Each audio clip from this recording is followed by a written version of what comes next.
better talk. So we just watched, I ran over there to watch you in the building, and we just showed it to them. That was incredible. Thank you. Now, what does that feel like? First of all, what does it feel like moments before you go on? What's your thought process? Well, right before I go on, I'm always saying prayers just to remember everything. Remember my words, remember my dance steps, don't trip and fall, look like a fool. I know, especially in those, were you in those shoes? That's insane. Yeah, I try to wear the most dangerous footwear possible. All right, so you're saying prayers, and then you go out there, and do you just zone out and just... I try to find somebody in the audience to connect to. Did you find somebody? Yeah, I did. Who was it? A man screaming hysterically. Yes. But anyway, so you get off, and then... I get off. Then you get off. Let's stick to the music first, and then we'll get to that. Okay. So then you get off stage, and then how? What are you? And then I can't believe it went by so fast. It's sort of, I want to go back and do it all over again. Yeah. Because you were playing every single thing that just happened. To do one song in an award show always freaks me out, because when it's over with, I can't. I was like, wait a minute. Did I just do it? That was the rehearsal. Let me go back and do it again. Right. Yeah. And now, how long have you been working on that performance? For a month, because we had to film all the stuff that happened in the beginning with the gorillas. Cool. Yeah. It looked really good. Yeah. Because I thought that was going to be you, and you were going to step out of that good, somehow. we tricked you. Yeah, you did. Excellent. And not too many people trick me. Yeah, that's So what you they did. say. Yeah. Yeah, that's what they say. So they've told you. And now I changed right before you went on stage, thank God, because we would have had the same outfit. Really? But I noticed you have some crystals on your jacket. I do. I have a little crystals on my That's jacket. nice, I like that. So everybody wants to know, and I know you talk about this all the time, but I was talking to people before the show, and LL Cool J, who is in great shape, said, ask you how you stay in such great shape. And are you sick of talking about that, or? No. Go ahead, ask me. Okay, how do you stay in such great shape? Like, first it was running, right? I fell off a horse and broke 9 bones. And, yeah, and it didn't do anything. Yeah, let's talk about that first then. the horse situation. How long have you been riding? Because I just started riding. I've only seriously been riding for a year. Okay. Yeah. And what did the horse do? It wasn't my horse that threw me. It was somebody else's. So then that must have freaked you out, because Yeah. you work out and you broke. What did you break? Everything. I broke my scapula, my collarbone, 5 ribs, and my my knuckle. Yeah. Wow. Yeah. And so then what did you do to work Well, out then when I you're sort like of that? didn't do anything for a month, and it was strange. I like shriveled away. And then I had to start all over again and invent a whole new workout. Hey, well, you look amazing. I you. can't, it's incredible. All right. We have to take a break. I want to talk about, because there's all these rumors now. Because looks aren't everything, anyway. What? Looks aren't everything. Oh, don't I know it? Yeah.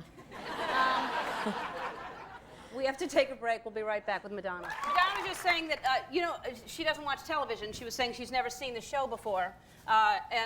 You would like the show, though. You really would like it. And I'm glad that you're on it, even though you hadn't seen it and you're trusting me. I am trusting. But do you watch anything on television? I mean, you watch movies, but have you watched a show, actually? I watch stuff on DVD. You know, like The Sopranos or. Did you ever see The Office? Yeah. Yeah, that's funny. Yeah. The new one here is good, too. Is it? Steve Carell's, yeah, it's really good. Yeah. I'll send you some DVDs of my show if you watch DVDs. All right. Yeah. All right. I'll send you some DVDs of my children. I would like to see them. They're smart as can be and adorable. Thank you. I don't know if you saw it was on MTV a while ago, and I just finally got a chance to see it. I'll Tell You a Secret is the name of it. I'm going to tell you a secret. And God, just Lourdes is as smart as amazing. And then little Rocco is laughing at her jokes. Yeah, he's funny. He really is funny. Yeah. And looks just like Guy. Yes. Exactly. So tell me this, because now there's rumors. Clear this up. It's talking about you and Guy. Let me see how good we look together. It's good. Yeah, not bad, not bad. Yeah, that's a good one. He should have shaved. He should have shaved. I like him like that. Do he you? looks a little kind of rough and. So they're saying that y'all split up. Is there anything? What's going on? Really? We split up? That's what they say. Okay. Well, he's still calling me every 5 minutes. So. Okay. Is he here? Is he in town? No, he's in London. Is that hard? If you're, do you spend much time apart? Well, sometimes. I mean, he works and I work, and we can't always coordinate our working schedules And what's together. the longest you've been apart? The longest? 2 weeks, about 5 years ago. Really? Yeah, and then now it's never more than a week. That's great. Now, is he doing this, is he into Kabbalah like you, or would that be a problem if he wasn't? Oh, no, no problem at all. I would say he studies, but probably not as enthusiastically as I do. Yeah, no, he does in his own way. He's into the more intellectual side of it than I am. But as long as you both agree in the same kind of what life is all about and what your outlook is, right? Yeah, I mean, the main thing is the agreeing that, first of all, we have to agree on how we raise the children. That's a big one. That would be really hard. Yeah, but I didn't meet him and say, oh, you have to believe in the same things I believe in. And when I met him, he was an atheist, and I was a Christian. So those aren't my credentials are be a decent human being. And now you've changed his mind? About what? Not being an atheist. Yeah, I would say he believes in God now. Maybe he always did, but Brits are sort of allergic to the idea of that thing. But when you have kids, you want, that's hard to have kids and not have something for them to Not to believe think that, about. also believe that, something created that. Right. Beauty. Yeah. Yeah. Trees, Everything, stuff, life, animals. yeah. Yeah. I'm going to ask you a few questions that the audience gave us to ask you because Okay. I wanted everybody to. What is your drink of choice? This is from Selena from Omaha, Nebraska. What is your drink of choice? Is this an alcoholic drink? It just drink of choice. Oh. Coffee and lots of it. Really? You drink a lot of coffee? Yeah, I do. Sometimes I drink Red Bull. Really? That's stuff. That's only when I'm desperate. Man. Okay, that's only when I have jet lag and I have a show and I have to wake up and I need some serious artificial stimulation. But I try not to do it very often because I know. I know you're so it's much really- about purity. I know, and cleaning. I know. But desperate times call for desperate Yeah, measures. I had one. I'd never had one before, and I thought I was going to explode. Yeah. What do you do? This is my question. What's your passion besides your children and your family? And Horseback riding. It is. Yeah, I love it. And every single day you ride. I don't because I don't have the time to. But if I have a day off, that's what I want to do. Yeah, I love it. And what's the name of your horse? Tom. Tom? Yeah. And what kind of horse is it? He's a Welsh cob. All right, we have to take another break, and then you have a huge announcement that I'm so excited about. Okay. We'll tell everybody. I'm not pregnant, don't worry. That's, well, now they're not going to turn it off because Oh, that's I'm the sorry. main thing they were waiting to hear. Are you going to have more kids, do you think? We're going to say that in the next part. No, that's something else. We'll save that too. All right, we'll be right back. I have to say.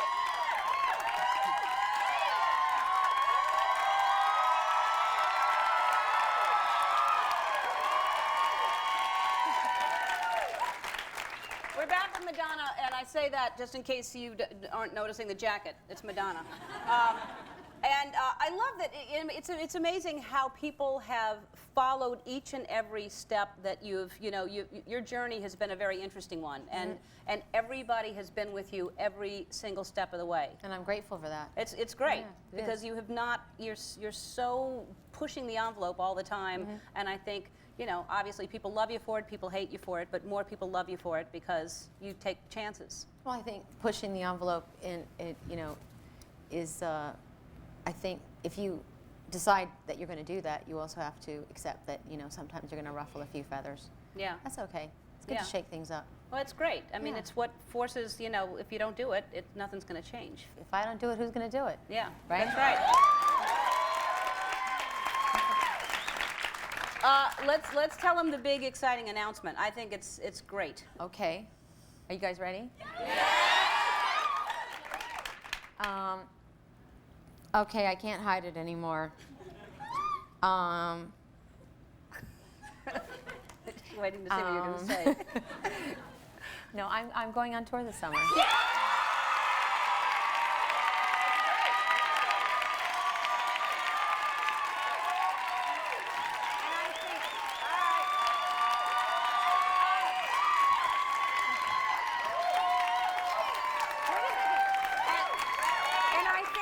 I think to commemorate this announcement, I think maybe Ellen and I should dance. Yes. You want to? Yeah, what song? Well, I have a song I like to dance to, but do you have a favorite song of mine you'd like to dance to? I dance to your songs. The last 5 days I've danced to every single one of your songs. So whichever. What? Sorry? That's. This is it. All right. Meanwhile, I'll say you can log on to our website to purchase a copy of Madonna's CD, which is doing so well. Confessions of a Dance on a Dance Floor. We'll be right back after this.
Yeah.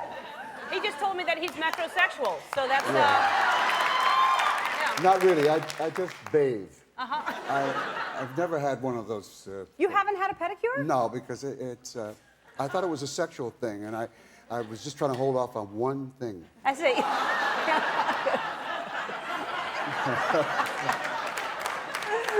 No, I just couldn't. I couldn't make myself.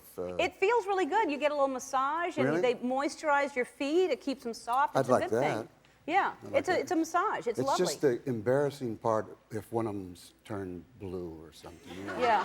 I've got a couple toes that just are going south on me now. I Yeah. had really nice feet when I was younger, Yeah. but now they just. I Toes- look down there and I think Yeah. they're going south. Yeah. Well, it's because you didn't get on the metro train soon That's enough. right. That's right. If you start out, I took the local. Yeah. It's the story of my life. So we'll get you your first pedicure. What if we do that for you? No. Oh. All right. But we'll talk about other things. You know, Okay. I like the massaging. Yeah, we'll do that. That's good. Yeah. We could blindfold someone so they don't really see Woof, the toes. that's good. Yeah. Right. Hey, listen, I have this here because I don't know. I remember this. I remember you were the first. This was 1972, and this was the first spread they did of a male centerfold, and a shirt. My son is here, and Yeah. he's No, never he's- seen this. he's seen it. I don't want. He's seen it. It's the actual size of my body at the time. All right. First of all, this is some of the articles. A surefire way to win a man: zap him when he's down and unsure of himself. All right. So here is the layout. Look. Let's look into it. Look. Oh. We'll cover that up. Yeah. Yeah.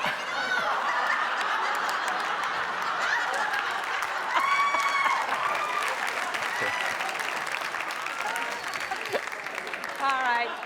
And that, I hope that bear was just resting. I hope, because I love animals. He was exhausted. Okay, good. Now, oh, I got to cover that up more. Put some shorts on you. Yeah.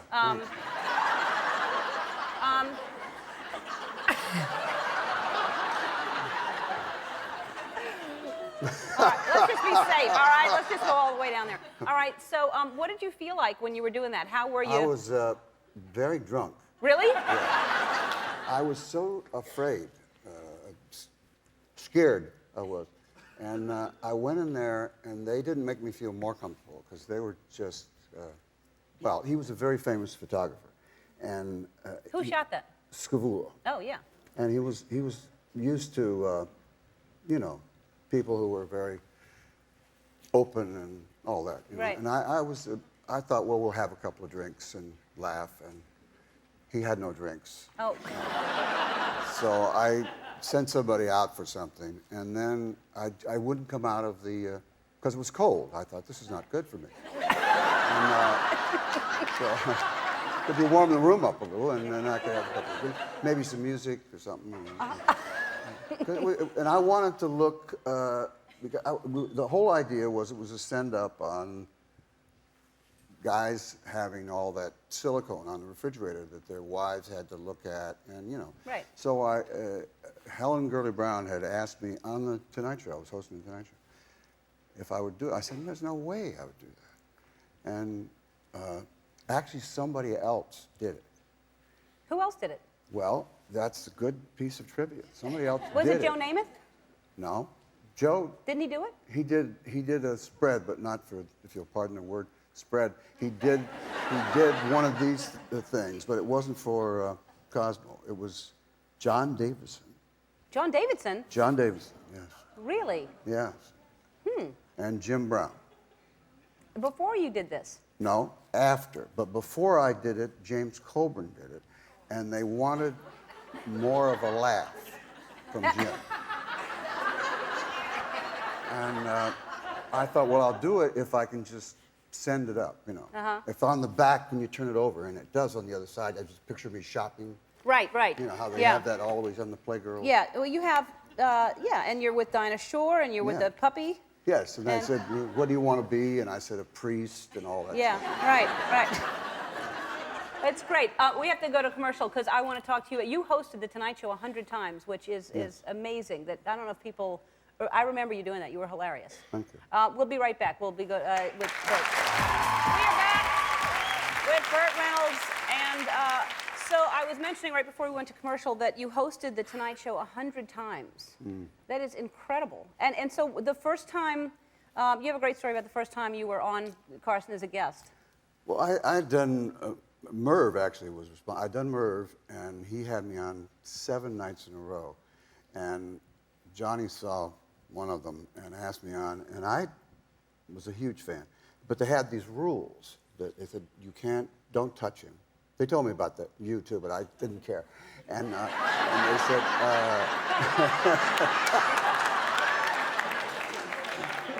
they said, don't touch him, don't touch the pencil, don't touch the coffee cup, and don't mess up his hair. And I said, what? And don't talk to him during the commercials. You just talk to Ed. So there's a lot of rules, you know. So I, by the time I got out there, I thought, the hell with it. I mean, I'm in movies. I don't know. So the first thing I did was break the pencil, and then I grabbed the coffee cup and I poured it over his head, and then I had the prop guy give me some whipped cream, and he thought it was okay, you know. But, you know, they would have never let you do it, but he thought Johnny was in on it, and I did whipped cream on it. But he was so sharp, I knew he would know it was funny. And I pulled his pants out like this and shut the whipped cream down in his pants. But he's so clever that when I pulled it away, he went, more. he knew where the joke was. Brilliant. Yeah, he was the best. He was the best. That's great. Your appearance with him sounds very similar to Precious the Orangutan with me. I had a chimp with me. That's kind of where they thought of me. Yes. Let's get the orangutan, which meant me. Yeah. Because I was this Peck's bad boy, you know. I mean, I did, and it was time for Johnny to have somebody like that to be outrageous with. No, it was great. I remember seeing you on there. You were, and that's what I look for. I love having spontaneous guests that don't have to stick to the same. Isn't it wonderful to be hosting and you look down the couch and there's certain people who love everything and just want to slap them? Yeah. Nobody loves everything. Right. I haven't had that yet, but yeah, I know. But I'll be thinking about you when I do. I have to say, first of all, you were amazing in Boogie Nights. Thank you were you. absolutely amazing in Boogie Nights. And you have a movie out now. You just finished a movie in New Zealand called Without a Paddle? Without a Paddle, with Seth Green and Matthew Lillard, and it was a lot of fun. Have you been to New Zealand? No, I would love. People are the nicest. They're so nice, you just want to slap them. I mean, they're so sweet. I think that's where you can't go to New Zealand because you usually stop somewhere else before you get there. And when you do get there, the people are so kind and nice that you think you're in the 40s or something. Yeah, and that's where they shot Lord of the Rings, right? Right. So I heard it was beautiful, and the same thing from everybody that Yeah. went there. There's not a lot of Americans there yet. Yeah. May have something to do with it. Yeah. I think we're getting nicer. I think you're going to want to slap us We are getting soon. nicer. Yeah. We are getting nicer. Yeah, seriously, you'll want to slap us very soon.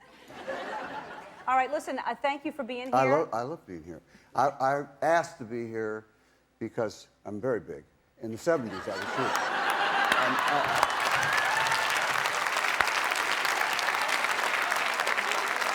All right.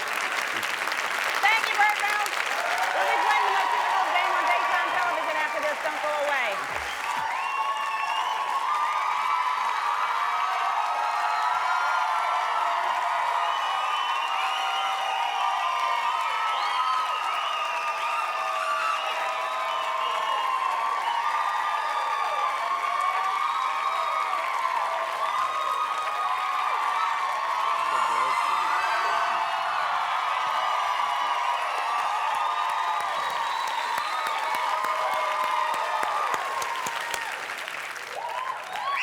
What a great crowd. Yeah. I told you. We have. That's how we all feel about you. I hope you understand that. You are just sexy. You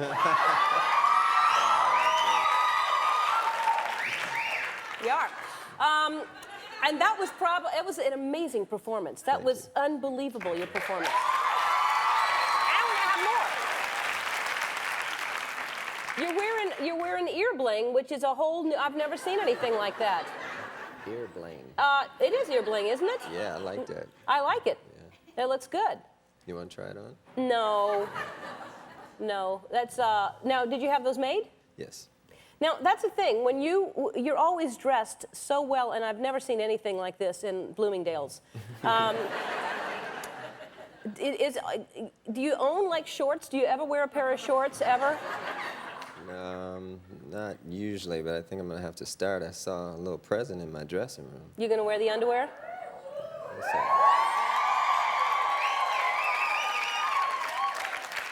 I'm not used to having women buy my shorts for me. No? I'd like to be the first. Yeah. Well, I hope you wear them. That'd be an honor. Hey,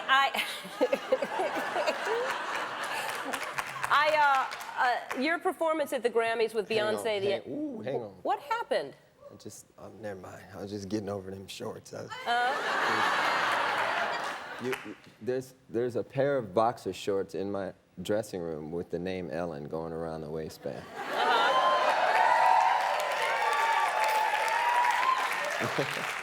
They're comfy. Mm-hmm. No? You might when you get home. Kind of want to put them on. Could I just say thank you all for the support?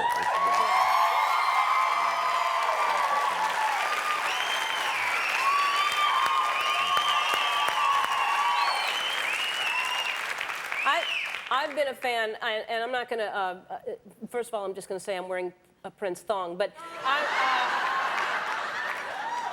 I've been a fan since, I told you this, I bought your first, Ho! What? I bought your first album.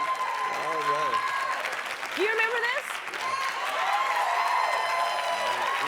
This is a great album. I got this, and Soft and Wet and For You and all those songs that are on there, those are good songs. Well, see, Yeah. that's why I'm here. She's from the old school. She knows what's up. Early on. And I miss you. I know that you've been doing stuff, but seeing you on the Grammys was so great the other night. You and Beyonce were really spectacular. You saw him with Beyonce at the Grammys?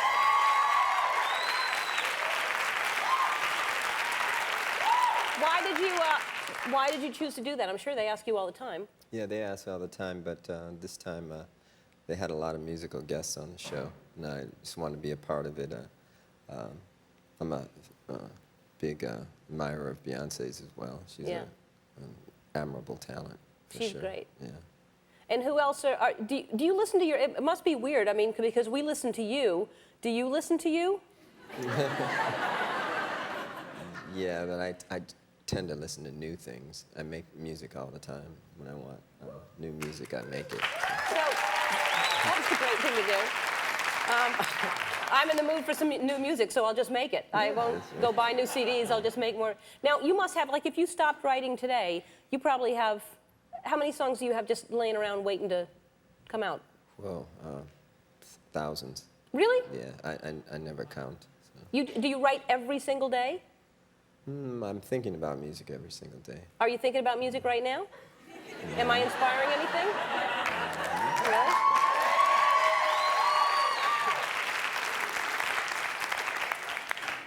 Do you listen to other comics? Sometimes when I'm writing for a tour, when I go on tour, I don't listen to other comics at all because I don't want to be influenced by it, and I don't want to think, oh, they're doing something similar. But so you don't really like to. But I saw you at Mary J. Blige the other night. You were there. Yeah, who's great. And so you're going on tour. Yeah. When are you starting? First serious real date is going to be the 29th of March.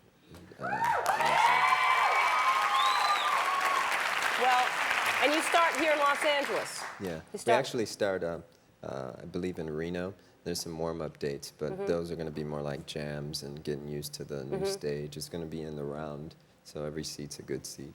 Oh, wow. Yeah, it's a real family show, too. We're looking forward to a lot of kids coming out. Because I played in theaters recently, and a lot of my supporters have been with me a long time. They've grown up, and they got kids now, so they'll bring all their kids to get the experience. Great. That's great. Well, I'm going. I'm going to be there. I can't wait to see you. And I mean, you're so dynamic. I mean, I've been a fan, like I said, from the very beginning. You're just a true genius, and you're. But just seeing you live, the energy, being around this guy is you're special. You're somebody so special and so talented. All right, the tour is called the Musicology Tour, and Prince is going to perform again right after this. We'll be right back.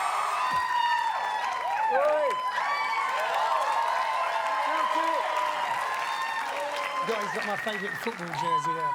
Glasgow Celtics. Yeah? These people are huge fans. Big fans. Well done. Thank you. There are women in the audience who have seen you 104 times. Oh. Where do you get the money? Oh, bless you, darling. I should hope so. 104 times. That means they're traveling. Well, listen, I'm beside myself. This is so exciting for me because I listened over and over and over to Every Picture Tells a Story, Don't It? I listened to Gasoline Alley. I listened to, I mean, I adore you. Oh, thank you. I adore you. Thank you very much. So, and I'm interested because you're such a great performer that you're shy. When I met you, I'm surprised that you're really shy. No, I'm not really shy. I just don't like sitting this side because it's my bad side. Oh, really? I'm dying to get in this chair like that. Do you want to switch? Yeah, good idea. Let's switch. See, now I feel comfortable. And this seat's higher. Yeah. Isn't it? You know why? Isn't that great? I've had to do that. Yeah. It's amazing. Now I'm comfy. I don't care. I don't even know. I think everybody does have a better side, but I don't really. Oh, you're great on both sides. I don't know. There's a. Listen, I'm not even gonna try to compare with the women you hang out with. This is your girlfriend, and this is my next makeover, I think. Which, am I going straight? There. Are you going straight? Yeah, I might. Fabulous. Now there's what on earth is she doing? I keep holding it someplace, and you keep. Yeah, but no, you didn't see it really. Well, you need to see the back of it is what you need to see. That is completely see-through. That is, Penny Lancaster. Penny, and y'all have been together how long? 4 years. She's 32 years of age. I'm 58.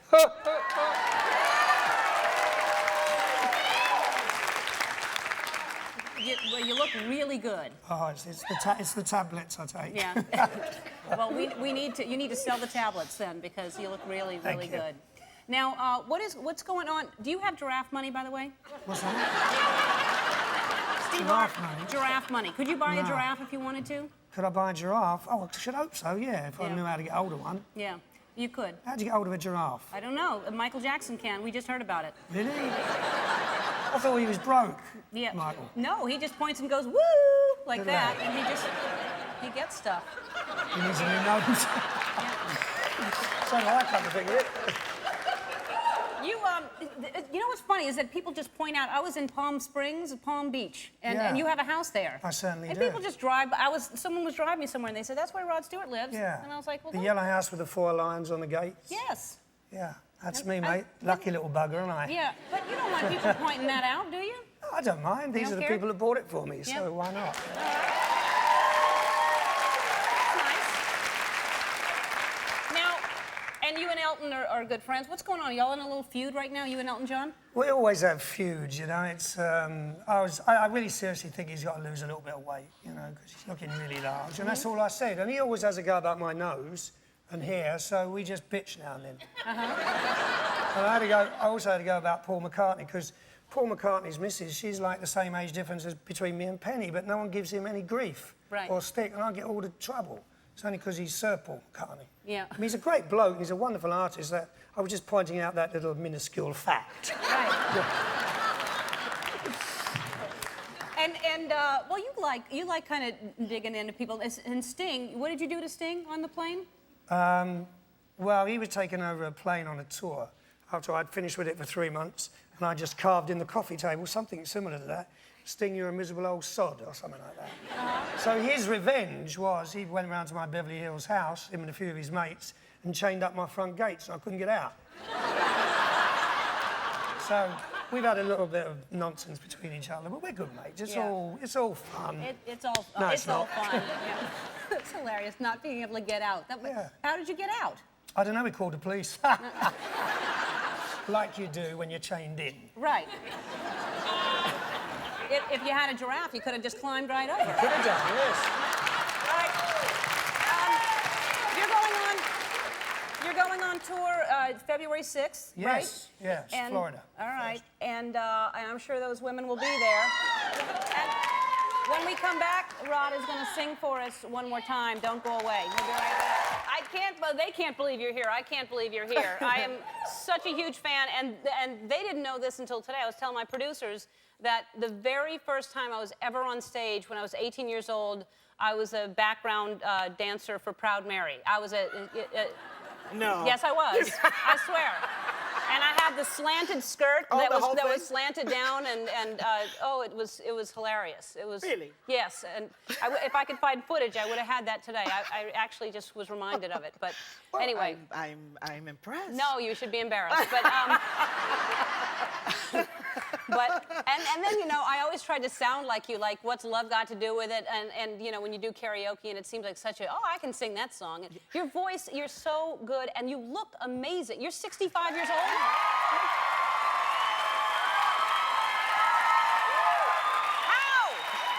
How is it? I mean, it must be that Switzerland air that you're living in. Or something. 65 years old, and look at your arms and your body. What are you doing? Well, 65 these days is not like 65 when my parents were. Yeah.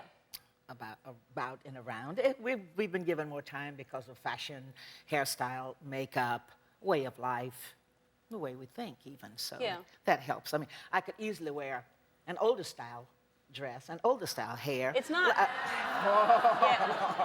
But it's not just the clothes. I mean, do you work out, or what do you do all day long? Because you must do something all day from the moment you wake up. Do you like go for hikes or bike ride or? If I feel like it. Yeah. Well, that's how you're staying so young. That's the key. You just get up and not have a plan every day. That's right. That's it. That's exactly it. Yeah. Well, and also where you live, Switzerland it's beautiful. I saw your house, I think, in Architectural Digest. Was it a couple of years ago? That was France. Oh, God, yeah. that was a gorgeous house. Yeah, that one's very nice. It's fun. Beautiful. It's France, and Switzerland is the mountains, and it's a Yeah. bit cozier with the chimneys and all of that stuff. Yeah. Well, I hate that you even think about retiring because it's ridiculous. I mean, I said to you, people love you. You can just go away for as long as you want and come back, and everybody is still with you. We're just right here with you. Well, thank you. Yeah. So I was looking at my goodness. Look at that. What do you have? I know, and this is a Rolling Stone magazine. This has to be one of the first. And this is you, which is such a great outfit. Look at that skirt. And I thought, well, if you maybe want to, everything's retro again. If you want to wear like a Ellen skirt, like that, and then these are leg warmers, actually. Okay. Yeah, and then. Of course, a little halter top, Ellen. Halter top. Says Ellen again? Yeah. Well, the color's good. Yeah, it's nice. Yes. Just around the pool or something like that. All right, And then thank also, because we know your legs are so important because everybody loves your legs so much, there are these massagers for the ultimate leg and foot massage. And you put these things on, and it actually massages your legs while they're, like it squeezes the circulation. I think someone is serious. Yeah. This is not serious. No, it's not serious. not. It's Well, not. But you it? know what? It actually is serious. So if you try it and end up liking it, but you know, this is. Well, that looks interesting. Yeah. But since I don't have very much to do, I could really try That's it what out I'm thinking. sometimes. That's what you've got time on your hands. I got time on my hands. We spare no expense on this show. You can do it for 10 minutes or 15 or 20, and you just turn it on, and it'll start pumping it up. And I'm telling you, you'll thank us. You'll say, where do you get these things? Great. I don't know what's going to happen. All right. That's the problem. Yeah. Oh, I can't turn it off. All right, you can log on to our website to purchase Tina's new CD, All the Best, and everybody in the audience is getting one. Tina's going to sing for us again. Don't go away. Oh. Now, before we continue on, do I call you sir? Do you like to be called? King. King Paul. That'll do. Do you want me to call No, you sir? you just call me Paul. Paul? Yeah. Really? Okay, Paul. Yeah. Okay, Ellen. Okay, Paul. Okay, Ellie. Okay, Paulie Paul. Okay, Ellie, baby. Oh, this is so exciting. Now, when you just are so loved and you have such an influence on all of us. I mean, just that what's it like to be you? Weird, man. Really. You know what? It's actually great, but it has its moments when you suddenly realize, oh my God, I'm that famous guy. Yeah. But it's really very nice, and I'm very thankful, and I wouldn't want it any other way. Well, that's good because you have no choice. You're kind of stuck in being this huge icon, and that I mean, and also when you see that footage of you at Shea Stadium and also on the Ed Sullivan Show, that kind of screaming. I know you were popular in England, but were people doing that right away with y'all? No, not at the very beginning. No, they were throwing money at us. Really? To get off. Really? But we fooled them. We picked it up. They never threw it after that. Especially but the screaming came later because, well, we all scream for ice cream. Well,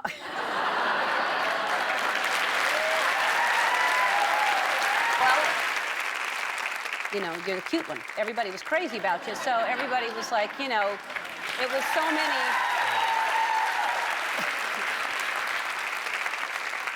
Imagine being the cute one at 63. Yeah. You're 63, and you're about to turn 64, and you wrote the song When I'm 64. How do you feel about that now? Fine. Great. Really? I feel really good, yeah. Well, a couple of my kids did say, Dad, you have got to disappear off the face of the planet next year. Yeah. But I said, or be in the thick of it. Yeah. Well, and because 64 seemed like old then, I'm sure. It seemed very old then, yeah. But I met a lady on holiday who said, I hope you don't mind. She said, but I play one of your songs. She said, I work in an old people's home. And she said, and I play when I'm 64. She said, but I hope you don't mind. I've had to adapt the lyrics to when I'm 84. Because they all think 64 is young. Right, right. So I think that's a good idea. I might be doing that. You should. Re-release it. Re-release it when I'm 84. Make it 104. We're going to live longer, they say. Yeah, I think that's a good bet. Yeah. So, and how did you meet John when y'all started? How did you meet him? Yeah, we had a friend in common who was called Ivan, and I was actually born on the same day as Ivan, and he was a mate of John's. Ivan and I knew each other at our school, And one day he said, you should come along to this place. It was the Woolton Garden Village Fete. And I met John. I saw him performing. And then did you start writing right away? Because the two of you wrote quickly, too, right? Yeah, and then I started working with John. And we actually didn't write immediately. We used to just do cover versions. But what happened was, we'd be backstage, and all the other bands that were on before us would do our entire act. You know, they go, long, tall, Sally, go, oh, there's that one gone. Twist and shout, oh, there's that one gone. So we had to go on, and everyone had heard our entire act, and we had to try and do it better. But we thought, you know what, if we write this stuff, there's no way for them to get at it. Mm-hmm. And I think that's actually why we started writing. Wow. It's a sort of weird way round. Yeah, well, thank God people were doing that. Yeah. All right, I want to talk about this book because I love the idea of it. I love the story, and I'm with you. I'm totally with you on this. Right. So we'll talk about the book when we come back more with Paul. We'll be back. We're back with Sir Paul McCartney. That, by the way, is one of my favorite songs. Can't Buy Me Love? Yeah, one of my favorite songs. Thank you very much. All right, let's talk about the book because I really love this. Tell people what it's about and the story. Tell them what it's based on. It is basically about a squirrel called Wirral and his mum, who's called Sugartail, and she's the woodland storyteller. And one day, the terrible machines come, these bulldozers, and they're knocking down the forest. And in doing so, they kill his mum. So I was reading this to a bunch of kids this morning, actually, and they're all like, and depressed, you know. I said, oh, it's a very sad bit, this, you know, which it is. But, so that's what happens anyway. Then Wirral decides then he must go and avenge his mum's death, and he must go off and find this magic land she always talks about called Animalia, where all the animals live happily. So he does, and it's his adventures on trying to find the animal island of Animalia, and in trying to let all the animals go free. That's sweet. Yeah. That's a good story for anybody. Thank you. You're so talented, and I don't know how many people know. You're an amazing artist. I love your artwork. I have a book of yours and you don't sell it, do you? It's. I want some. I don't know, my kids won't let me. Oh, it's amazing. You should get a book of his artwork. It's incredible. You're very talented. Oh, thank you. First of all, everybody in the audience, by the way, is getting this book.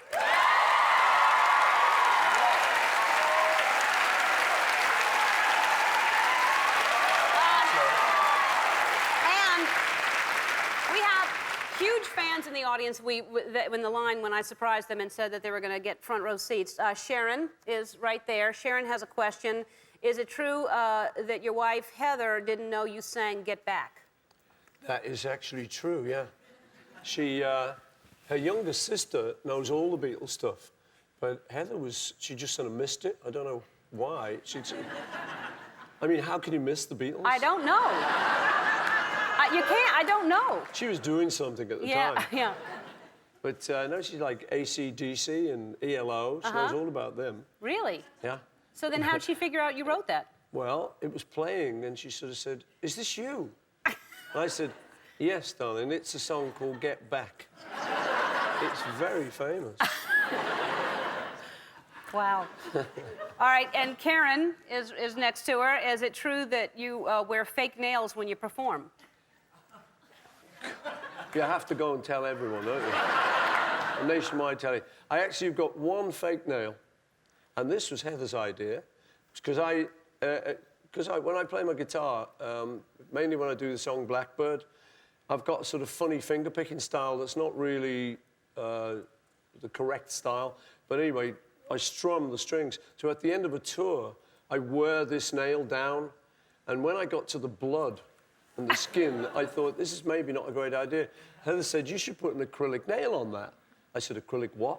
She said, acrylic nail. So there we were down the nail parlor. There's your answer. All right, Paul McCartney performs again after this. Don't go away. It's my cousins. Lots of family. Thank you so much for bringing the band all the way to New York City. Thank you for coming to New York City. Yeah, and I appreciate you. Now, living here, you must be, because if I was here all the time, I would just, there's nothing to do but spend money. Are you a spender? Or do you, because you must just go crazy here. You can go crazy here. There's a lot of zeros on things here, you know. So it's you save until you spend, and then you really spend, and then you have to go and earn and save again. It's a vicious cycle. And you're on tour now, so you can come back and spend. That's right. Because you live right across the ocean, right? It's just a river. I know. You don't need your passport. You don't have to exchange money. You should come and visit us sometime. Look, in Jersey. Next time you come, you do your show from the other side of the room. You don't have to, change money. You can come and see us. That's sweet. Oh. A lot of history for me and the band here. We shot our first album cover right on that street corner 22 years ago. We had Usher on the show yesterday, and he's part owner of the Cleveland Cavaliers. Correct. And then now you just invested in a football league? Yeah, I know that you're not a big football fanatic, but I'm the co-owner of the Philadelphia Soul, the arena football team. The Philadelphia Soul. So, this is your partner right there? No, this is the quarterback. This is Tony Graziani. Yeah, that's Tony Graziani, our quarterback. Hi, Tony. How you doing? So we brought you one of Tony's jerseys, well, I'll wear a little that. bit of, And then, if you ever want to throw a pass around the house or, Usher brings you a jersey, I bring you the quarterback. There he is. Oh, don't need the cameras. They're expensive. Okay. Watch your faces, everybody. Oh.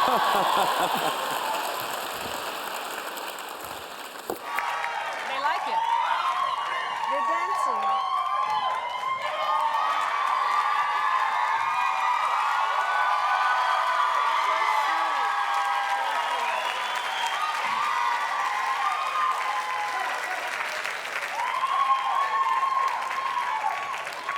They like you a whole lot. So, and I like you a whole lot too. I almost wore that. I'm so glad I didn't. Can you imagine how embarrassing? Well, that's nice to hear, isn't it? Oh, it's that very kind of nice. Yeah. Because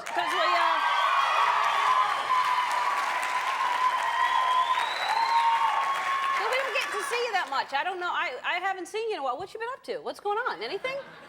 I've been working. Yeah? Yeah, a lot. I saw you on Saturday Night Live. Oh, you did? Yeah, you were great.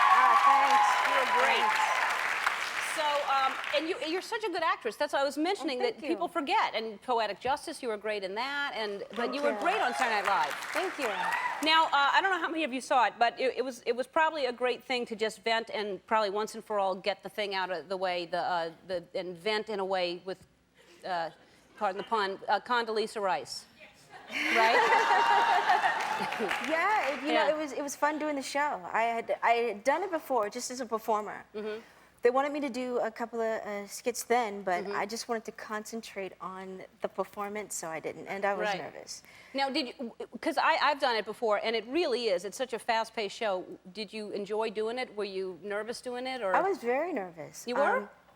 You didn't come off nervous at all. You came off really... Well, you do a run-through before you actually do the show, and the run-through is 2 hours, and they cut a lot of the skits out. But I was more nervous during that first run-through. But you don't have time. After you hit that first door, you have like a minute 40 to change from one outfit to the next, and you have to change your wigs, your clothes, your everything, and there's no time, so you're huffing and puffing. But you're used to that during the tour. You run back. And... Right, it's true, but it's still different because it's the same thing every night, the same outfits every night, and no wigs. Right. What was that? Everybody okay? So, but with this, I mean, and then when they change the show around, it's like, okay, now you're doing this. I got completely confused, so I just let them dress me. And yeah, it really is. I was explaining because you're behind a curtain and they're putting a wig on and someone outside the curtain saying 40 seconds and you're not even ready and you have to sit down and immediately... And like there are 4 or 5 people in your room dressing you. There's the hair and makeup. I see my nephew. Hi, Taj. Sorry, you guys. And his girlfriend, Ivana. Hi, Taj. Hello. I'm sorry, yeah, but that's all right. I'm just embarrassed. Look at, he's just looking.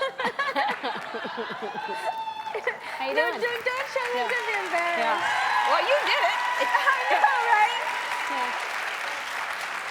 So anyway, what was I saying? You were... I got distracted. I saw those cheeks. I don't know. I got a lot of nerve, right? Now I'm distracted. I don't know. What's his name? Taj. His name is Tariano. Hi, Tariana. Taj? But we call him Taj. Okay. That's his nickname. I'm going to call him Billy. Taj. Now, are you going to act more, or are you going to keep doing? What do you have anything in the works? I'm reading a couple of scripts, but yeah, something after maybe in the new year. I have the tour to do. Now, when do you start the tour? September, the middle of September. Yeah. And do you love that?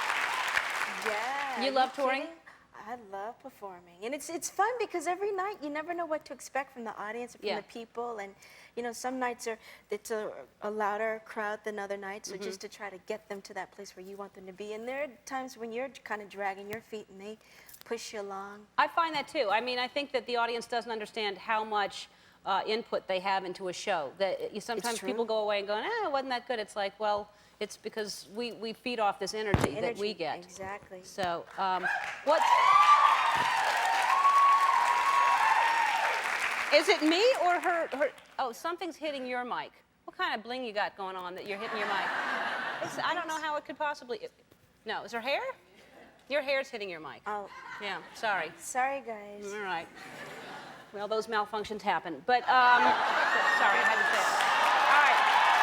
Let's get it out of the way. All right. First of all,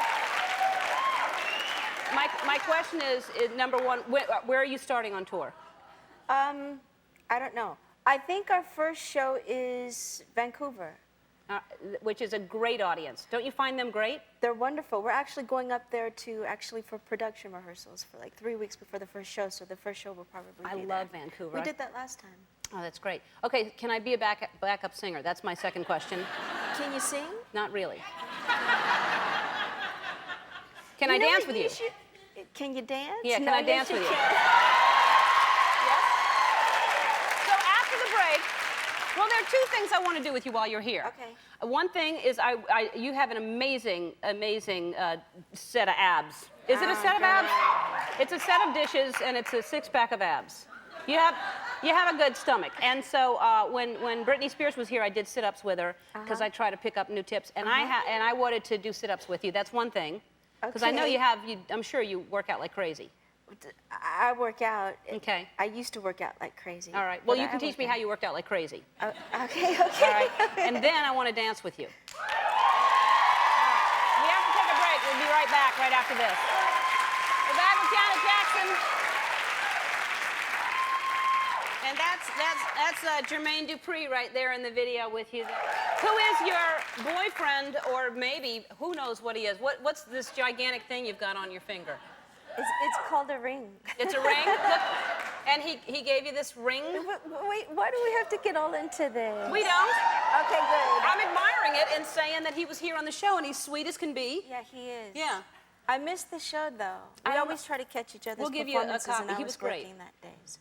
Well, yeah, we'll give you a copy. I would love. Yeah, he seems really, really sweet. He is. So he's just your friend. There's no need to get into That's it. my baby. It's your baby. Yeah. That's all. Yeah. All right, so that's the way you distract me. Well, no, they were waving at me, so. No, I know it's important to wave to each and every one of them. I found out too. All right. So you're going to teach me sit-ups. I am. All right. I am. First of all, just tell me before we do this.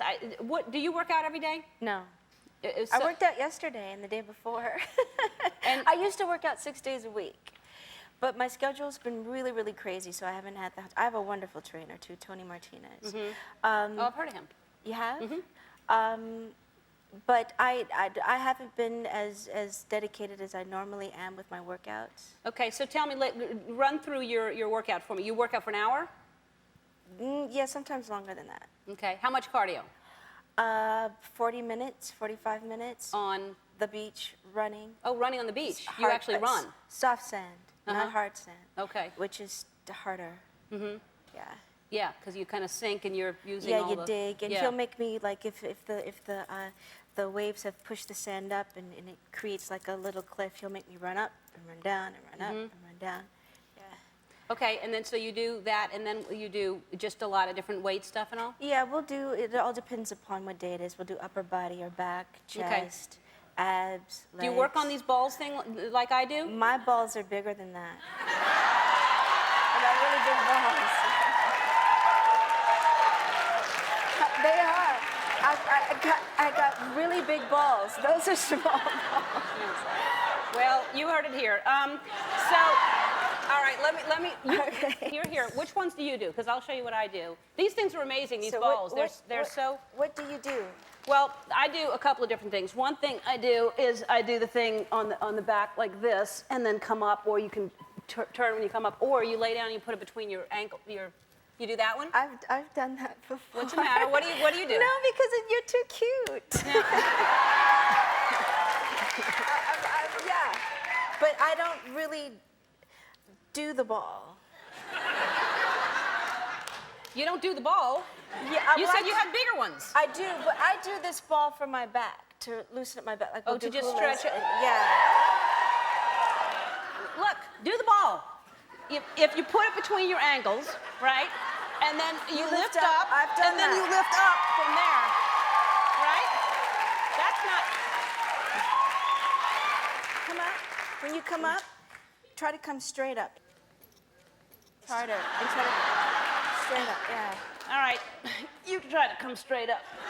All right. So, all right. Well, what do you do then? What about a roller? Do you have one of those? A roller, like a curling One of those iron? ab rollers? Oh yeah, you really do this thing though. I heard this, and I thought this was a joke. This is good. Let's get down. I'm getting down with Janet. Let's go. Now the key for this is to try to get as low as possible, with at least with me. And come back up. See, no. All right, I'm as low as possible. No.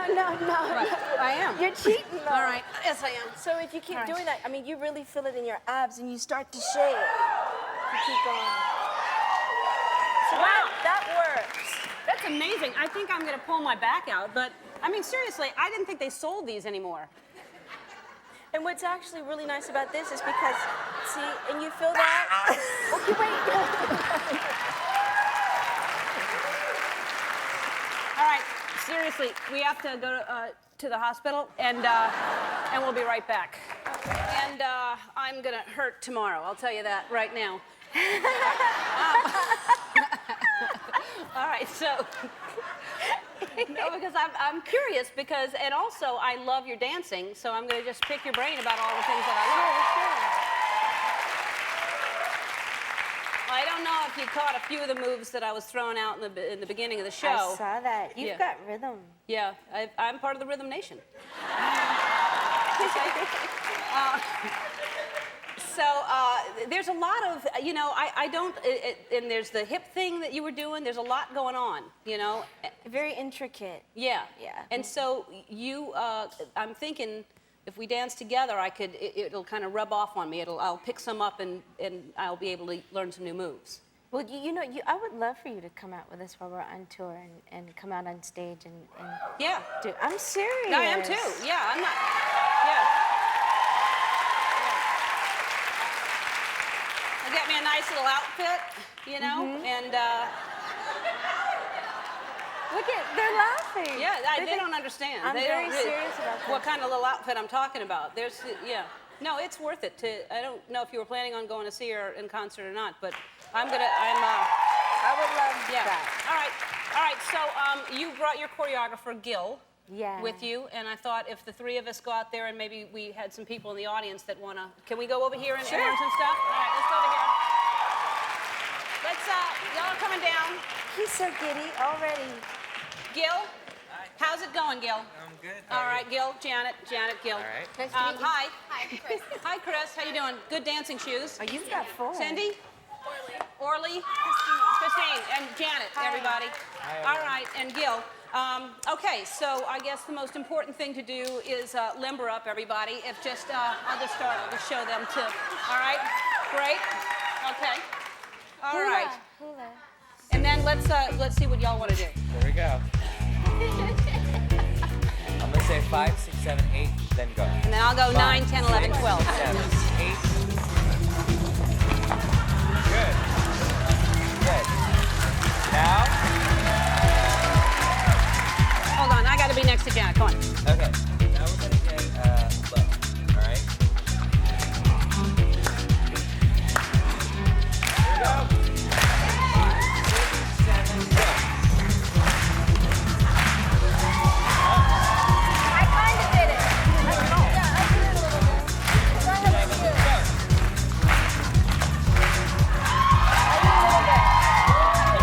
Back, side, front. Back, side, front. There you go. Back, side, front.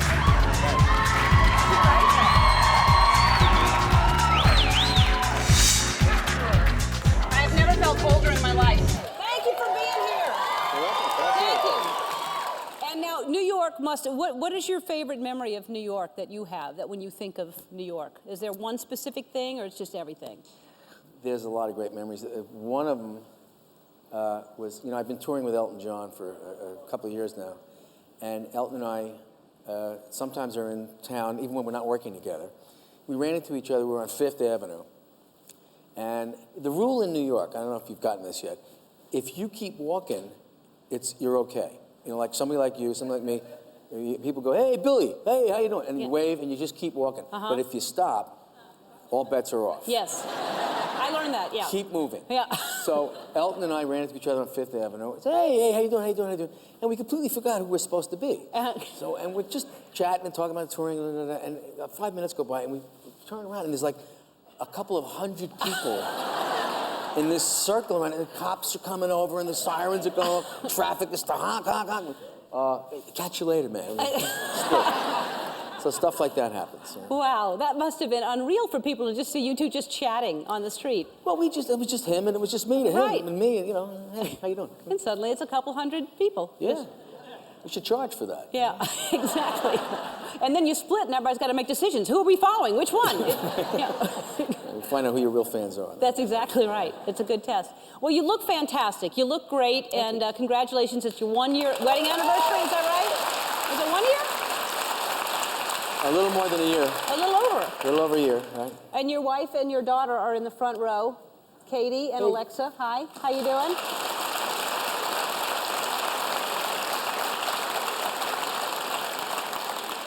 And where did you meet Katie? In New York City. Here? Yeah. Yes. In the Peninsula Hotel. We were there at the same time. Mm-hmm. And then we stayed in touch. Uh-huh. We didn't really date right then. I mean, we met each other there, but we stayed in touch over time, and here we are. Now we're married. And well, that's romantic. And just let's answer this question once and for all. Are you retiring? What does that mean? Are you retiring rock and roll, or that's what I read? No, what I said, and it got taken a bunch of different ways, was I didn't want to do these long, grueling tours anymore. I've been touring now for 35 years. I started really when I was 40 years ago, but I started touring about 35 years ago. And I just got tired of the long tours, 9 months, a year and a half on the road. I just got too homesick, and it's too strange a life. So I said, I'm not going to do these long tours anymore. So I stopped doing long tours. And as far as rock and roll writing, I mean, I started writing a different kind of music. I'm writing classical music. I'm writing music that could be used for a movie soundtrack, instrumental music. Mm-hmm. It doesn't mean I stop writing songs. If I get a good idea for a song, I'm going to write it. I'm not going to stop myself. Mm-hmm. I didn't want to have to be competing in what radio station is going to play your record, and are you going to have a number one hit? I mean, I've done that already. I don't feel like I have to prove anything in that department. Well, and you don't. And But I haven't stopped. I haven't stopped writing music. And you have to evolve. You have to go through whatever you're feeling. It has to be true to where you are in your life. Yeah, I mean, we're putting out a box set of obscurities and rarities and demos and. Yeah, this is it right here. And when they showed this to me, I absolutely love. They explained this on the cover. I love this art. That was. Given to me, that drawing was done by my daughter when she was 7 years old. And I love it. It was for a birthday gift. That's really good. I think so. And you have a book out called New York State of Mind. It's a children's book, and it's basically the song, but it's with beautiful illustrations, right? Yeah. And it's beautiful. And that is, everybody in the audience is going home with one today.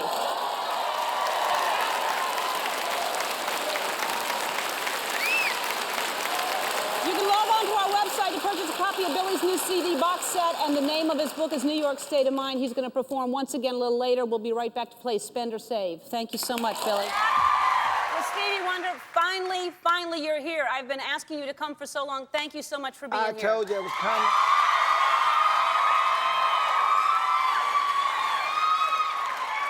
I told you I was going to be here. I know, it took you a long time to be here. Right, her. So now, and you're actually here to talk about the Christmas party that you're throwing, which is a great charity. It is. This is now the 9th annual House Full of Toys benefit concert. We do it every year around this time, and this year is as incredible as some of the other years have been, if not more. We've got some incredible talent on there. We've got Alicia Keys, we've got Angie Stone, Angela Winbush, George Duke, Josh Stone, we got Kim Burrell, we got, oh my God, we got Ziggy Marley, we got Raphael Sadiq, we got Michelle Farrell. Yeah. Lots of people. Yeah, that's not a bad lineup. And it's a good cause because you decided when you were a kid you didn't have enough toys, and you thought, if I ever get a chance, you're going to make sure kids have toys. Exactly. That's a beautiful thing. It's a beautiful thing. Now, I got to tell you, what? you know, I was talking to my mother, and I was going to tell this story, you know, and I saw you. By the way, Aisha, my daughter, says hi. She wants to see you dance. Hi, Aisha. Hello. Yeah. Yeah. But I was thinking about, you know, the things that happened to me when I was little, you know, the whole Santa Claus thing. And I never will forget my mother, like, hooked us up with this great outfit. You know, I had my snowsuit on and everything. It was cold in Detroit, you know, riding on a bus. So we get to Santa Claus, it's all excited and everything. And, you know, I had a couple of, you know, I had some water a few times, okay? And, but I was excited, and so I wasn't thinking about anything but Santa Claus. Anyway, mother kept asking me, are you okay? You gotta go. No, Mama's fine, Mama's okay. I want to see Santa Claus. So we get there, and it's all exciting. Everybody's excited, and so I'm right with Santa Claus, and hi, Sonny, how you doing? Oh, hi, Santa Claus. You want something for Christmas, Sonny? Yes, I want this. And I was sitting on his knee. I was sitting, and I want this, and I want this, and I want this, and I want this. I'm I knew that wasn't going to end good. I thought this is going to end badly. Those people are not paid enough, those Santas. I'm telling you. I mean, the real Santas, kids. You know, Santa has a job, too. He gets paid. I was just showing him some love. Yeah. That's the kind of love he doesn't need. Hey. Now, I want to ask you because That was some Wonder Pea. Yeah, it was some Wonder Pea.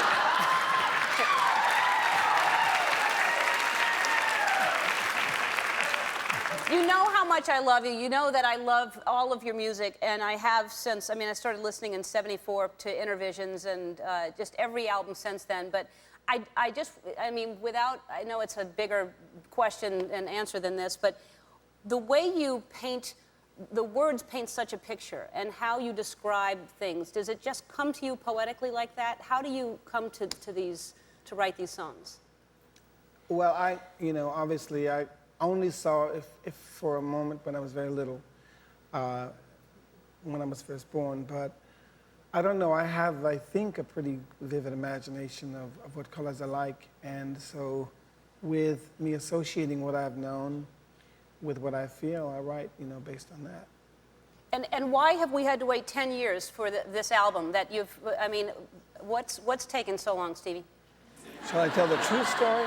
Yeah. Shall I tell the true story? Whatever you want. True story? Yeah, tell the true story. Okay, pay attention, y'all. They wouldn't give me no money, y'all. Yeah. Oh, no money. All right. No, that's not the truth. No, that's not the truth. No, actually, you know, I started this, and I was trying to get you to write a song with me, and you kept messing around. I just couldn't wait any longer for you. Anytime you want me over there to help you with some words, I can rhyme like crazy. You know, I had this idea for a song, okay? It goes like this. This is a new song I worked on. If I love you true, will you love me true again? You like that? Yeah, I like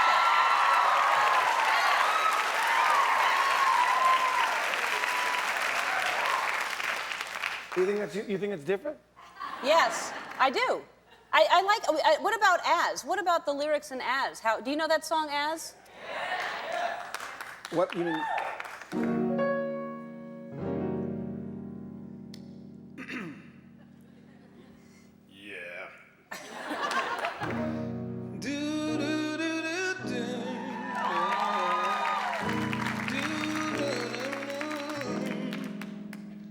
As around the sun, the earth knows she's revolving, and the rosebuds know the bloom in early May.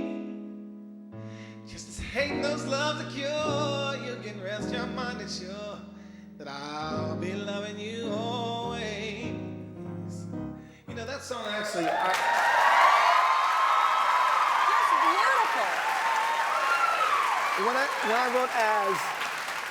When I wrote As, I said, you know, it could really be a good country song, like, as around the sun, the earth knows she's revolving. Yeah.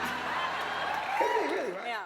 It has to be a lot sadder than that to be a country song. There has to be some dog gets rolled over or something. There's got to be some tragedy in there. But really, I mean, you describe, you know, as this around the earth, the sun knows, or whatever you're saying. I have no idea. Yeah, it's okay. I've actually never heard of the song. It's written down. No, you know, that's one of my favorite songs. And also, if you will, would you please, when we come back, will you please play one of my other favorite songs, Ribbon in the Sky, when we come back? We'll be right back. We're back with Cyndi Lauper. Well, that was just amazing, and Sheila E. over there helping out.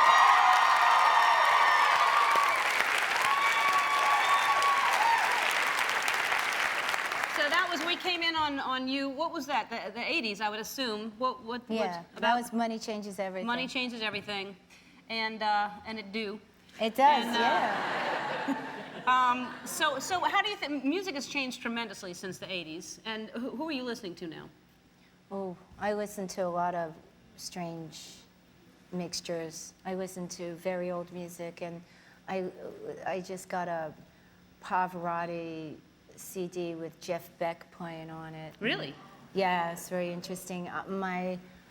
I have this one CD that is coming out. Angela McCluskey is coming out on Blue Note. It's an old friend, but her CD, I listened to it over and over while packing last night. Mm-hmm. So, you know, but I mean, I like anything from hip hop to, like, I like Missy Elliott. Yeah. I enjoy her.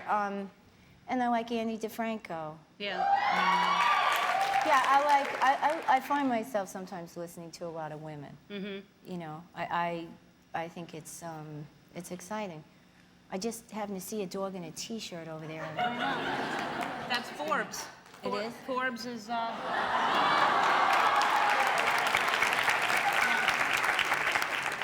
It's. He hangs out? Well, today he does. I've never met him before, but he's here today. He's a good dog, though. Yeah.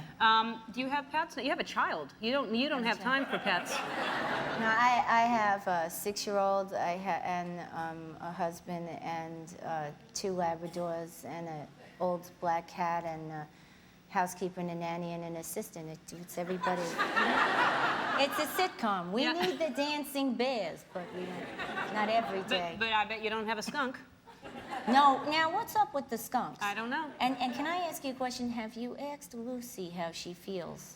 Well, I know that she's curious to get down there to see what's down there. Well, I have just the thing for you. I brought you a little present for Lucy because when I thought that, you know, why get a dog therapist or psychic when you can read how they feel? It's a translator.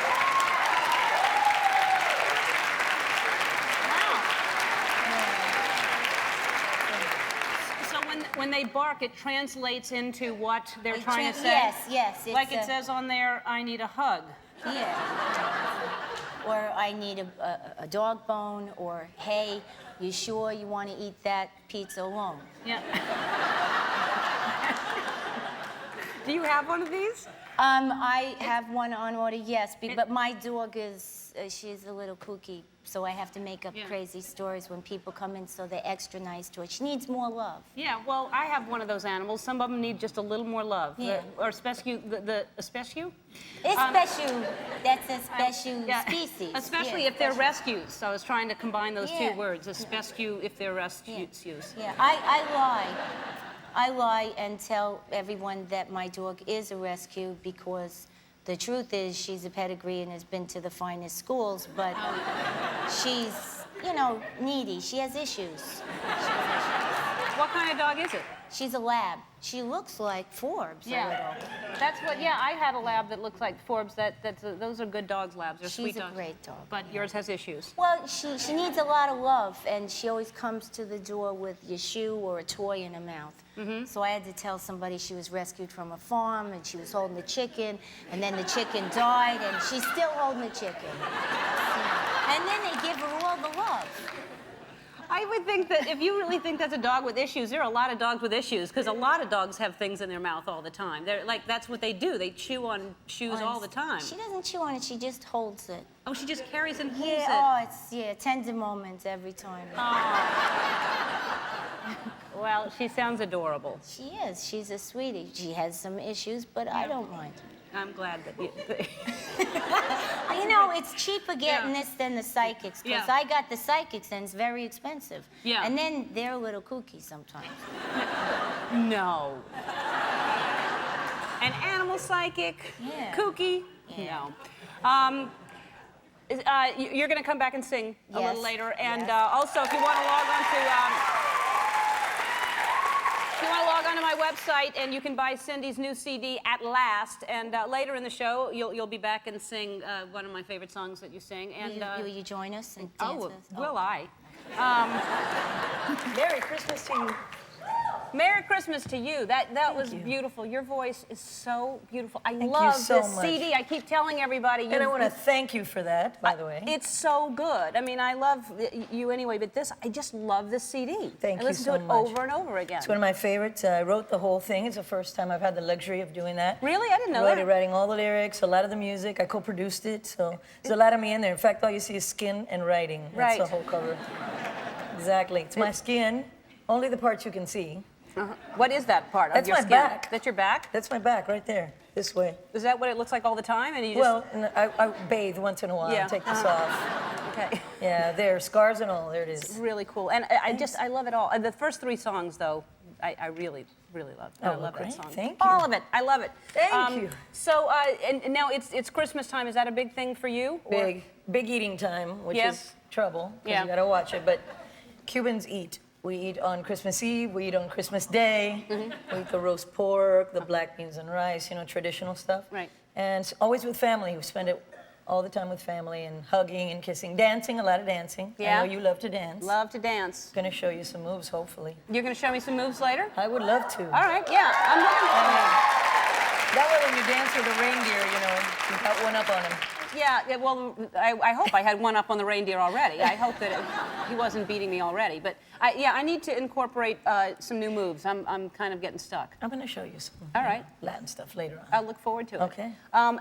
So do you go out dancing in Miami? That's where you live, right? Yeah. We have a club called Bongos that has Latin music, and I dance for 2 hours straight, nonstop. Because it's not just you go out dance a little. When we dance nonstop. Milo's not too much of a dancer, but I dance with my friends. Really? We have a ball. Yeah, well, when we dance too, You're not the only one. I mean, you should see us once we get started. All of you? Yeah. At home? Yeah. So, and what is it like living in Miami? Do you enjoy it? I love it. Yeah? I love Miami. The weather's great. It's a lot of fun down there. Yeah. You don't come down to Miami ever? Well, it's so far away. It's not, if, you know, we were shooting in New York, that's a close place. Because I would buy a house there probably if I lived closer. Yeah, it is kind of far from here. But I love it whenever I'm there. Yeah, it's beautiful. And you can live right on the water, which is really great. I live right on the water. Yeah? Yeah. That's probably good and bad. Yeah. I love it because every morning and every night the water's like a whole different personality. You know, it looks different every day. But we have like a bit of a tour boat problem back there. There's many, many tour boats. Tour boats? Tour boats that come by behind the house and go, oh, there's Gloria with her young in the backyard. Like you're an animal or something? Hello. Gloria with her young? No, they actually talk to you. They'll say, hey, Gloria, you know, wave hello, you know. Wow. Do they say, please do not feed Gloria or any of her children? Yes. Like your zoo animals or something? Do not throw bananas. Yeah. No, they're great. I mean, they're very nice. I have some private areas, so it's cool. Yeah. Well, you've just made me not want to move there. But I'll just show you the parts where you can move. All right, because it sounds beautiful. It is. Live It's there. beautiful. I am so happy. She's a lady. Ooh, yeah. I want to dance. Honey, I brought my dancing shoes. Really? Are those comfortable to dance in? Let me tell you something. I have danced in shoes that you would not believe. No, I'm sure. 5-inch plexiglass shoes. What is it, the platform? Yeah. Down plexiglass stairs in Vegas. Oh. We weren't planning to talk about this. No. But you know what? But don't they usually accommodate that? If you're performing there, wouldn't they put little skid mark things on there? Yeah. What's hard is when the mic goes out. Oh. And you're singing and trying to get down 25 stairs in Las Vegas. Oh, no. And you're not on a track when you're in Vegas. You weren't singing to a loop, were you? Oh, no, I was singing. Uh-huh. I was singing everybody else's songs. Yeah. I didn't even remember you performing in Vegas. The first time I was in Vegas, I literally, well, they say I burned down the dressing room. They say I did. I mean, I don't believe it, you know. Allegedly, I believe they say. I think it was like allegedly. Mm-hmm. So I then decided that maybe this gig wasn't for me, and I was there like through my 21st birthday, and that's where I had my 21st birthday was in Vegas. So this is before Laugh-In and everything? Oh, yeah. Really? Yeah. Not that much before. Things happened kind of quickly. Yeah, it seems like it. Yeah. Because you were young with Laugh-In. I was young with Laugh-In. Yeah, I was 22 or 3, something like that. You know, I did one gig and I got that, and sort of chorus line thing. I thought I had it made. I thought I had it made. I got a job doing what I wanted to do, you know, and next thing I know, somebody went, no, you're not going to do that. You're going to do this. And now I'm on like on a 3-camera television show going, where am I? I mean, I didn't train to do this. I was a dancer. So that's how that happened, and that started with the platform shoes. Well, takes you back to the platform shoes. The platform shoes. Honey, these are so high. It's interesting. These are really high. These are hot? High. Oh, I thought you said hot. I thought you were Paris Hilton all of a sudden. You're like, these are hot. Oh, no. These are high? They're high. They're too high. They are. So next season maybe an inch down? Well, what I would say, I'm just, you know, whatever. Is this your book I'm sitting on? Yeah, sit on it. I'm going to sit on your book, and I'm going to sit on my book. Uh-huh. And I just want to check this out. Okay. Is that better? That's better. Okay. Because it pushes, I find the same thing. Well, also, do you find that when you go home at night and you don't know why you're tense or why your shoulders feel a certain way? Oh, no, I know I am. Because it's literally...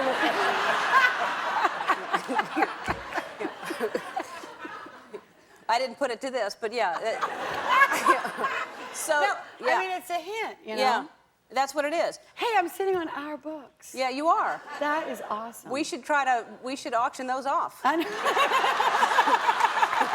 Both of those. Raise some money. There are, I just got the book today. I promise you I'm going to read it, but, and now, for sure. Want to see it? Yeah. There's a picture of you from Laugh-In. There's all these great, which, you know, I love a book with pictures. So, it's less to read. Oh, yeah. That's what Kurt said. No, I really do look forward to reading it, because I am a huge fan, and it's a very interesting story. But this, I just have to ask you this question, and did this guy give you permission to put his picture in the book? Who is this? And, well, his name is David Fisher, right? Yes. He was the first love, other than my father, in my life. Uh-huh. And what's going on with his teeth? He had, well, see what happened is that David had his baby teeth. And then he had his other teeth, and his baby teeth didn't fall out, and then his big teeth came in. At the same time? Yeah, and then those teeth like did that, and then the other teeth did this. And those were the days that they didn't pull teeth, you know? So I became his translator. Why? No one could understand, because his teeth were... Yeah, his teeth, no, I was fan of the... They sat me next to David in class. And he was poor David. He was my neighborhood best friend. I loved him. By the way, he's very gorgeous today. I just want to add. He turned out to be a really handsome guy. Yeah, that goes to show you. Yeah, really. All right, so let me ask you what, well, because I heard about it from the book. Yeah. This is something that your dad did every night, and you still don't know why. You mean, is this after I came in and the Electrolux was going on because he was heating the house because there was a hose that was hooked up to the gas that hooked up to him sitting in this chair doing this? Yeah, that's how he heated the house, from the stove and a, well, you'll read about it. Yeah, you'll read about it. So that's one thing your dad did. It's kind of a new, kind of old reversed osmosis. Right. So now this is every single night. Yeah. Run through the, what would he do? Well, he'd have a drink, of course, his, scotch and soda. And he'd put his scotch and soda in a, well, it wasn't, it's a tumbler. Seriously, it wasn't this kind of a drunk. It was bigger than that. And then he would take a lovely drink of his, and his finger was always, and then his nostrils would fill up, getting ready for the first whiff. With horseradish, he'd sniff that. Yeah, that clear his palate. And then he'd take the Worcestershire sauce, and he'd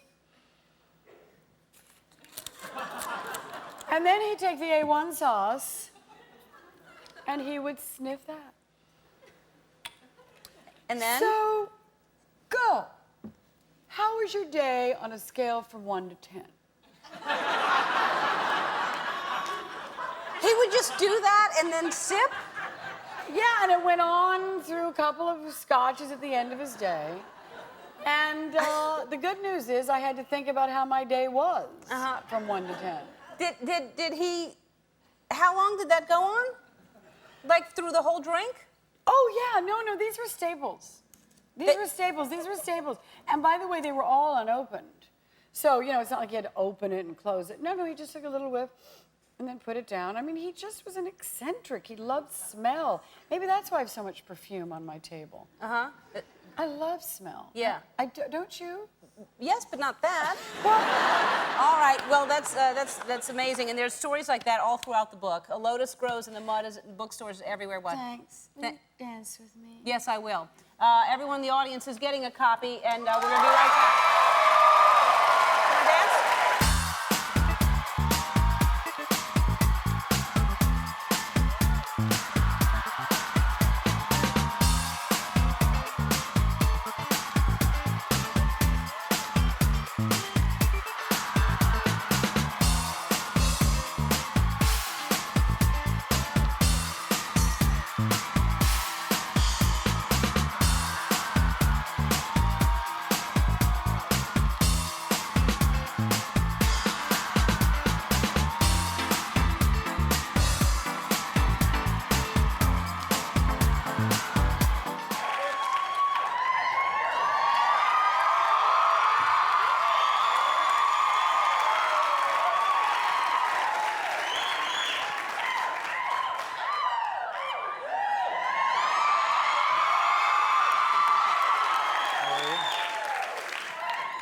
I think they were surprised to see you cutting a rug right there. That was, I didn't, no, not, it was an expression. No, you didn't actually cut it. Yeah. It's okay. Good. Quite a dancer, I didn't know it. A lot of people don't. Yeah. It's good to see you, and I just recently had my 30-year high school reunion, and which is quite a shock to me. I had everybody here from my Atlanta, Texas. Really? Yeah, and I was showing everybody my picture, and it's strange because I think you'd look at me, look at mine, and you'd recognize me. That's me, and still the same kind of. You'd look at that and say that's me, right? I've got a pretty good idea what's coming, Ellen. All right. Let's look at you.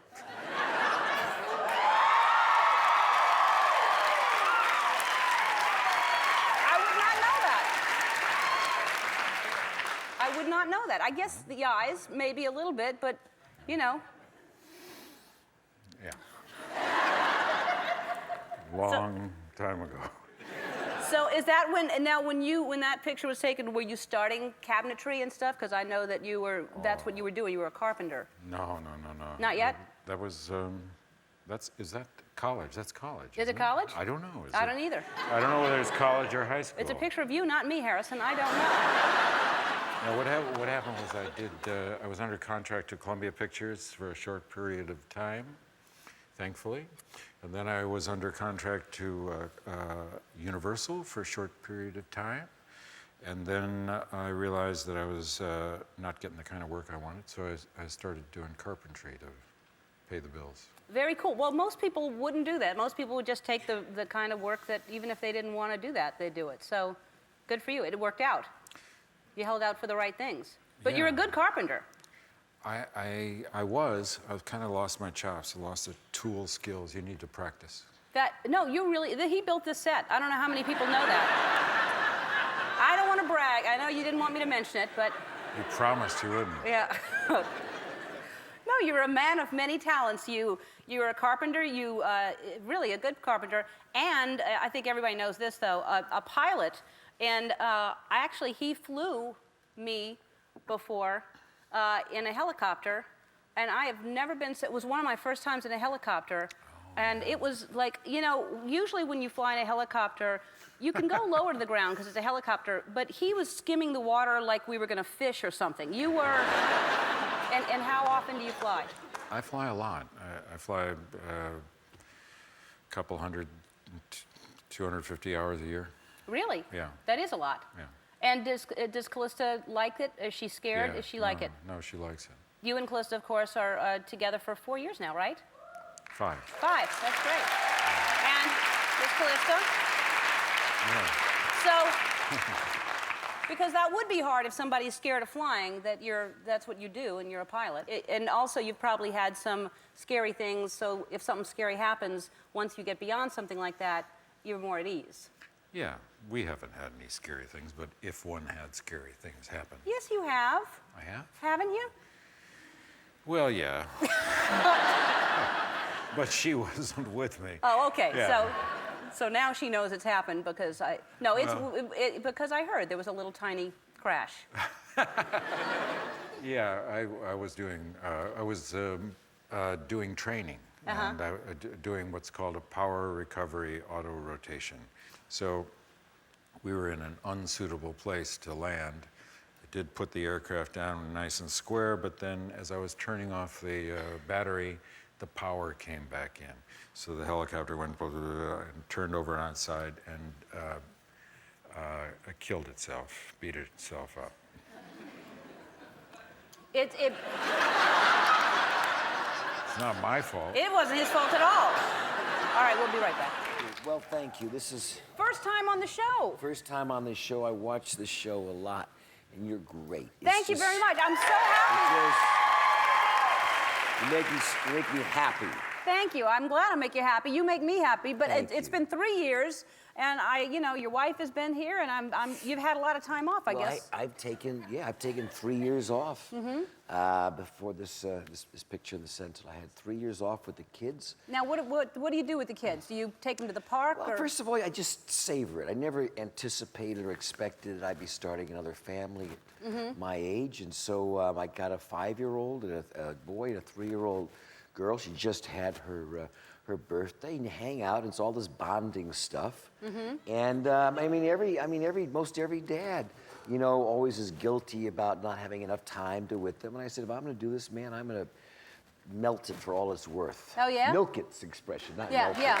Well, You make up whatever you want. I can melt it too. Right? You can milk it, you can melt it, you can do whatever you want with it. Thank you. So he's 5, she's 3, and are they similar? Are they opposites? They're very different. Dylan, our son, is just was easy, no terrible twos, no nothing. Really? Yeah. Karis, I don't know. She must take after her father. She likes the high heels at the thing. She wants to get dressed in the pink at the beginning, and she goes.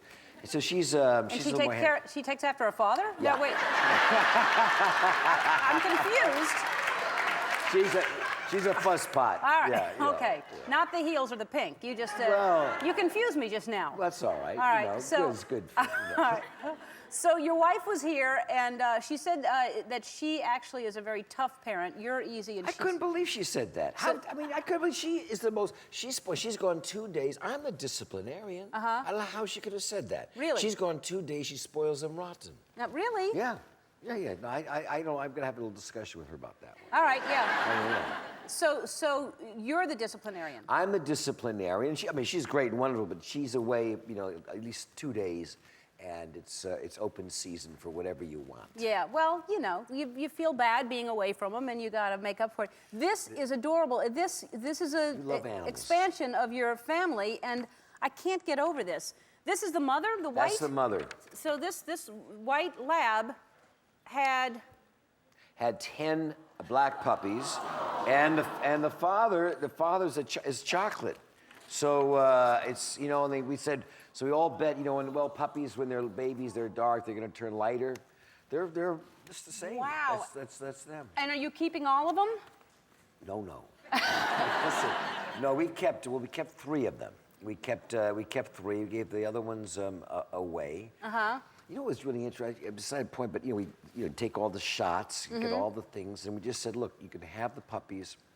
People who want to just make a contribution to the SPCA on our behalf. Good for you. Right, but then you got to follow up, to find out whether they actually did it or not, and you'd be surprised. Really? I mean, it's a little awkward to go around to friends and say, "Excuse me," But you didn't. It's You make didn't your donate. contribution. Well, then you collect it next time and then donate. But that's a great idea because there are so many animals that they're taken care of. Speaking of expanded families, you have possibly. Well, let me just show you. This is what your wife said last time she was on the show. And do you think you'll have more? You better ask Michael. He said he doesn't want to be too old. Right. I have to push him in a wheelchair as well as a stroller. He said it, not me. Yeah. What's that about? Well, I mean, I'd rather be standing for my children's high school graduation. I'm not looking to be rolled around. I think it's perfectly normal. I'm very happy with the kids, and I don't think we need You don't need another more? one right now. No, she's always does that thing when we're getting older. She says, I'm in my wheelchair. She pushes me, where are we going, honey? She says, it's called Cartier, honey. Cartier. You're going to love it. Okay, all right. You all are hot, man. You dance well. I've been watching back there. Yeah. You've had your workout for today. They really do. They come here and they get a lot of workout. I cannot believe you have. Thank you for being here. And Thank you for having me. I've never been on your show. I'm really excited. Not for us not asking. I'm sure we must ask you all the time. I don't think you ever did. No, really?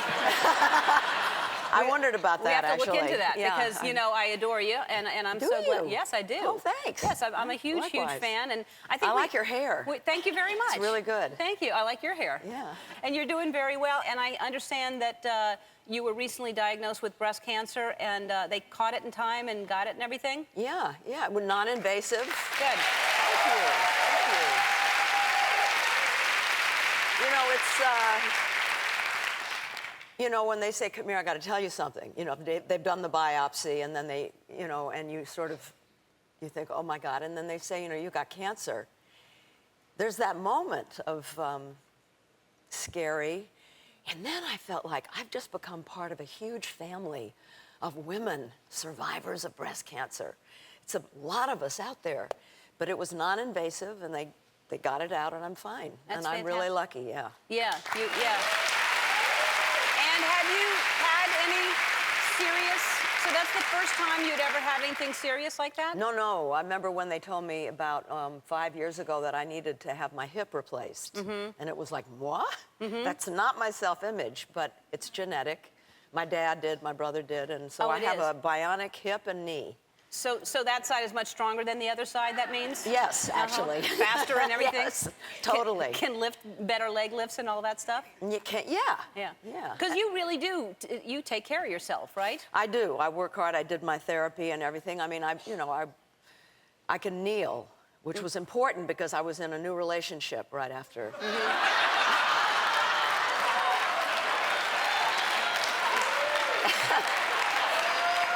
You know, but look, see, it's pretty good. So you're... Now, when I say that you take care of yourself, it's interesting because you've talked about, you've been very open about your struggle with eating disorders, both anorexia and bulimia. Right. And Portia just wrote a book about this. I know. 20 years, is that how long you struggled with it? I would say it started in boarding school.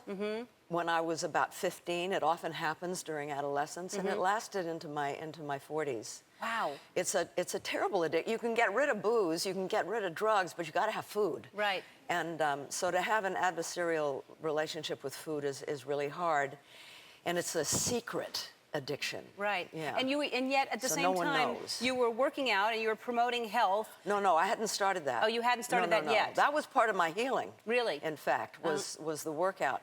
No, I did ballet. See, ballet is it's a very controlled thing, and very often women and girls who suffer from eating disorders, they drift to ballet. Right. Well, I ballet guess is this part Black of it, Swan, too. the movie. Yeah, did you see it yet? I haven't. It's I hear intense. yeah. It's really intense. I'm really looking forward to reading Portia's book. Yeah. It's but she exposes. I mean, it's not only a secret. It's a self-loathing secret because you really hate the fact that what you're doing to yourself and but 20 years. So you're healthy even in spite of all that. I went through marriages and and nobody knew. Wow. And when I did my first workout book, I decided for the book to be meaningful, I'm going to have to fess up. And how long ago was that happened? About 45 years old. Yeah. And ever since then, you've just been about. That's a long time ago. Because you're about to I'm about to turn 73. 73, and you look fantastic. I mean, Thank really, you. right? Thank you. Thank you. Just the vitality too. And so here you are about to turn 73. And how long ago was this that you actually literally by yourself chased a bear out of a house? Is that what you did? I had a bear in my bedroom, and I wasn't married to one either. When was this? It was about 10 years ago. I have a ranch in New Mexico. It was about 10 o'clock at night, and my 1-year-old grandson was in a crib in the corner, and it was a log cabin, a very small room, and I heard a weird noise outside, and I got up and tried to see, and my dog, I had a golden retriever, came running out of my bedroom, barking and howling, and so I went running in, and right there, walking from the hole in the screen door that he made all the way to the crib was a bear. And I didn't know what to do, so what I did, you want to know what I did? Yes. I No, went, we're not interested.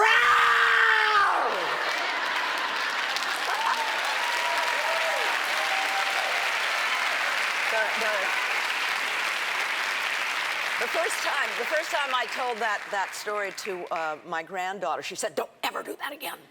She scared her to death. But you want to growl. You want to put your eyes on them. Don't take your eyes off and growl real loud. Make yourself real big. The bear stopped and turned around. So I growled again, and it urinated on my rug. It really made me mad. And then it walked halfway out the door and sat down. And so I pushed from behind, slammed the glass door. Wait, you pushed the bear with your hands? I did. I pushed with my hand. I just pushed and slammed the door. And the bear kind of leaned against the glass door. It's funny to be with a pane of glass between you and a bear. You know the way they do, they kind of like this. What's funnier is that you push with your hands on the bear, with your bare hands. And, wow, you're a brave woman. And so that's what you do. So you just get as big as you can and growl. Yeah, I've had 3 bear encounters. I won't go into the others, but they're all good. I've had a cougar encounter. I was with Ted Turner for 10 years, and we were in the wilderness a lot. I mean, literally, not figuratively. I mean, figuratively, too, I guess. But we'll be right back after this.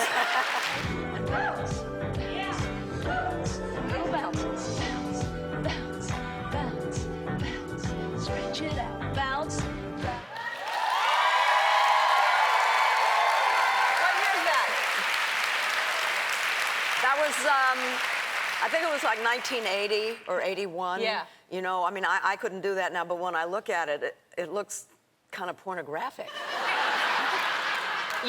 It wasn't, in the 80s, it wasn't pornographic? Well, no, but you know, I don't know where my mind was, Yeah, but no, it didn't seem pornographic. It didn't seem like it to you? No.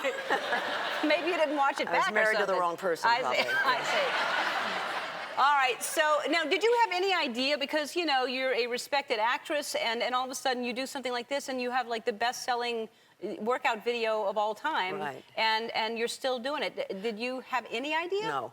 I mean, I wish I could say I knew absolutely what I was doing. I knew that no one had done it, so if I did it, it was going to create a whole industry, that the timing was perfect. No, I didn't want to do it, but it became real successful. And then I got really interested in the creative part of business, because I'm not a business person, but I found it real creative. But then, you know, after I didn't live here anymore, I married Ted, we moved away, and I just stopped. But now, being my age, I realize there are no videos for people like me. Right. I can't do the ones that are out there, so I thought, well, who better than me to do one? Yes, absolutely. Well, I gave one to my mom a little while ago, because she's always trying to do these, you know, things that are hip-hop things. I'm like, Mother, you don't try to do a hip-hop workout. Like, so you have one for different ages, fit and strong, and then you have walkouts. So no, those are both for, it's my prime time. I created a new brand called Prime Time, and they're for boomers and seniors, yeah. And I think what you said is really important, because when you're younger, it's kind of optional, but when you get older, you have to work out. You have to keep moving. There's certain age-related things that happen to your body, from, you know, bones, muscles, cardiovascular, the heart, the brain. You know, the brain begins to shrink. But if you work out, all those things are minimized. Not eradicated completely, but you minimize your risk of Alzheimer's, dementia, all kinds of things. Good things happen. And I just wrote a book about it, and I've been doing so much research, I thought, well, I'm going to do it. I'm just going to do one, and they're good, and they work, and they're safe. I wanted to make something that wouldn't scare people, you know, that wouldn't ask people to do anything where they could get hurt. Right. But then I didn't want to leave out the young ones, so I relaunched my own workout brand, and I hired these young teachers to do young workouts. That's yoga fantastic. With this amazing woman. She's just a great teacher, Tara Stiles. Jeanette Jenkins, you know her? I don't. Hollywood trainer. She does a boot camp kind of thing, and Karina and Katrina do a fit and toning Well, thing. I'll check out the yoga one, because I love doing yoga. Oh, she's so good. All right. Well, fantastic. I'm so glad you finally showed up, and you're invited back anytime, by the way. Oh, really? Let me just put that out there. Okay. All right. You walk like you're like 10 years old. When you just kind of like shuffle along whenever you walk. It's a very cute walk. Well, I don't know if that's my real walk. Really? Yeah, that's my self-conscious coming on a television show walk. Really? Yeah. Well, because I've seen, not this necessarily this show, but I've seen shows where they introduce, you know, and like introduce a fictitious name. All right. Ladies and gentlemen, please welcome Conrad Strickton.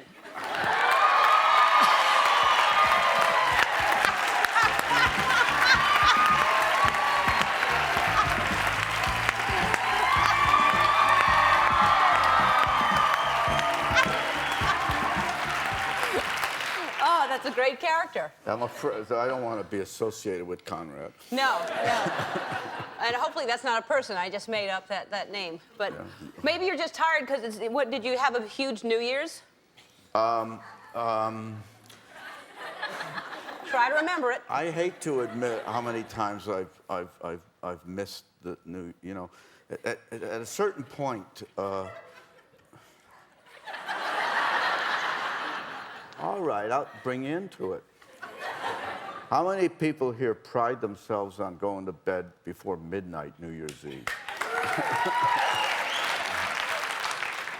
How many think that we're old that have just said that? You know, so yeah, I do. I like not to, you know what I mean. Not really. But I take that as that you don't really care that much about it, so you go to bed and you don't make a big deal out of it. I think I was traumatized so much when I was a kid that, you know, I tried to get dates on New Year's Eve, and I couldn't get dates, you know, and then so I go without a date, and then I try to find somebody to kiss at midnight, you know. And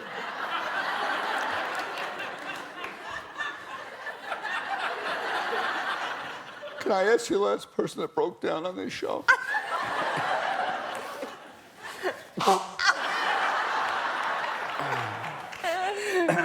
So.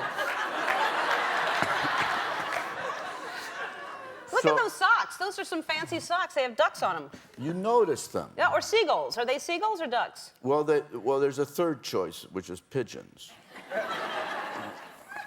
You're the first person that's ever noticed this one, because I'm nervous when I do shows, and really? So I wear my lucky socks. Well, pigeons don't all look alike, so that's why I thought it was either seagulls or ducks.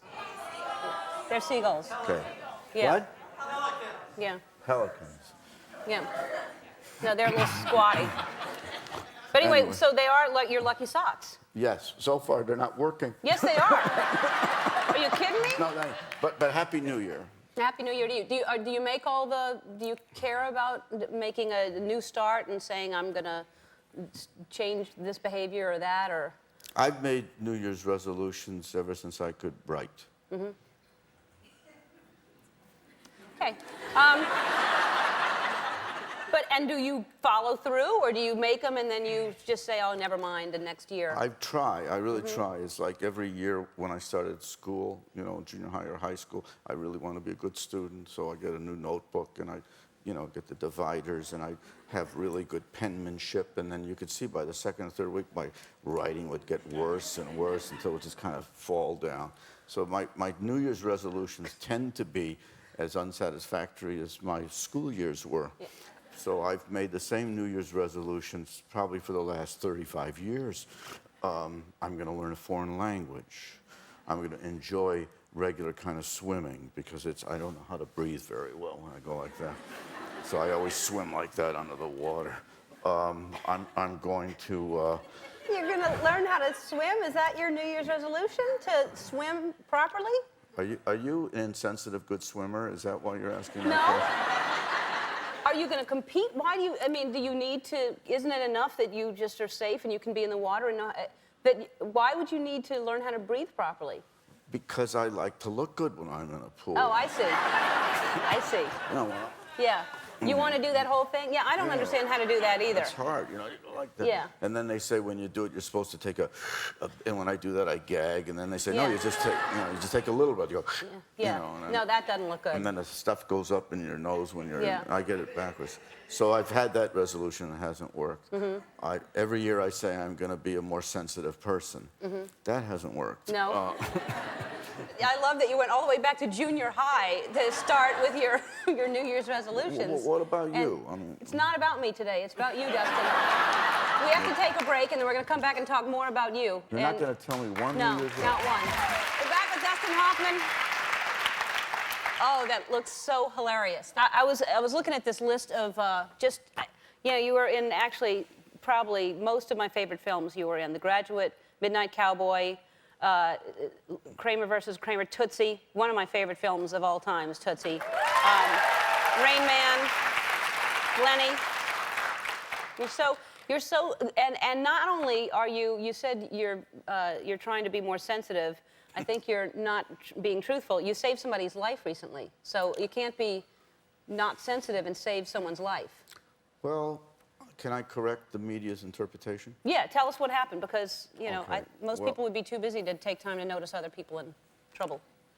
Well, I was forced to notice. I was on the beach and I was just reading the paper, and there's 3 ladies walking on the beach, and they're one on either side is supporting one lady who's in the middle, who's not in good shape at all, and she's like, she's red in her eyes and she can't breathe, and she's like, and they just turned because they've been looking madly, crazily for help, and no one was paying attention to them. And I just and they didn't know who I was. They were just saying, can you help us? Can you help us? I mean, it was just kind of mysterious why they would pick me, because they said she's been bitten by a bee, and we need help because she's allergic. And And I say it was strange that she picked me because my wife has a bee allergy, and she has her kit with her. So I yelled. I said, "Come up, come up, come up, come on!" I yelled for my wife. I said, "Lisa, Lisa, Lisa!" Screaming, because I knew that minutes count. And my wife and I yelled up to her. She's upstairs, and I says, "Get your kit, get your kit." She's she's going into anaphylactic shock or whatever from her bee sting. And my wife brought the kit down, and she took it, and I said, "Do you want me to jab you? You're supposed to do it in the leg." And she says, "No, I'll do it." And then she couldn't do it, and then she was like, I says, "Look, either you do it or I got it." She says, "Okay." And then she squirted it before she did it, and then I had to redo it for her. Anyways, it worked, because she started, always knows when it works, so there's a lot of shaking that goes on. And, it's taking effect, and slowly she started to, I guess whatever happens, reduce the swelling.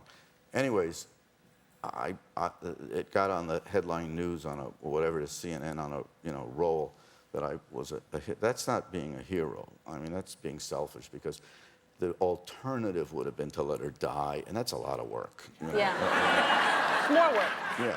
It truly is. My God, I mean, it's so. But here's an interesting aspect of it: is that I'm sitting with her, and we put blankets on her, and her friends are there, and she's starting to feel better, and she's got her bathing suit on, and as soon as she has like her first breath of kind of consciousness that she's not going to die, she says, well, I can't say the word she said, but O.S. I didn't shave my legs, and I'm here with Dustin Hoffman. That's the truth. That's great. Let that be a lesson to you. Two things you're learning right now. Two things you're learning. Always bring your kit and shave your legs. Yes. Men? You never know. Then, should I go on? Because it gets nutty now. Do we have time to go on? Go, Should I talk yes. faster? If it gets nuttier, yes. I'll talk fast. Talk as fast as you So possibly. then she says, "Do you mind if I call?" Do you mind if I get my husband? I want to call my husband. I said, "Go ahead, call your husband." So she calls her husband. He lives 5 minutes away. He comes down, and then we start talking. And it turns out he's a police officer, and he lives in the same neighborhood as my daughter lives, who parenthetically just gave birth.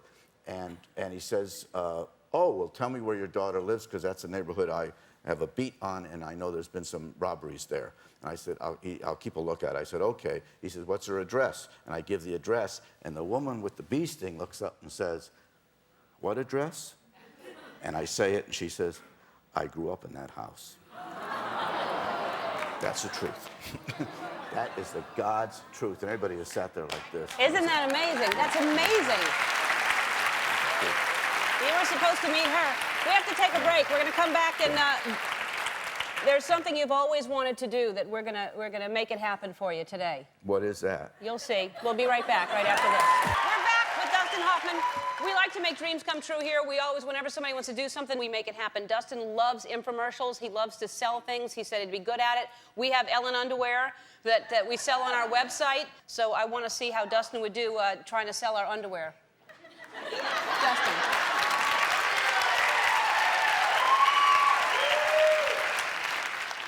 Hey, hi, hello. I've got something here that's really going to knock you right into the 20th century. So get ready to lose your mind, because today on EVC, we've got underpants. Well, are they regular underpants?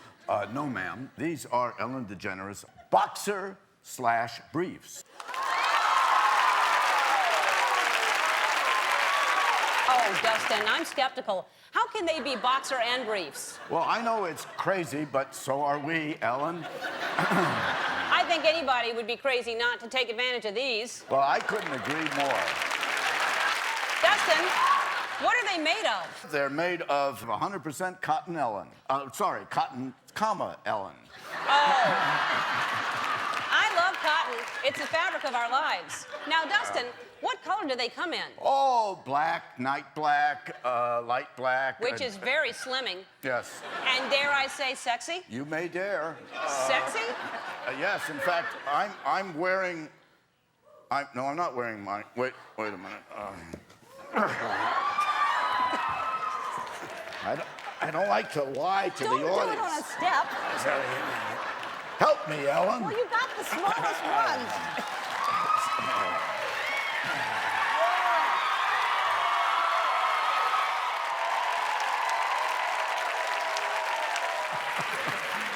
Wow. pair. I'm glad you asked, Ellen, because until now, these underpants were exclusively available only to our celebrity guests. But now, what? Everybody has an opportunity, which is incredible, so let's call it an incredible opportunity, to own their very own pair.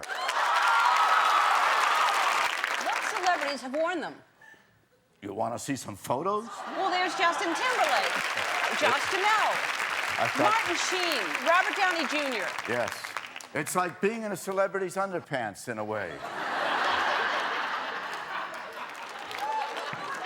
I must say, when you're wearing these underwear, just take any knife out of the drawer and those onions will cut just like that. When you're wearing these underwear, and those tomatoes will cut like that. Yes, really? Yes. Really? You see, you can't go wrong with the Ellen Boxer Brief. As I said, 100% cotton. That's with what I an thought you said. elastic weight. When you say that word, you kind of want to stretch it out, don't you? Sure do. An elastic waistband that reads Ellen. Dustin, they Yes. sound expensive. How much do they cost? Well, they'd be a bargain at $34.95, wouldn't they? $34.95? Yes, they would. Yes, but they're not $34.95. No? They're not even. They're not $26.95. Are they $24.95? Yes!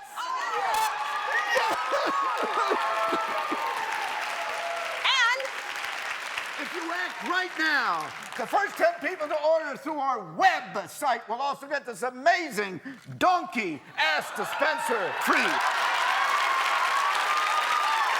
So you get the underpants and the donkey all for the low, extremely low price of $24.95?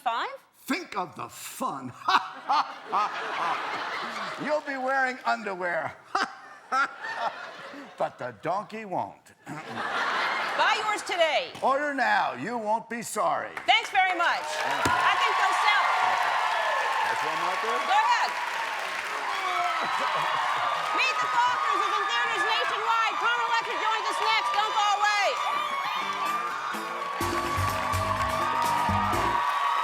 Thank you. This is nice. Isn't it? Yeah. Thank you. Better than the house. Thank you. Yeah. Thanks. This is it's a big show. You have the largest soundstage west of the Mississippi, I believe. This yeah, is like huge. It is. How long did it take you people to get from the door of the stage to your seats? Yeah. You're going to need that Swiss Army watch just in time to watch. Some people aren't even still here. They're in the They're still experience coming in over the there. back, yeah. Yeah. This is very good. See? Look at them back there. Oh, there they are. Yeah. We have So overflow.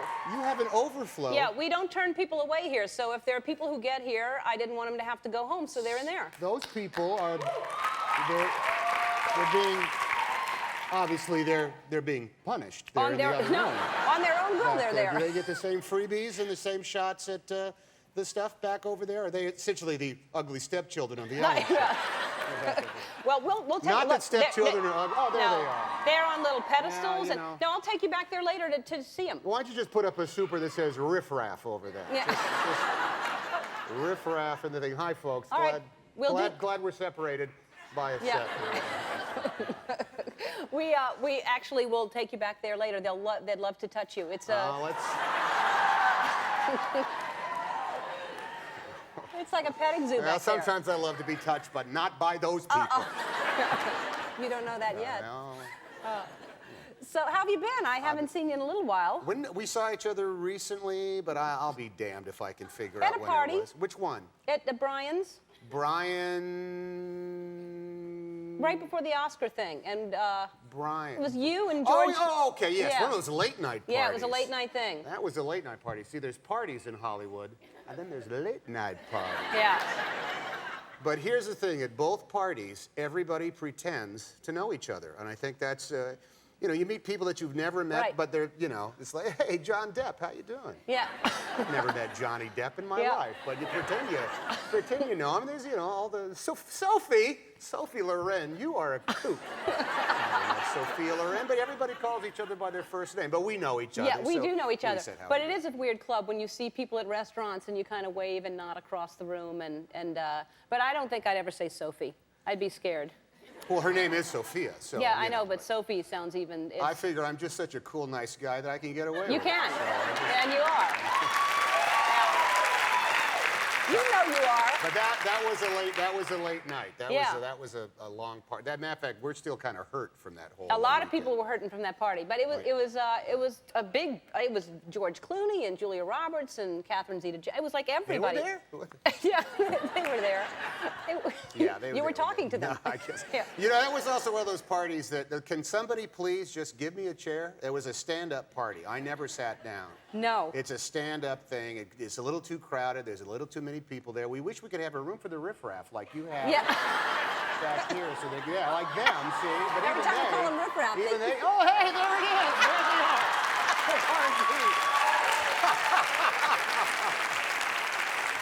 Yes. We used to call that the experience, but now it's the riffraff room. The riffraff room. I think that's good. That's the word. Now, I got to ask you, because your son, first of all, Colin. Yes, my 26-year-old lad. Yes. Your 26-year-old lad is an actor. Yes, he is. And now this is the second thing he's done with the OC. He did a movie about the OC, Orange right? County, County. And now he just did the show. Yes, the OC, which evidently is on. It's a big show. It's a big show, the OC. Yeah. The OC. They love it. Did you watch? Well, I have somebody in my crack team of employees has T-voted. Is that Really? Yeah. I'm still using essentially a Betamax with a wire hanger and some duct tape. So No, you're I'll not. see it in some way or another. No, we were busy last night. Right. So. But now, so you must be proud of him. I'm very. Yeah. My son Colin. He's a good man. He's a good man. It's so weird to know that you have a 26-year-old son. I don't know why, but it seems. He was born at a time when there were 3 births in the United States of America. Him and a couple of Mormons had a kid. And, oh, come on, please. Oh, who cares? He's 26, and he's the greatest thing that ever happened to me. Yeah.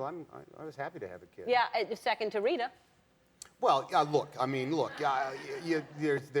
there's universal things you can say. Mm-hmm. Oh man, Really? and you can't say, oh, boy, I love my kids more than I love my bride. You're not going to say that. Well, you love the family. It's a speed of light. Because you really are so romantic that if you don't know, Rita Wilson, his wife, y'all been together, 16 years now? Look at that. Now, notice. Can we go back to this just for a moment? Well, let's put it on the looky-loo if you want. You want? Now, whatever you want, yeah. Anything I Just do? use your finger. Okay, you notice that this is a very lucky man. Yeah. No doubt about it. This lady, she could have done better. No. But together, you see, there's love, true love, true love. 16 years. You know what, Ellen? You have lost me to this. Isn't it great? I am going to... Look at the... That's a lot of fun. It's great. Isn't it great? Yeah. Oh, how do you we'll do leave that? it on there, or you want to erase it? No, you can erase it okay. now. That's okay. Like that. It's the coolest thing. We've been married. We'll be married for 16 years at the end of April. And now, because what you said, you got when you got was it your first or second Academy Award, and you said that she teaches you what love is every day. That would have been the second time.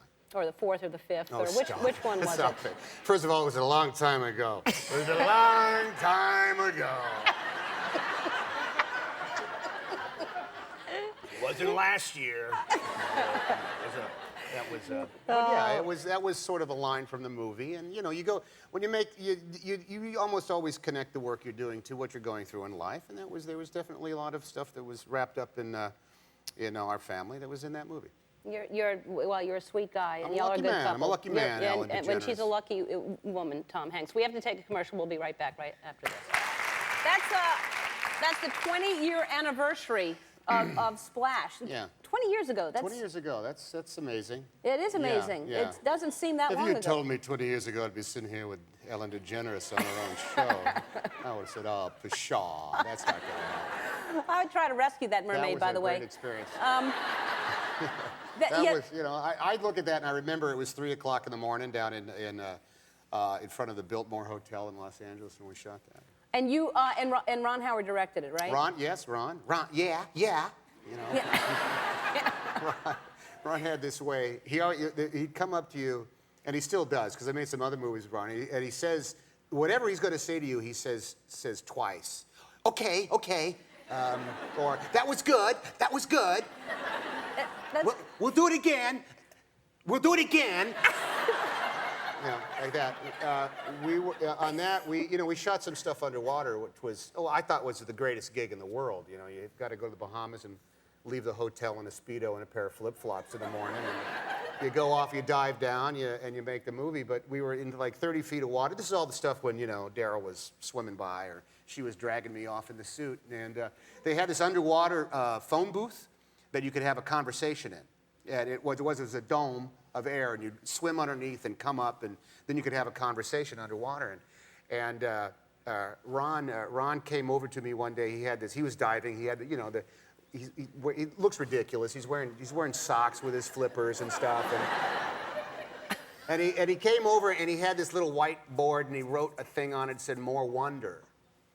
Which, I'm trying to figure, more wonder, what does this mean, more wonder? Well, I should wonder how this got here, I should wonder why I'm there, and I kind of went underwater with it. So I got dragged over to the underwater phone booth, and what it is a little dome, and the water's up to here, and you stick your head up, and you're underwater, like that. And so you're waiting for Ron to come, and all of a sudden his balding head comes up, and he's got his big, he's got the regulator in his mouth. Okay, that was good. That was good. This time, just be more amazed of where you are. So be amazed. Then he swam off,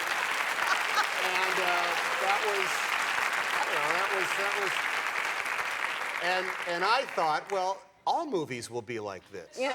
If I can work again, they're all going to be underwater. He's great. I did a movie with him. It's a good impression. You did Ed TV. Yeah, Ed TV. It's a good impression. It's a combination of him and Truman Capote. I think you're doing. But I'm very good at impressions too. By the way, I did an impression of you accidentally. We were doing this NBC Page tour where I took some people. I surprised them. I took them on a tour.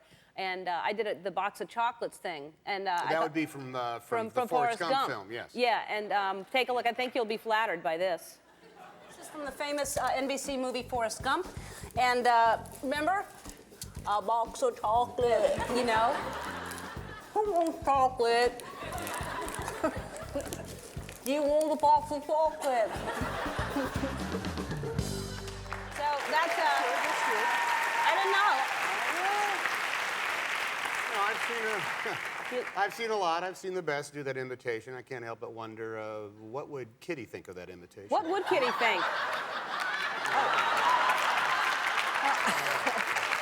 right, we have to take a break. We'll be right back right after this. We're back with Tom Hanks. The lovely Tom Hanks. And so Lady Killers is the new movie, and we're talking about the Coen brothers directed it. Yeah. They did Raising Arizona. They did Fargo, which is brilliant. Oh Brother, Where Art Thou? Yeah. And they had their whole team together. T-Bone Burnett did the soundtrack, the magnificent gospel music, as well as plenty of other stuff. It was a fabulous, fabulous job. You look. What's this character that you're doing? Because what's the story about that you're doing such a hilarious laugh and character? Well, I viewed him as one of the failed college professors that we've had. I didn't go to college. Well, see, that's just it. I acted as though I was going to college. So I was studying acting even then, I You're must a say. good actor. And he's just an oddball, but he's the real thing. He actually loves Edgar Allan Poe and has a plan to get rich quick.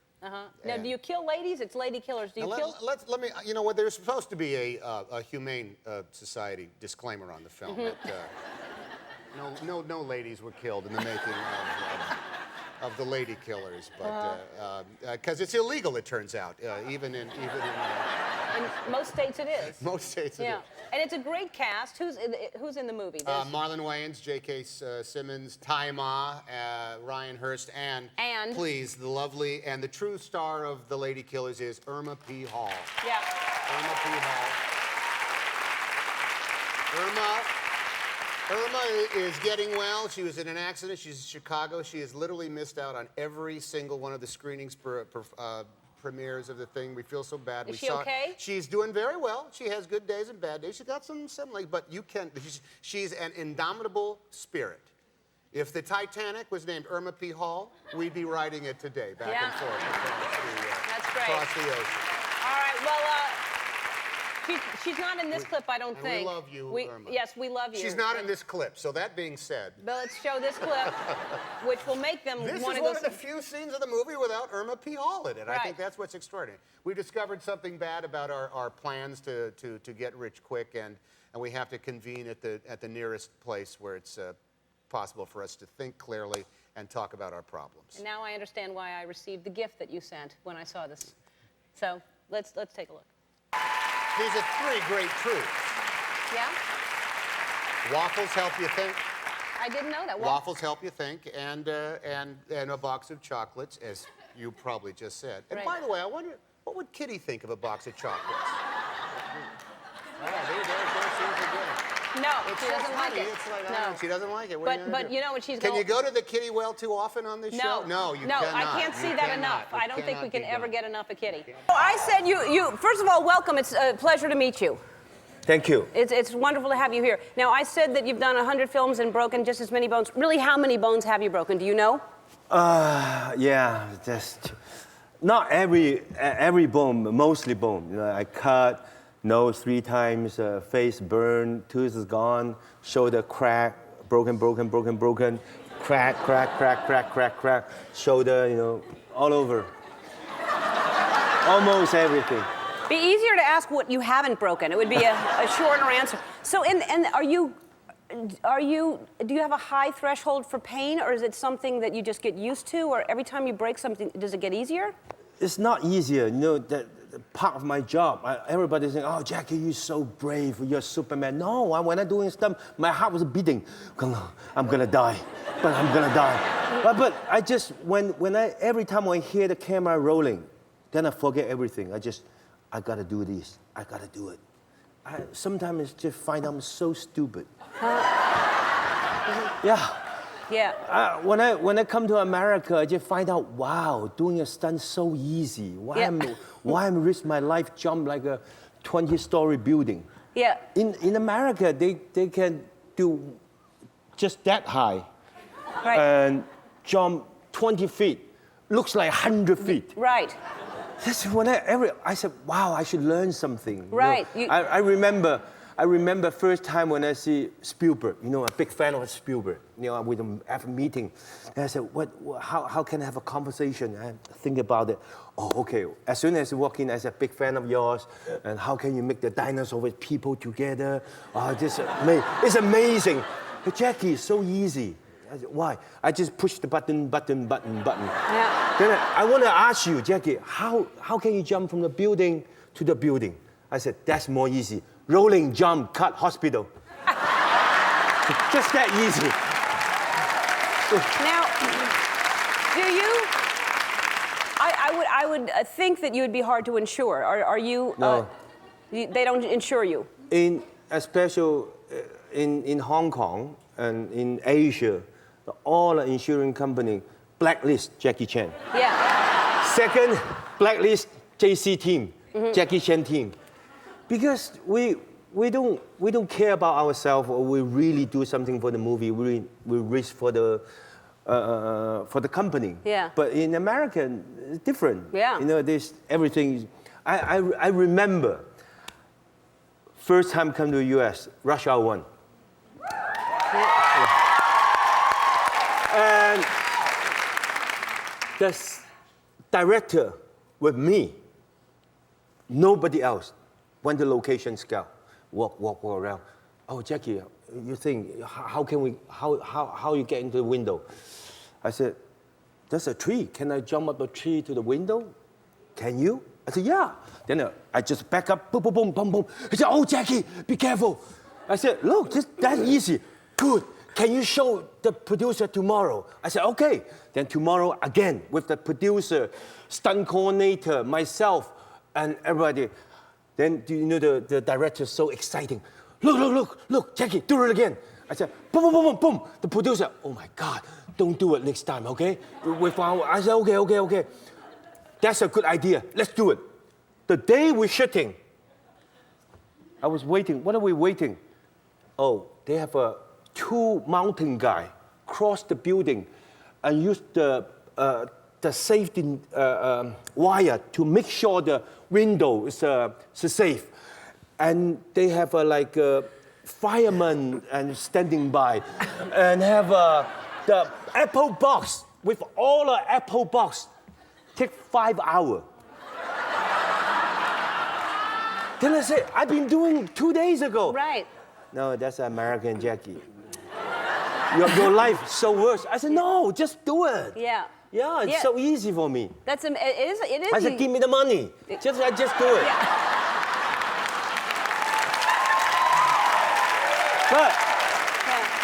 But so when I start making American film, I hurt myself less. Yeah. Yeah. Really? Yeah, I bet. Now, have are you scared of anything? Is there anything that does scare you, since you seem so fearless? Needle. I don't know why. Like to get a shot, or like somebody's sewing in front of you? You can't watch that. No. I just scared the needle around me. I just don't know why. You know, every time when I'm making a movie, they have like a body check. Make sure the insurance something. Sure. Then I walk in the hospital. Then wow, Jackie Chan. Hi. Then I go in. I believe they just hear Yeah. I just snap me first. The doctor have pa. Okay. Then when I come out, I'm so embarrassed. Everybody says, I just so embarrassed. I don't know why. Every time the needle coming, I just They should have it on top of a tree that you just climb and end up on it accidentally, and it just hits you after you climbed a tree or something. All right, so we have to take a break. We're going to take a break, and you're going to teach me, because you're kind of like, you do all these stunts, and I want to see if we can do some stunts here on the set, okay? So we'll see if we can. We'll be back. All right, we're back with Jackie Chan, and this is, you know, you read these things, you don't know if they're true or not, but I read that you do your own laundry. Yes. Like, not the jeans, only socks, underwear. Sometimes maybe T-shirt.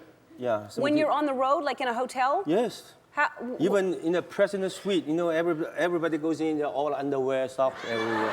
Because even I teach my stunt team or all my colleagues, I said, never take the underwear or socks to the laundry. They charge you $20 US. You can buy another one. It's just so easy, you know. I just bring 2 underwear day and night. So easy. That's so easy. Yeah. When you're taking a shower. No, really. That's a trick. No, listen, that's a trick. When you're taking a shower with your underwear together, you know, then you take the bath, then you take off the underwear, clean, then clean. Then hang it. The next morning, then you change.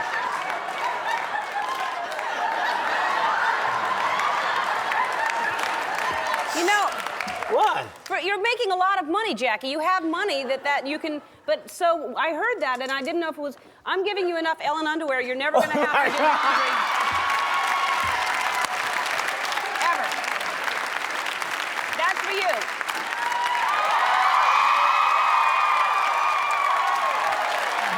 It's not about money. Yeah. It's not about money. No. It's about discipline. It's about discipline. No, I know. I think that's great. But now you have plenty. You can go a long time without having to wash yourself with underwear. I'm going to sell it. Yeah. All right. So we were talking about stunts, and during the commercial, I said, what can we do? And if we climb anything, I think that's too risky. So I'm not sure that we can actually do a stunt, right? Can we do a stunt? You should plan for this. I know. It's difficult to do this kind of things, you know. It's a children's program. It's children's program. Well, not children's, but, you know. I mean, there are children that watch. I don't know.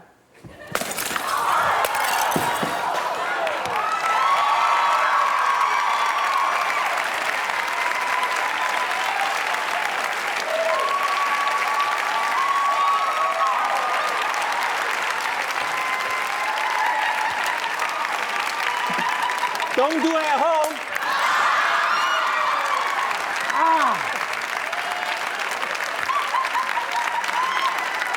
You know what?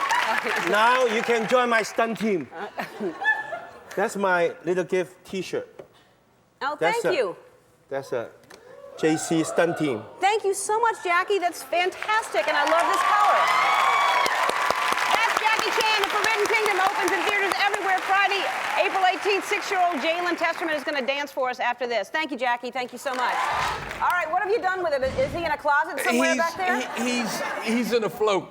Floating. Yeah. He's floating away. Were you jealous? I couldn't resist. I am the Grand Marshal. You are the Grand Marshal. I'm the Grand Marshal. Yep. I guess I should take this off now. Or should I keep it on? You can take it off if you want. Actually, you can. The train station right down there is the train station I used to get off, to get out, to go to school up the block. And what made you? Was this something that you knew you wanted to do since you were young? Or? No, not at all. Not at all. I wanted to be a football player, or something athletics, and. And why didn't you do that? I wasn't any good. Oh. No, I was pretty good, but I just got into acting in my junior year of college. Uh-huh. And so, but what do you work out every day? No. Really? No. I did today, but no, I don't. Because you look great. I dance like you. I just do you dance? I like that, what you did on the table there. I thought No, that well. I thought about coming out here and trying it. I said, nah, it doesn't This is a narrow table. No, the one in LA. You could do it. Do it.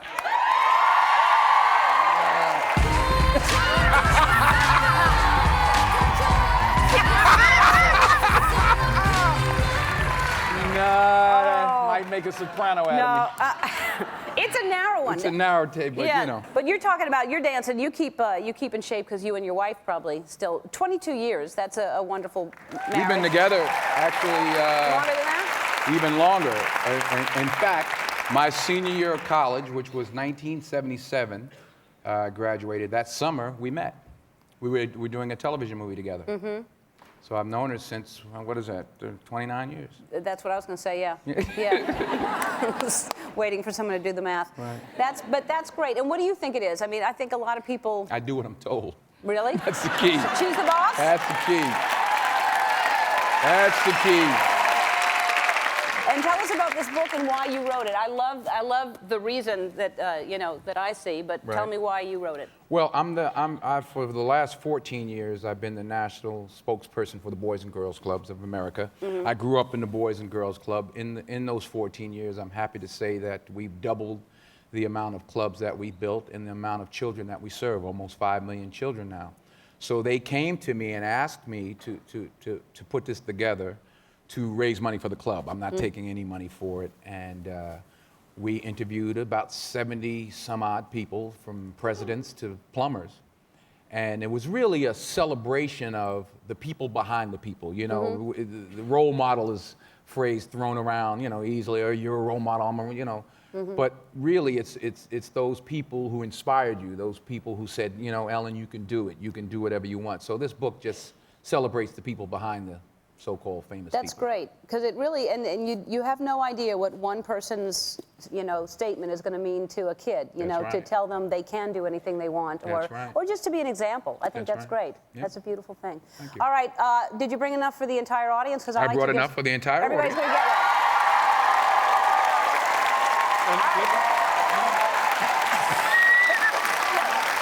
Let me just say now, as Grand Marshal, this is powerful. It is. I feel like the school monitor now.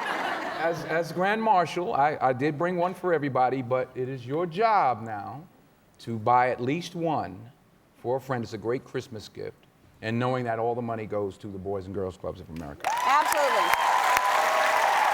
All right, we'll be right back with Denzel Washington after this. I love that. You're just carrying your mic pack. Well, they wanted to stick it on somewhere, but you get these little humps that they look kind of odd, so I just said I'd carry it and I set wish it I down. would do that. I know, they try to, they're always, and they're so visible anyway. You'd think they would be able to do, they have computers smaller than that. I know. Yeah, they haven't refined this as well as they should have. After all these years, with these little things sticking up, it's that hard. Huge antenna. It's always sticking up, and I look like I have something sticking out of my back there. Well, we saw each other a few weeks ago Yes. in New York. I just wanted to say, you know, I'm going in next week to have a mouth guard fitted. Are you really? Yes, I am. Yes, I am. And because I have found the same thing. I wake up in the morning and my whole face aches. I've been gritting my teeth so hard. But how did you realize it? Just because your face was hurting? Yeah. Mm-hmm. Yeah. And then wake up in the morning and you're like, you're so... Right. That's the thing. I'm having shooting pains It's back not here, good. too. It's not good. No. And your teeth ache from like... Right. Clenching them all night long. There's a little trick. If you're trying to relax before you fall asleep, which I've been trying, but it still doesn't help with the clenching, if you notice when you're laying and you're trying to go to sleep, if your tongue is touching the roof of your mouth, you're not relaxed. Notice that next time because... I use that to keep my teeth from clenching. No, I stick my tongue up there. No, that won't help, clearly. If your tongue is touching the roof of your mouth, you're not relaxed. So just be aware of that next time and relax it. But are you really going... But then when I let my tongue come, then I clench my teeth, you see? So it's like, it's not a good situation. I can't help you then. No, I know. Now, are you really going to do that, though? Because that's going to be uncomfortable for a while, too. Because I would imagine. The plastic thing. But I don't want, you know, I mean, I have to do something. Yeah. I've only started this recently. Me, too. Yeah. I don't know why. I think it's the Bush administration. Oh.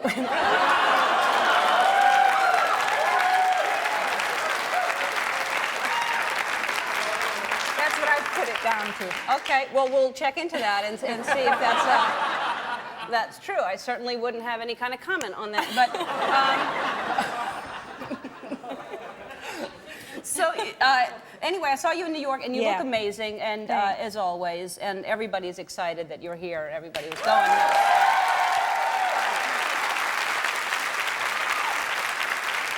And you're on the cover of More magazine right here, and.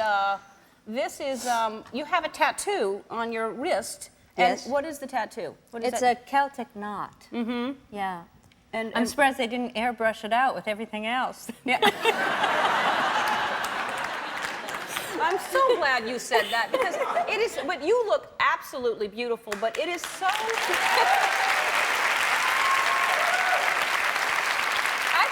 You know, I mean, I appreciate retouching. Yeah. I really do, especially at this age. But I just felt they kind of like... But they always do I look like that. I've been dipped in mortician's wax. Yeah, and people, you get so conditioned to seeing women look like this, and you think, well, no one has any kind of elbow wrinkles, or there's nothing, and it's just not real, it's not true. Yeah. And they don't need to do that to you anyway. So what does this signify? What is the tattoo? A Celtic knot, it is, it's just a symbol that has to do with, like, not the continuous, the never-ending cycle of life. Mm-hmm. Yeah. That's beautiful. Yeah. And your daughter has one also? Yes. I actually think she conned me into doing it. She said, Mom, let's go get a tattoo together. It'll be something that will connect us forever. But I think really it was just a way that she could get a tattoo. And, but I bought into it, so. Somehow mother-daughter seems connected forever anyway, but you know, I don't know. What do I know? She was underage and she got a tattoo. And how it was clever. when did you get this done? How long ago? Oh, it was about 6 years ago now. Oh, and really 6 years ago? Yeah. And it's your first tattoo? No. Oh. What else do you have? Oh, one that's really old. Yeah? Yeah. And one that's been there for about, I don't know how many years now. 35 years. What is it, or do you not feel comfortable saying? No, I tell you what it is. What is it? It's a crescent moon. Uh-huh. Uh-huh. And where would it be? It's actually just on my hip. It's still on I my see. hip. Someday it'll probably be halfway down my thigh.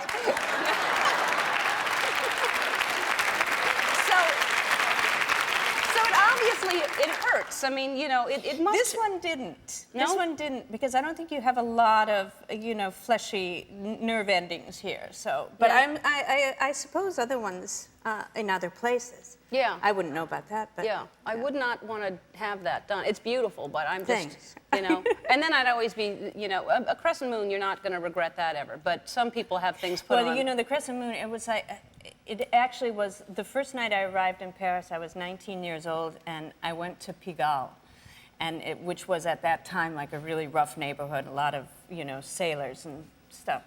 Not that I was going there because of the sailors, I was going there because of the tattoo parlor. But every design that he had, you know, it was like the crucifix and sinking ships and, you know, the Last Supper, stuff like that. So I had to find something small. So I took half of the Arab, you know, the Turkish, the star and the crescent moon. So I said, well, just give me half of that tattoo there. Yeah. That's how I ended up. It was either that or the Last Supper, and I just did That would be a long time to sit there and wait for that. Would have been a long stretch. I would get like a period or a comma. I would get that. Maybe. We'll be right back with more Jessica Lange right after this. It's here. Goes that way. I just wanted to see the tip. Yeah. Yeah. Okay, well, that's how it happens. How are you? Good, how are you? Very well indeed. All right, so I'm just thrilled as it can be to have you here. Just cat's whiskers, is that? Thrilled as a cat's whiskers. I've never said it before, but I'll say it. I'm sorry, I was just trying to help out. No, it's a good one. It's the only expression I know. Is that really an I use it for expression? everything. Cat's whiskers? Yeah, if I'm depressed, I feel like the cat's whiskers. Or, And can you say it if you're happy too? I feel like, Hey, I feel like the cat's whiskers. Oh. Well, Well, I'll say it. So how's the tour going? Yeah, how's the tour going? No, first I want to talk about you and your beautiful wife, because now you're in a new campaign for, is it, I don't want to say the wrong, who are you doing this for? Well, I thought, actually, they started off as passport photos. Yeah. But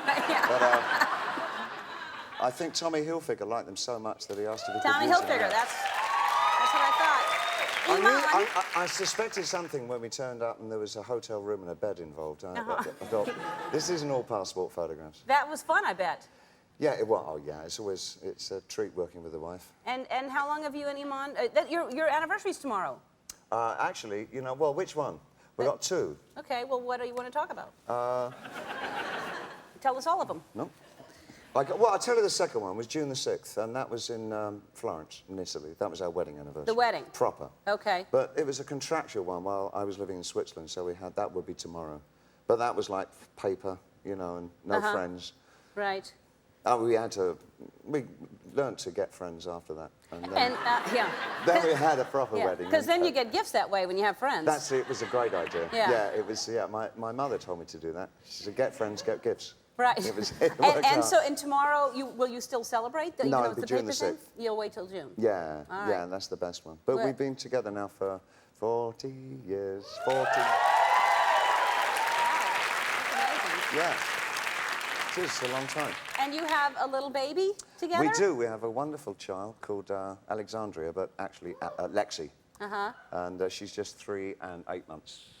And 4. No, darling, you're 3 years and 8 months. I'm 4. Uh-huh. You're nearly 4. Uh-huh. Oh. Something like that. That was my impersonation. It was good. Shall I do Marcel Marceau? It was, no, you studied to be a mime, I heard. I was about 7. Look, there you are. That's all you're getting out of me. Yeah. Oh, don't push me. What? Yeah. Around 17, I realised I was a mime trapped in a man's body.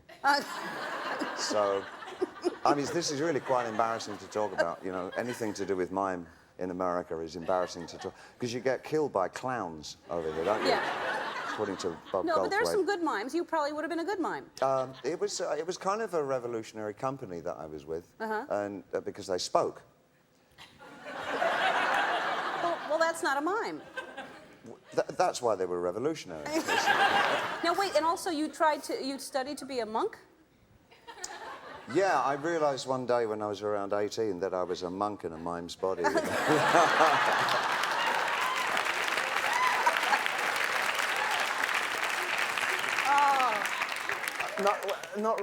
Yes, I kind of, I was young, fancy-free, and Tibetan Buddhism appealed to me at that time. I thought, there's salvation. It didn't really work. Then I went through Nietzsche, Satanism, Christianity, pottery, and ended up singing. It's been a long road. Yeah. Tell me about the tour. No, you're Listen, gonna... let me tell you something All right, about the tell me, show. tell me. We've had some real fantastic sartorial moments recently. In fact, over the last couple of days. And we have a rabbit that follows us around on tour. It's a big pink bunny, and he's always at the front. And I thought it was just a real big bunny, you know, I thought, well, A, it's rock and roll, you know, it's just a 5'3" bunny thing. And then we got the plane out one night and the bunny was on the plane. It's still in the costume. I kid you not. Listen, I've never met you before, but you're high as a cat's whiskers right now. Hey, I love you. Everybody in the audience is getting a copy of David's new CD, Reality. You can log on to the website to purchase a copy. When we come back, David's going to perform. Stick around, don't go anywhere. Why would you? We like him a little bit. Yeah. Apparently, we like him just a little bit. I like him a whole lot. I like him more. Justin Timberlake, obviously so, because I don't even know all those words. Every single one. You know. It's actually one of the great benefits to Freaky Friday because Lindsay Lohan and I, we were shooting a scene against blue screen, which is the most boring thing you can do in the movies, which is, you know, just a blue screen and then you wait and then I don't know, why do they have to light the blue screen? It's a blue screen. I never have got, you know, the people with the lighting thing, they have the thing and the blue screen, it's blue. Right. They put a light on it, then they pretend it's... Yeah. We're all about exposing lies here. It's horrible. Yeah, the coffee thing. Yeah. The coffee thing. See, I was very down with what you said about the 12-cup thing. Yeah. It's like this, you know, it's like that big of a cup. Yeah. No, it's horrible. Yeah. Anyway, Lindsay and I were sitting in the car, and the album had just come out, and we put it in. We were trying to learn this rap. And so we were, like, fast-forwarding it back and forth, and it was like, Ma, what you want to do? I'm in front of you. I'm in front of you? I'm in front of Chew? Chew, you know? Grab a friend, see, I can have fun with two. Ooh, you know, or me and you, and then it was just fascinating. And this was a girl who's 15 and, or actually I think she was 16, no, 15 and a half at the time, and me at the time, I was in my 40s, and it was a great bonding experience. You know, we would do that, I'm sure. Yes, but you if we can did a car trip. You can just download them off the internet. You don't need to play it over and over again to get the... Yes, dear, I know. It gives you the lyrics, because I don't even know those. That's his... That's Clips. Yeah, that's not I know. JT. I know, that's Pharrell. Yeah. That's Pharrell's guy. Yeah. Pharrell, how Yeah. beautiful is he? Yeah, Pharrell's beautiful. I just want you to know. Yeah. You know? Oh. We're going to have Pharrell on the show. You know, he does that funny little dance where he does that thing like this. He's got a little pop belly. Oh, Yeah. he's sweet. Yeah. I don't know that I would call that I don't know that I would call that a pot belly. That Pharrell. It's a little one. Yeah, It's a little one. How much coffee have you had today?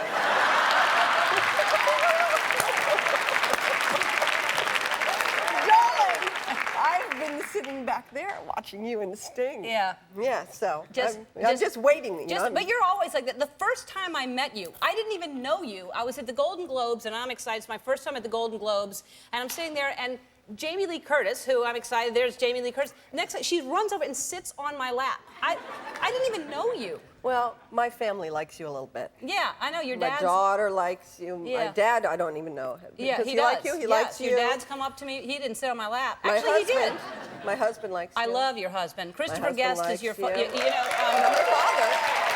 Yeah. Now, Spinal Tap is probably one of the best movies ever made. And that's we couldn't get the right to the other thing. But that's she sees this picture, and you didn't even know him, and you saw Christopher Guest, and you said, Oh, well, it was a picture in Rolling Stone. It wasn't this exact picture. It was a picture of the three guys, not in their regalia, but in their just regular, like, you know, like a jacket or a shirt. Actually, he was wearing a plaid shirt rolled up a couple times, unbuttoned once, with a little hair. Anyway. Wait. All right, we've got it. We got it. Okay. And they had their arms like this, you know, around like this. And so it was like a picture of the three of them like that, and then the next page, they were in their outfit. And I actually opened the magazine. It was Rolling Stone magazine. I opened the magazine, and there was this picture, and I went to my girlfriend, I'm going to marry that guy. And she said, really? I said, yeah, I'm going to marry that guy right there.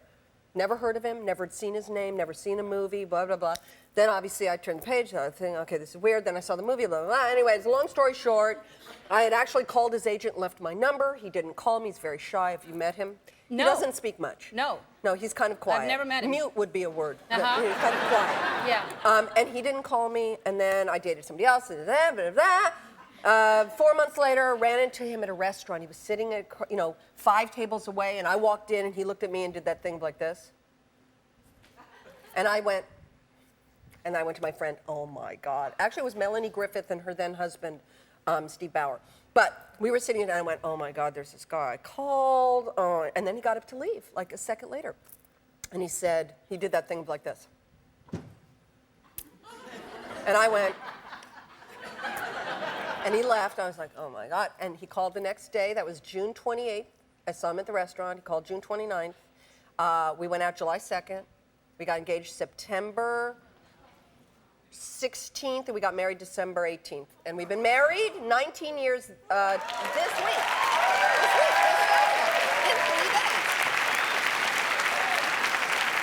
In 3 days. Monday, Tuesday, Wednesday, Thursday, we'll be married 19 years. Wow. Saw his picture in a magazine, said, that's the guy. Him! Oh, wow. Him! Yeah.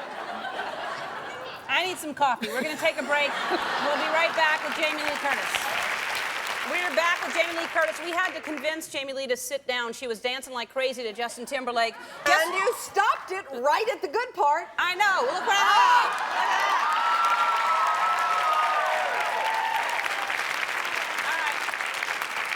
Notice where I'm wearing the heart. I think I'll make it into a skirt. Yeah. I love him a little. Yeah. Now, have you met him? No, I'm a little afraid to. Really? Yeah. I'd be a little afraid. I'm married. Yeah. Very married. Yeah. And I love my husband. Right. And so and it's over. It's kind of gross, actually. Obviously the movie came out in August, and it's now December. And I like him, and it's that whole teenage girl thing, the movie, blah blah blah. I'm a teenager, and so I talked a lot about him. Yeah. And so I got a nice letter from his people saying, we're really happy that you like us so much. And then I think it really, I couldn't read the whiteout, but I think underneath it literally said stay away. Yeah. We will not allow you anywhere near him. Yeah. I don't know. I couldn't read it. They had whited it out and then, put love and kisses or something. But I know it was some secret, don't even think about it. Yeah. So I'm kind of backing off, and I'm now moving into a whole new. Right. Yeah. Well, it looks like you backed off. Yeah. I'm backed off. I'm calm now. So much to talk about, so little time, darling. We could do this for days, but we're not going We to. haven't seen each other in a I while. know. It's hard. I We're know. trying to catch up with a I lot know. of things. But that's how we all feel about you. That was a welcome. Yeah. Wow. Well, I send it back. Thank you. It's lovely. Welcome, Sting.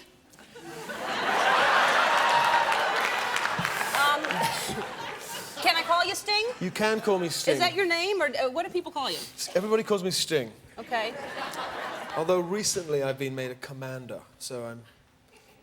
You could call me commander if you're being formal. Commander Sting or just commander? Just commander. And what does that mean? I read that. What does that mean, you're a commander? The Queen, Her Majesty the Queen, made me a commander of the British Empire. Uh-huh. So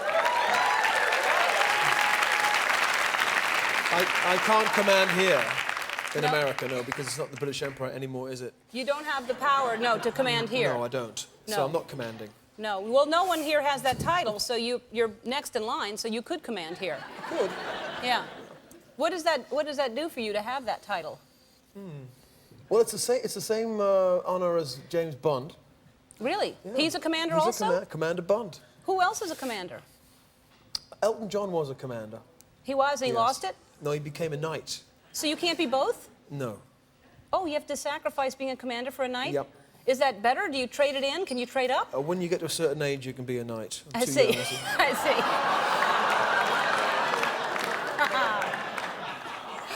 And once a knight, Uh-huh. that's enough for anybody. Yeah. Well,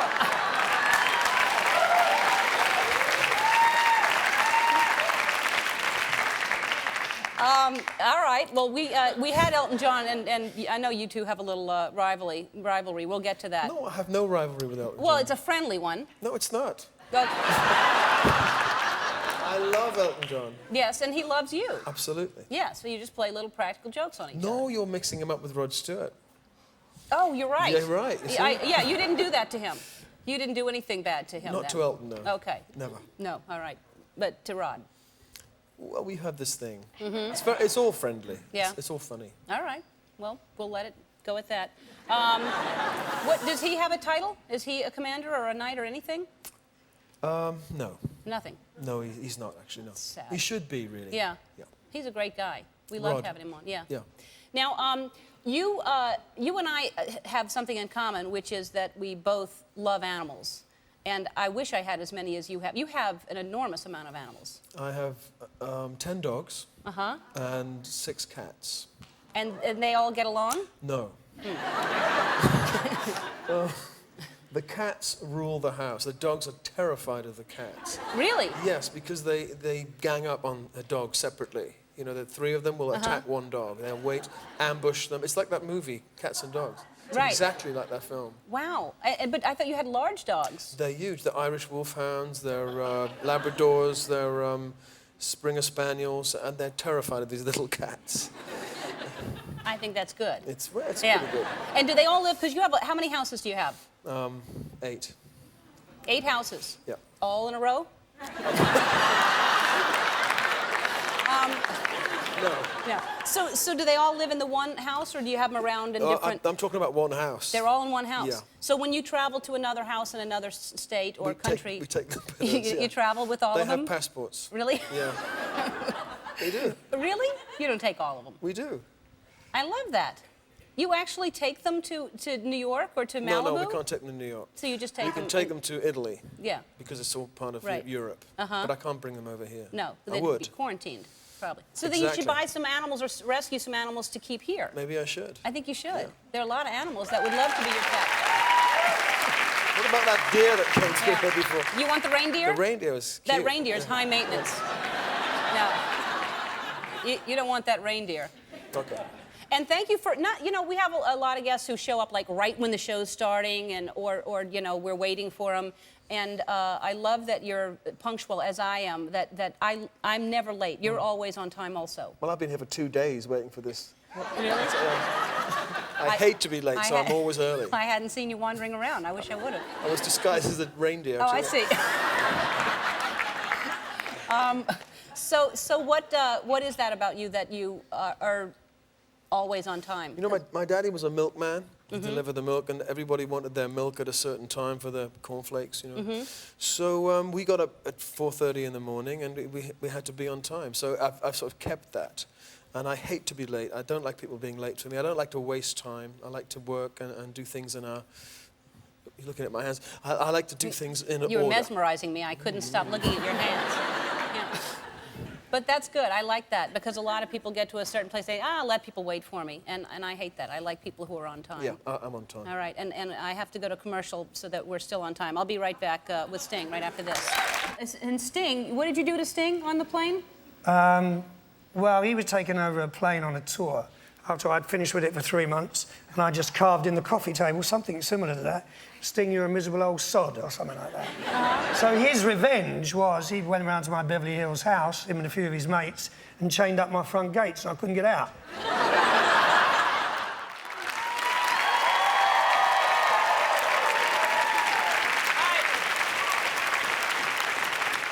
We're back with Sting. I just have to have, disclaimer, those were not my clothes, that was the Texas makeover. All right. So what, do you do that with everyone? Are you a prankster with everyone, or why do you think you are a prankster, is my question. I'm not a prankster. You're not? I just thought, you know, what Rod did deserved some sort of, you know, revenge. Mm-hmm. And he only knew it was me because, well, I tied a piece of string onto the gate. That's what he calls me, string. So when he saw that piece of string, he knew. Right. He knew it was my work. So. Well, somebody let you in.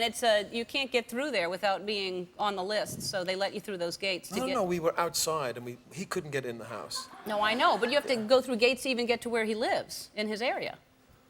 It's true, yeah. So you got in through those gates, but, too. you know, I'm respectable. You know, I Right. look respectable. Yeah, right. They thought, there's no way he's up to no good. Exactly. Yeah. So, but there, you write in your book, which, by the way, I've just started reading, but you write in your book... That's me, by the way. That's you. How old were you there? About 8 or 9. Adorable. I just got my teeth. They're beautiful teeth. And For, look, for you an were, Englishman, yes. You were a snappy dresser then.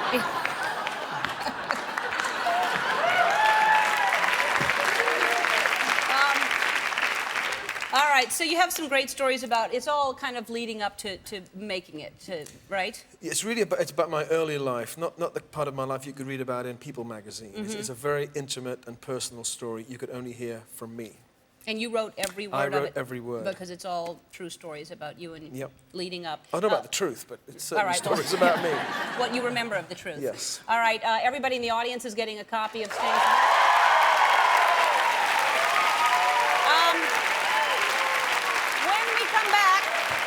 We'll be back, and Sting will perform for us off of his new album, and this is really a good CD. I love it so much. So we'll be back, and Sting will sing for us.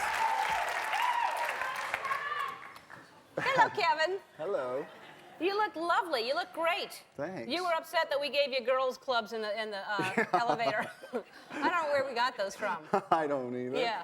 They were good looking. They look like kind of antique clubs. Yeah. You're a golfer, aren't you? I'll go out, but it's not my sport of choice. But No? Yeah. It's not? No. I thought you were a golfer for Well, some you know, when reason. you make a movie about it, and you play in 1 or 2 tournaments on television, everybody puts 2 and 2 together, right? Yeah. And suddenly they know your life almost like a magazine, right? Uh-huh. But I would very rarely go play golf by myself, thinking, what am I doing today? Let's go play. No. That doesn't go there. No, I just picture you golfing, and it looks like you should golf. I'm just saying you should.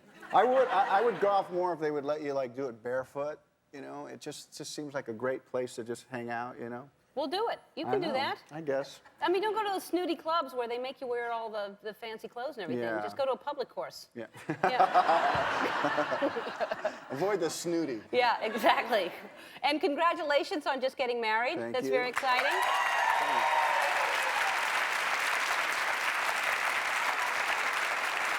In September, and this is, and you got married, was this at your place in Aspen?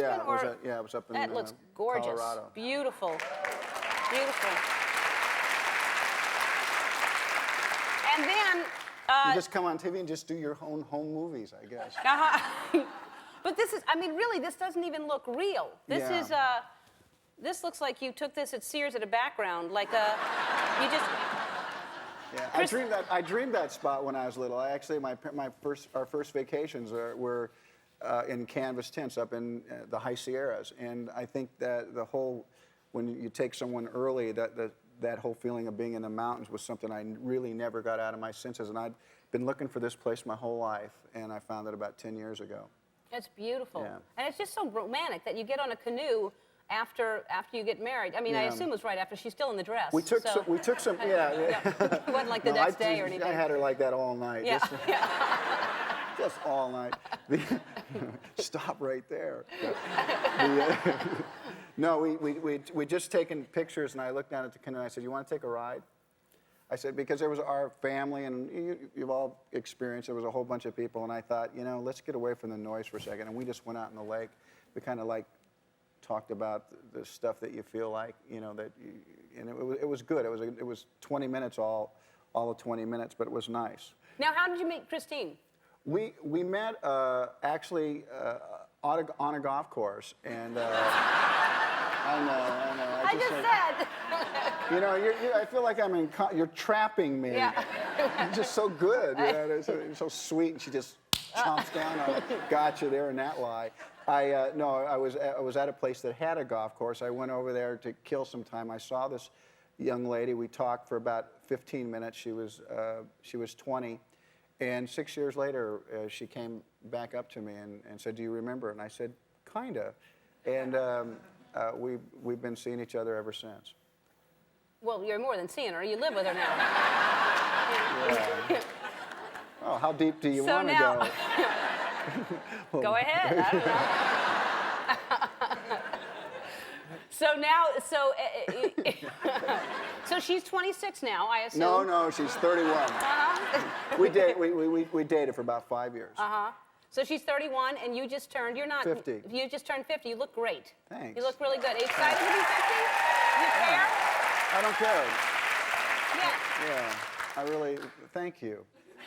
Because you kind of need that a little bit, because there's a lot of people that focus in on that date, and you think, gee, many Christmas, maybe I should focus on it myself a little bit. But you're kind of forced to look at it and think where your life's going. Yeah, but I think that it's interesting because I feel like, I mean, maybe it's because I'm older now, but I used to look at that age as being really old. Yeah, ancient. And now that I'm that age, I'm 47, and I think I don't. We're just living a lie, Ellen. We're just living a lie. Yeah. We're in complete denial. We're just really old. Yeah. Want to race you. Just sitting here congratulating ourselves for looking so young. Come on. What's in your headline? No, but it doesn't feel like it. I just feel like I thought, you know, that's when you can't even walk anymore or something. Yeah. That's when you should be chasing kids off your yard. Get out of here. I still do that. If people are driving too fast, like in the movie, I'm that person in the movie. Slow down. Yeah. I love that part in the movie. Well, welcome. This is your first time here. My first time. We're thrilled to have you. Oh my God, I'm a virgin. Yeah. My first time. Be kind. Oh yes, I will. Don't you worry. So this is so weird to see you as Gidget. Yeah. That's how it started, and I think of everything you've done. And how old were you when you did that? I was just turning 18. Wow. Oh goodness sakes alive. And what I heard about, there were shows going on the lot that were... Yeah, you know, it was such an interesting time in television.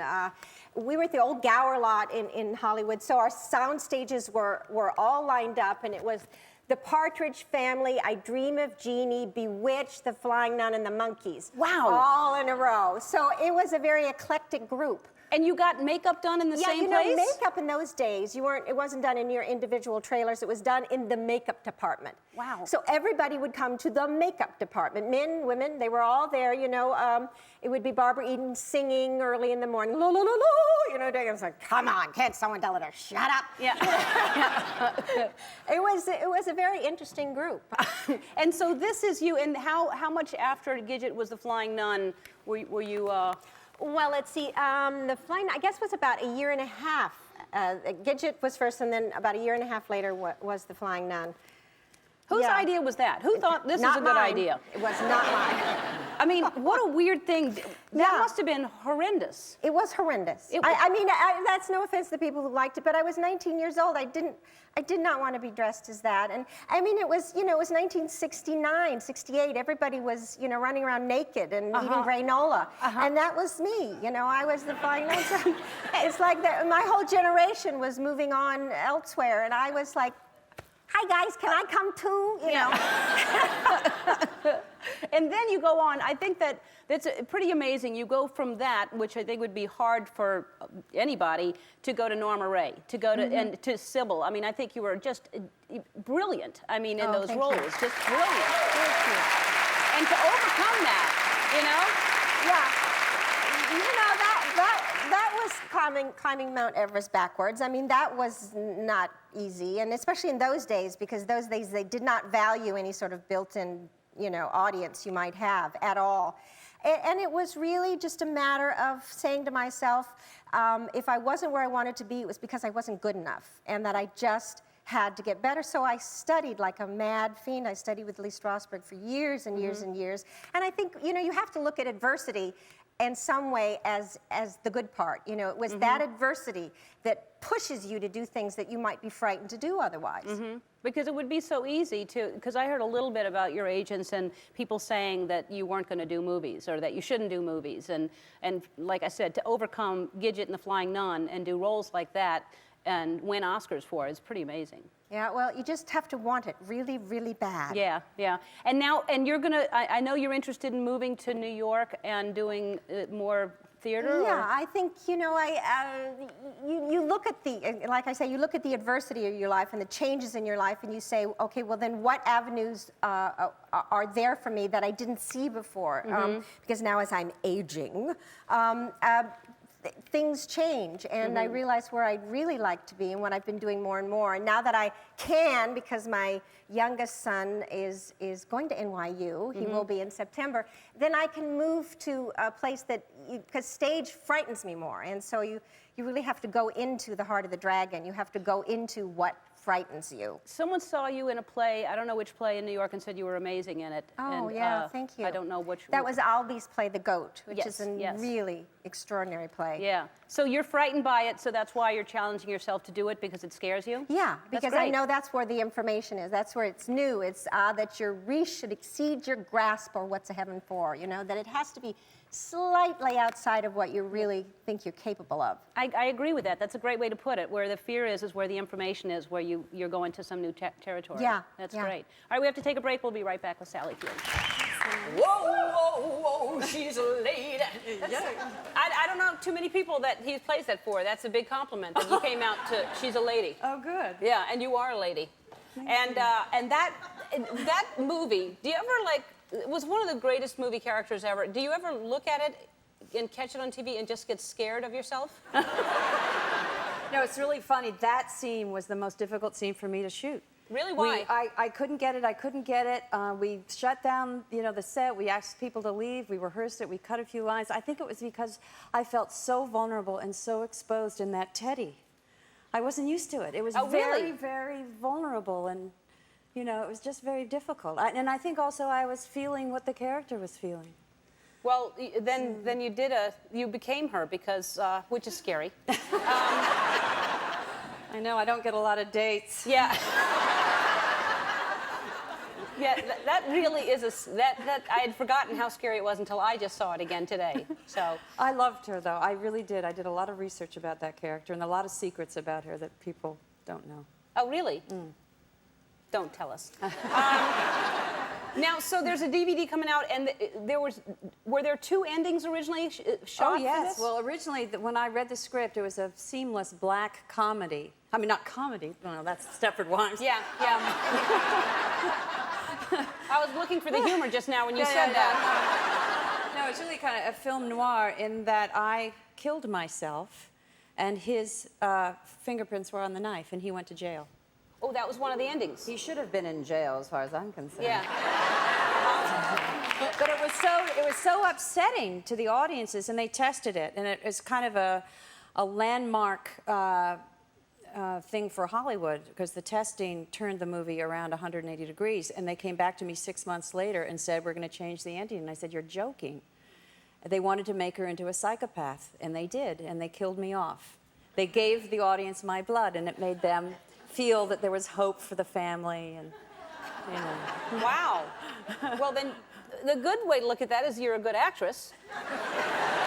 That they believed you.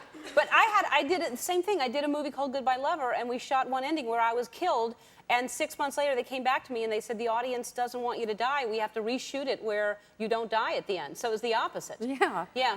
Anyway. We reshot that final ending.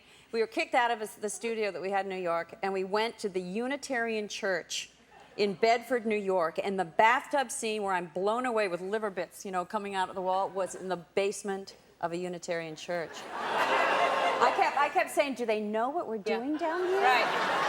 They do now. Now, was there a talk of a sequel of that, or no? Well, actually, my nanny came up with a great idea, and I took it all the way to Sherry Lansing. And they don't want to tamper with it. Because how would you bring her back? She'd have to have a twin, right? Yes, that's exactly how. Yeah. It happens every day. They did. They didn't want to deal with a twin. Yeah.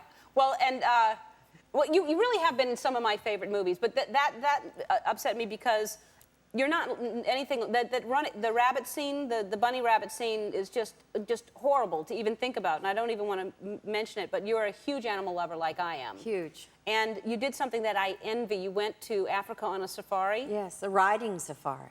A riding with my daughter, who was 12 at the time. Yeah, but this is not a riding in a car, which is what you should be doing, riding in a car. You were riding on horses. On horseback, yeah. Okay. What do Right. animals eat in Africa? They eat other animals and sometimes humans. Right, so you're riding on an animal that's running, which is what they go after. Well, we were told when we went, you have to be a good enough rider to stay on. Because you don't want to be scared by something and fall off. Right. And it actually happened to us. It was my birthday, I'll never forget it. We were in the savannah, rolling beautiful, like the Garden of Eden, and we had just watched a herd of elephants and mothers and babies, and we all were in a line because our leader never wanted like the trail, all leading, nose to tail, so we were all kind of spread out. And I heard this shouting, and we were moving camp, which means we had 7 hours of very kind of rigorous riding, and I thought, uh-oh, somebody's fallen off, or something terrible's happened. And I looked back, and we were all kind of gathered, and I turned my horse around, and there was a lioness that far away. Literally, what, 20 feet away. And she was like this. And she wasn't like, I'm scared, I'm gonna get out of here. It was like, who am I gonna attack now? And I thought, this is elemental. Somebody could get seriously hurt. Yes. And our leader didn't have any kind of gun, so he had this big riding whip, and he started cracking the whip and yelling, and the lioness kind of decided that maybe it wasn't a good time, and she kind of slunk away. But I found out later that she had been chasing my daughter's horse. And my daughter was crying, and she doesn't cry easily, and she said it was chasing her horse. So, excuse me. Luckily, I didn't see that. Oh my God, that's horrible. Yeah. That's the scariest. It was exciting. It was amazing. It was actually great. Because then I said to Andy, but just think what you've just experienced. Yeah. And that's what you said to your daughter? Yeah. Just think how exciting that was, honey. Don't cry.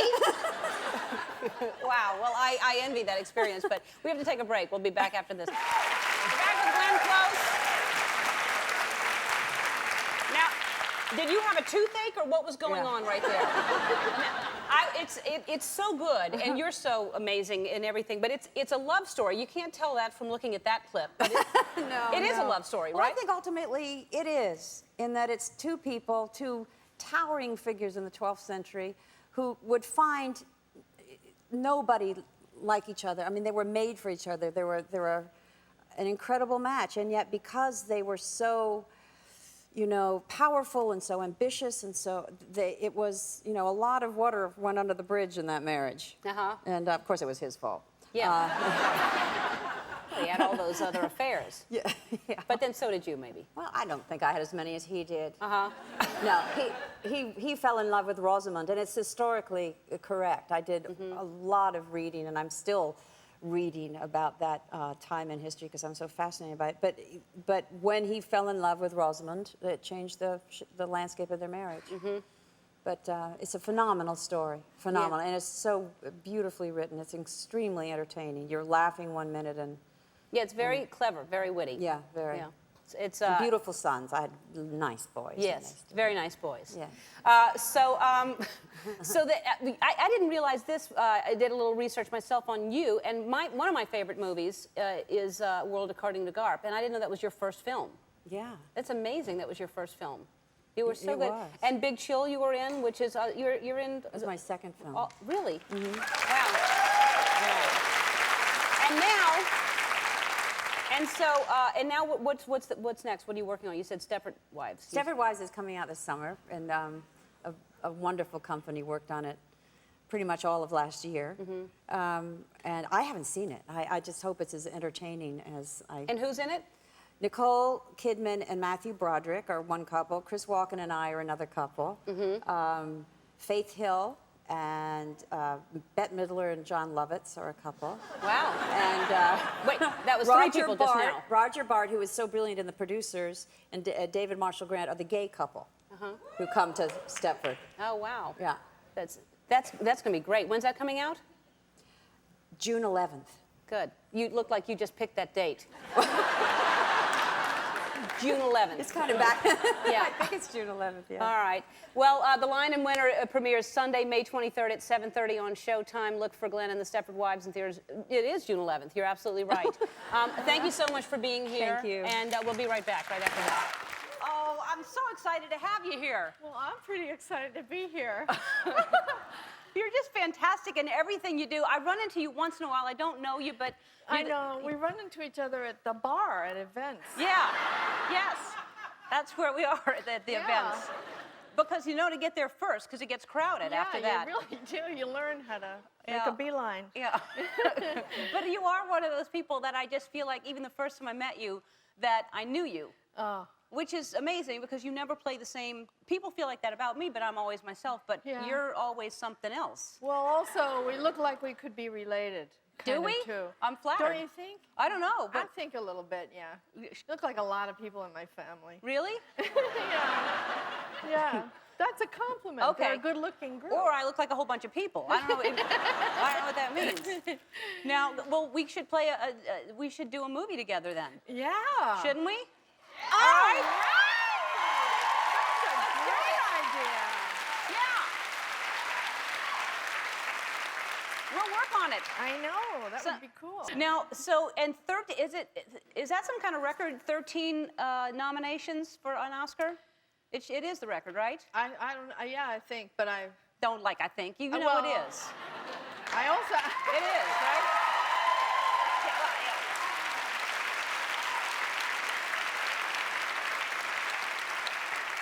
I also I hold the record for losing more. 13 not getting them. You're saying. Yeah, well, yeah. But you should. I don't know. Have you ever done anything you haven't been nominated for? Yeah, a lot of them. Really? I mean, I made like, I don't know, 30-something movies, maybe more, 40-something. I don't know. I don't look back, Ellen. Yeah. You're so brilliant in everything, and that's probably why you actually had Meryl Streep Day in New York. They've given you Meryl Streep Day. Yeah. What's that like to have a day? Every year? Steve Virginia Fields, who's a wonderful lady in New York who's running for mayor right now, she handed me a certificate and told me it was Meryl Streep Day. And so I went out of there feeling pretty buoyant, you know. Yeah. Then I tried to get a cab and, you know. And I hailed one and I ran out into the street and this woman cut me off and jumped in ahead of me. And I said, whoa, whoa, whoa, whoa. It's Meryl Streep Day. There you go. I'm going to use that. Now,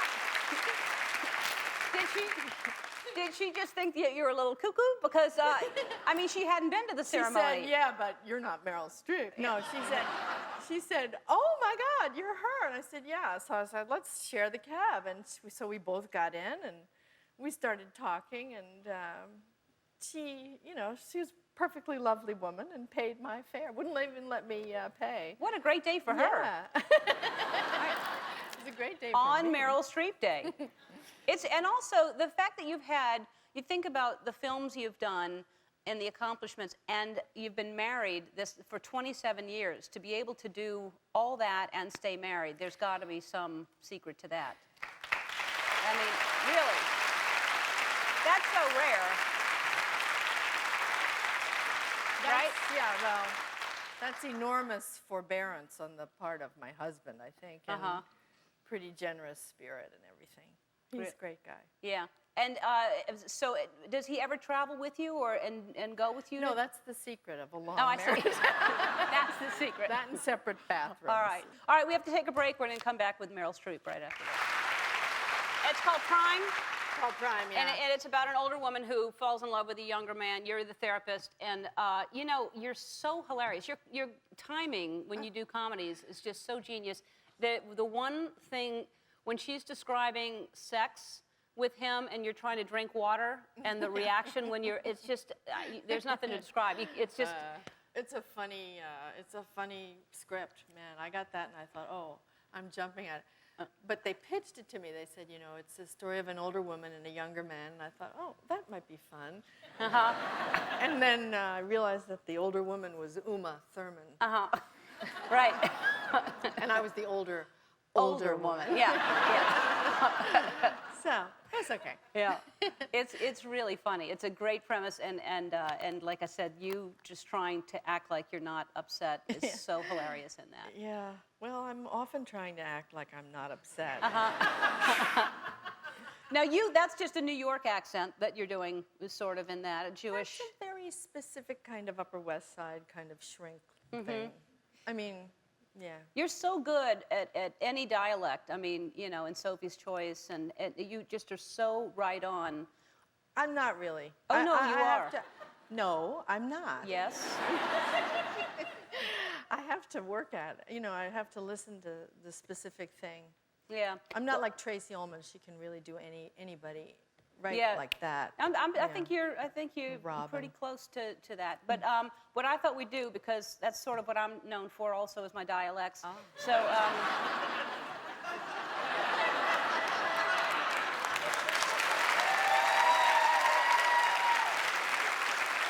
So here you go. If you'll put this hat on, and there's Velcro on the front of it, and so what we'll do is. Well, my head must be too big. Well, it's probably the bun behind. There, Okay. that's perfect right there. All right, so who's going to start? Meryl, why don't you start? You pick one up and put it. Okay. Don't cheat. Don't. Oh, look what you're doing already. So you pick it up. Oh, there. oh, and then okay, stick and then that I to put the it front here. So you don't know what that is. Stick it. There. And I Okay. have to tell you. So. Oh, my Sari, you don't know what you are being. French. See there, there. Wait. That And was then I really do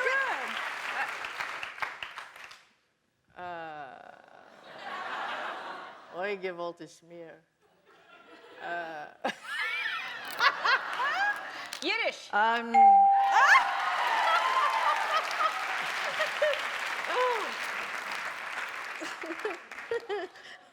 Oh, don't look I at it. didn't look. Don't look at it. I didn't see it All there. right, all right. Oh, well. Hey, you guys, what you doing with the fish over there? Get it to the market right away. If I'm not getting... Brooklyn? Oh, no. I love my clam chowder so much. Oh, Boston? Yeah. Wow. You're good. Thanks. Yo, I'm trying to tell you something. Won't you? Oh man, I can't do that. I have it where I was Are you being a rapper? 50 Cent.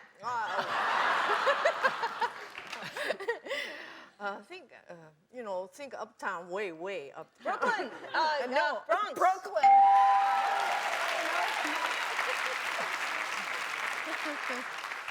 Oh, jolly ho, my tally ho. I love crumpets and something. Some chicken. Why did I say chicken? I think it might be English. It is. I think. Chicken. Oh, out and about. Out and about? I went out and about. Out and about. And everything else like just like Canadian. this. Yeah. Canada. Oh, ahoy, my mate. Down under, I'm going to the Bobby. Oh. That was... Come on. Poor Australia. Yeah. All right. Crime opens in theaters on October 28th. We'll be right back. Don't go away. Hi, Michelle. Hello. This is a first-time meeting, although it feels like I've met you before. It does. Somehow familiar. Yeah, but welcome to the show. I'm so glad you're here. Thank you very much. And now, I think people are wondering, where have you been? We haven't seen you in a while. Have you just been mom at home with kids, or? Pretty much. Yeah? Kind of, yeah. I've been, we moved up to Northern California and getting us settled. Beautiful up and there. Gorgeous. Better place to raise kids, you're thinking? Is that why? You know, different. And I really, actually, I really loved living in Los Angeles. It was good to me. But I think change is good. Yeah. And I think we just wanted to see if it might be better. And so far, it's been good. Yeah, but you're going to stay. You're not moving back. No. No. So, and have you been reading scripts and you just haven't been interested, or? Kind of. Not a lot of good stuff out there for? Not a ton. Yeah. No, yeah. Also, you know, I really like not working. Yeah. It's great to not work. Who wouldn't? I'm lucky. I love my job. Yeah. And blessed in that way. But I also love, you know, life is very full. Yeah, and then I know that you're a huge animal lover, like I am, and you have lots of different things. A fair amount. What's we that? have horses. How many horses? 4. Do you ride? I'm kind of like a cowgirl. Giddy up.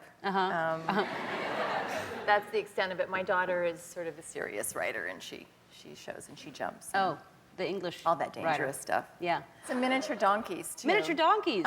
They're adorable. They're so cute. I heard they're loud though. The hee-haw, hee-haw a lot. No, the first night we had them, they brayed. I thought, oh my God, you know, because we were sort of like the Beverly Hillbillies moving into the neighborhood anyway. When we relocated. I thought, oh no, the neighbors are really going to kill us now. But they've settled down. They're actually pretty You're the quiet. Beverly Hillbillies in the neighborhood? I can't Kinda, yeah. imagine what that neighborhood is if you're the Beverly Hillbillies. I mean, really.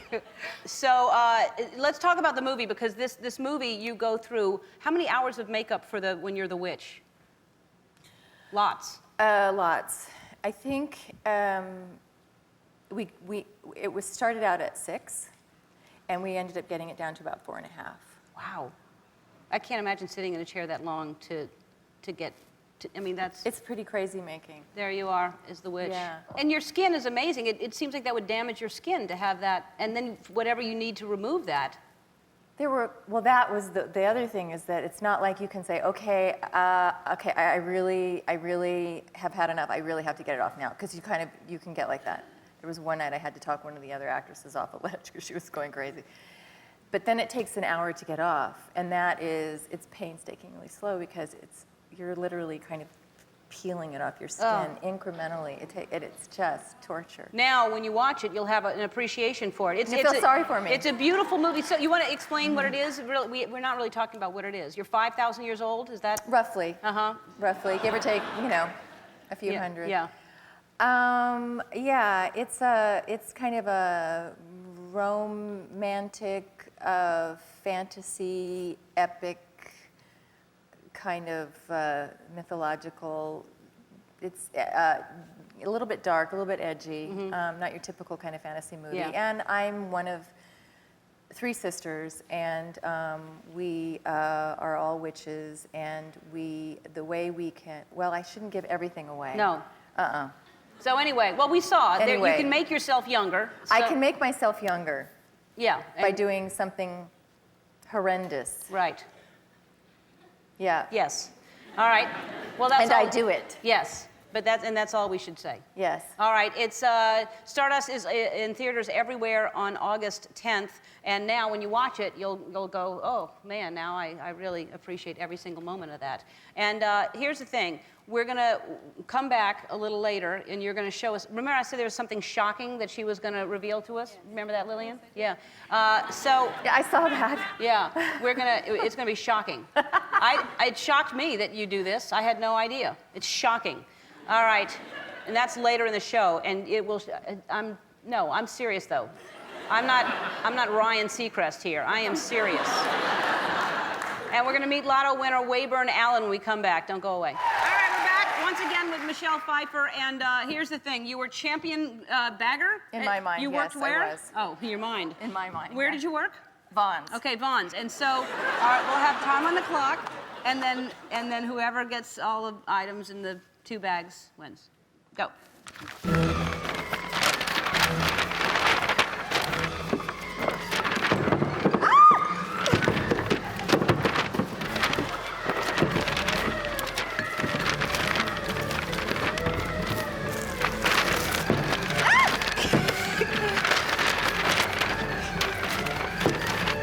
You've been practicing.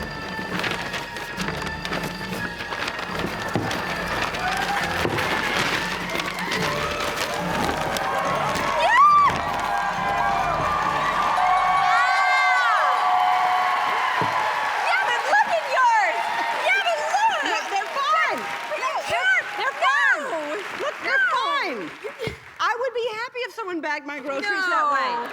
You would be fired. All right.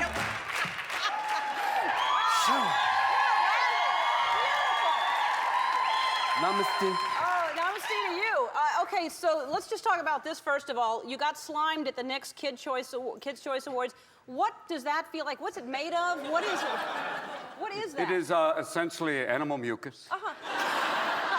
Elephant snot. It's something wonderful. It's pretty wild. Being slimed is not as much fun as sliming others. But it was a blast to do. It's a loud ceremony. I've been once. Very loud. It's screaming. Like, it's the Oscars for the hearing impaired. You know, it's screaming because they start off, they give them Coca-Cola and M&Ms, which for a kid is like, yes!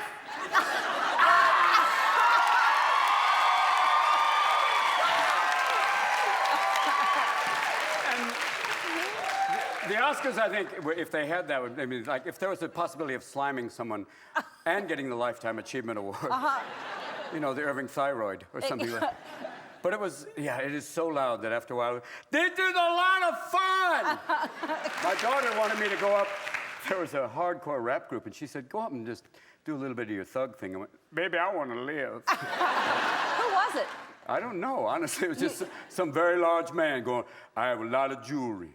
I wanted to go and go, what's up, my brother? I get it now. They want you up. All right, this works. Yeah. I'll do it one more time. Come on, everybody. Oh, I feel so, thank you all for being here. Wow. Thank you. Yeah. That works really well now. Yeah. I'm going, I take a while to be conditioned. Good news, very good news, definitely good news. All right, so let's talk about Tom and Katie's baby and what you got them.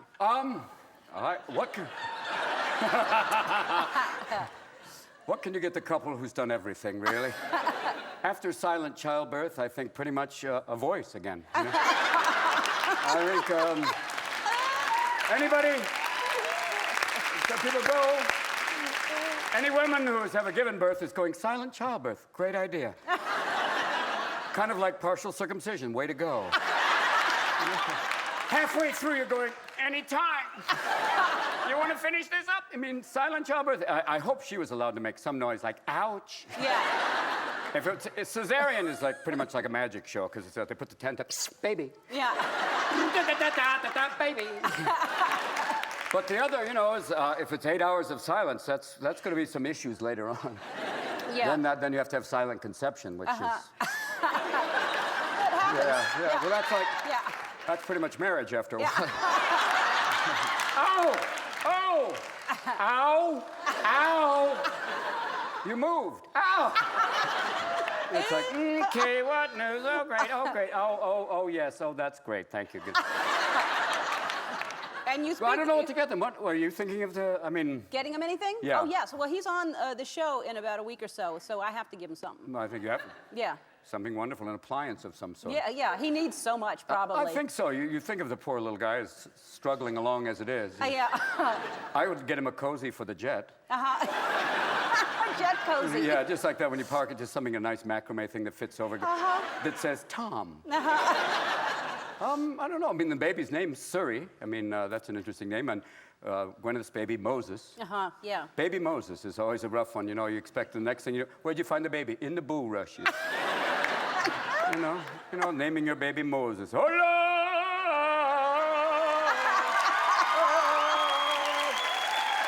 every time Moses goes down to the Thames in London, the water parts. Gwyneth and Apple walk through. You know what? If they're going to keep going biblical, what's your next baby's name? Serpent. But for Suri, I think you have to get something special, something for the little girl. Are you really going to get him something? I hope. Now I have to. Yeah. I think I have to get him something wonderful. You can get him, I think, clothes, like something very special for her. Little hat. We gave What, a big hat? I don't know. Here you go, Suri. Hello.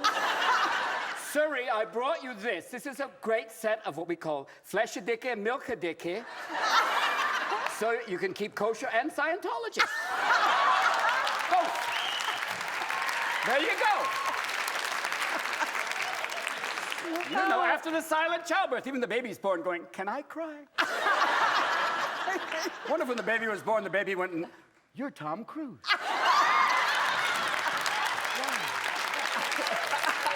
Wow. This isn't Brad and Angelina, right? That's the one baby that no one's going to be around for that childbirth. That'll be a loud one, I think. Baby Moses! Baby Moses! And Moses married Suri. Oh, no. And they became Murray. And they had a child. They had a lovely baby named Murray. It was a beautiful child. It wasn't silent. There was a brief geschrei. When Moses married Suri, that was the greatest moment in our life. Apple was we have to take a break. Okay, all right. We have to take a break.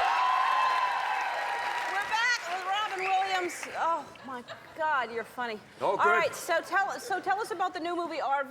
It's basically about an RV. Okay. It is a recreational vehicle, or they say en France, c'est recreational vehicle. Yeah. Comme ça. Thank you for applauding my French, my English. A French recreational vehicle is usually a small car, mother, father, a pack of smokes.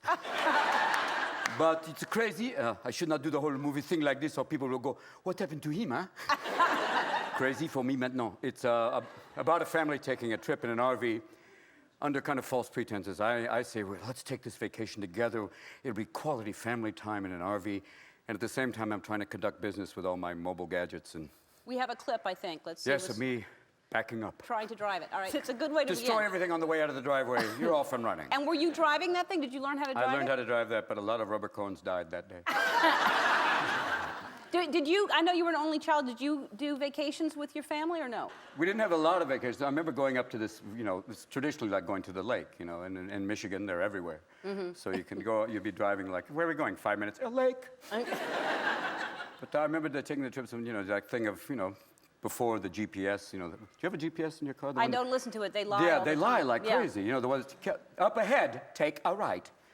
And you don't want to take a Well, right. you can. I was on the Golden Gate Bridge. It kept saying, take a right. I can't do it. Take a right. Why? They should make one that goes like, fine, do whatever you want to do. It should. Yeah, be like, what? Your mother, 1,000. It'd be nice if you would take the right. I don't care. Keep driving the car, keep driving the car, drive it, run. What are you doing? Traditional. Have you been in a cab in New York recently? Because you get in a cab and all of a sudden, because everyone's on mobile headphones, you don't know if they're talking to you. You get in the cab and you're going, yes, I'd like to go to the village. I had one driver say, what village? Bad sign. But all of a sudden, he's in the front. And then the radio. Excuse me. What?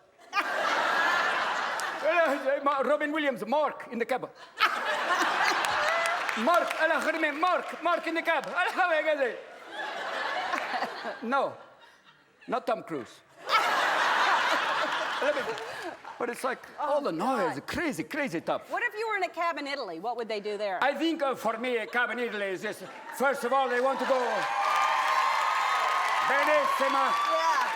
I'm getting now that if you stand, if you say another country, you get applause or something. A cab in Italy would be number one. They say, first of all, you get in the cab, they go, you want to eat? I know a place, Frank Sinatra had the best pasta ever made for mankind. This place, hold on one moment. Grada videtta dove ferrecce da dura. Scatta le vitende, la rottalla, la vita e gay. Scatta la bandaccio du. Quando per la spise, busca la valentista della casa de. Valentista da meglio. Sotto la vecchietta della tutte le. Don't worry, I know him. All right, we have to take a break. You know what? You owe us some money, and we'll explain why. All right. A little later in the show. Okay. We'll be back. We'll see Robin later. Hello. Oh, Hey, hello. you know, you would be. People always ask me, who have you not interviewed that you would love to interview? And I never think of names, but you would be one that would come to mind. And now here you are. I am so happy to meet you. Well, I'm Very glad to be here. Yeah, Good to meet you. Thank you. You're just amazing. You're so riveting to watch, and anything you do. And I love this film. I just love it. Good. So, It's a smart movie. Yeah, I saw the interview the other day with Ryan. Yeah. Isn't he great? I love him so much. Ryan wonderful. Gosling, who is just adorable. Yeah. He was saying on the set that you will lighten things up by barking like a dog. That's right. You looked very puzzled when he said that the other Yeah. Yes, that's right. I like to keep things... For instance, you're just talking to someone and you'll just start...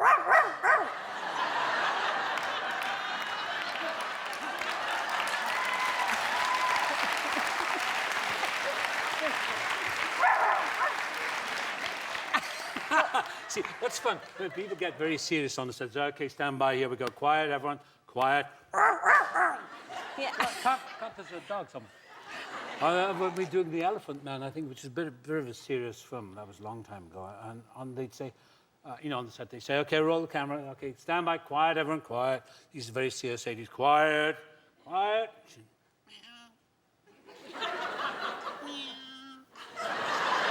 Cut, there's a cat. And you look around like you're looking for someone? Yeah, there's a cat Don't they somewhere. know it's coming from you? Or you could do a creaking door. I can do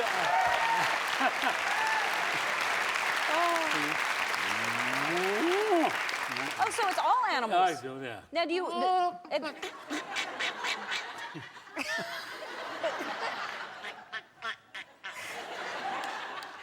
He's laughing.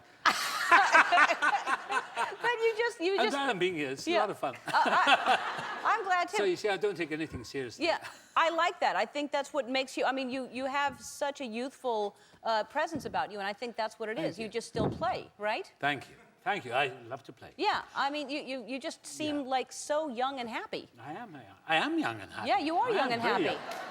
Now, what were you like this as a kid, or are you making up? Were you like this as a kid, or are you making up for like growing up too fast kind of thing? Well, I never grew up. When I was in school, I was really slow. I was a pretty poor student. So I was a clown, so I could imitate people, and I could imitate school teachers and all that sort of thing. So I used to imitate people and imitate the school teachers. And I got into a lot of trouble, but I was the class clown. So it's my only way of surviving, of getting through, to play the fool, because I was a fool. And kids love that. Yeah.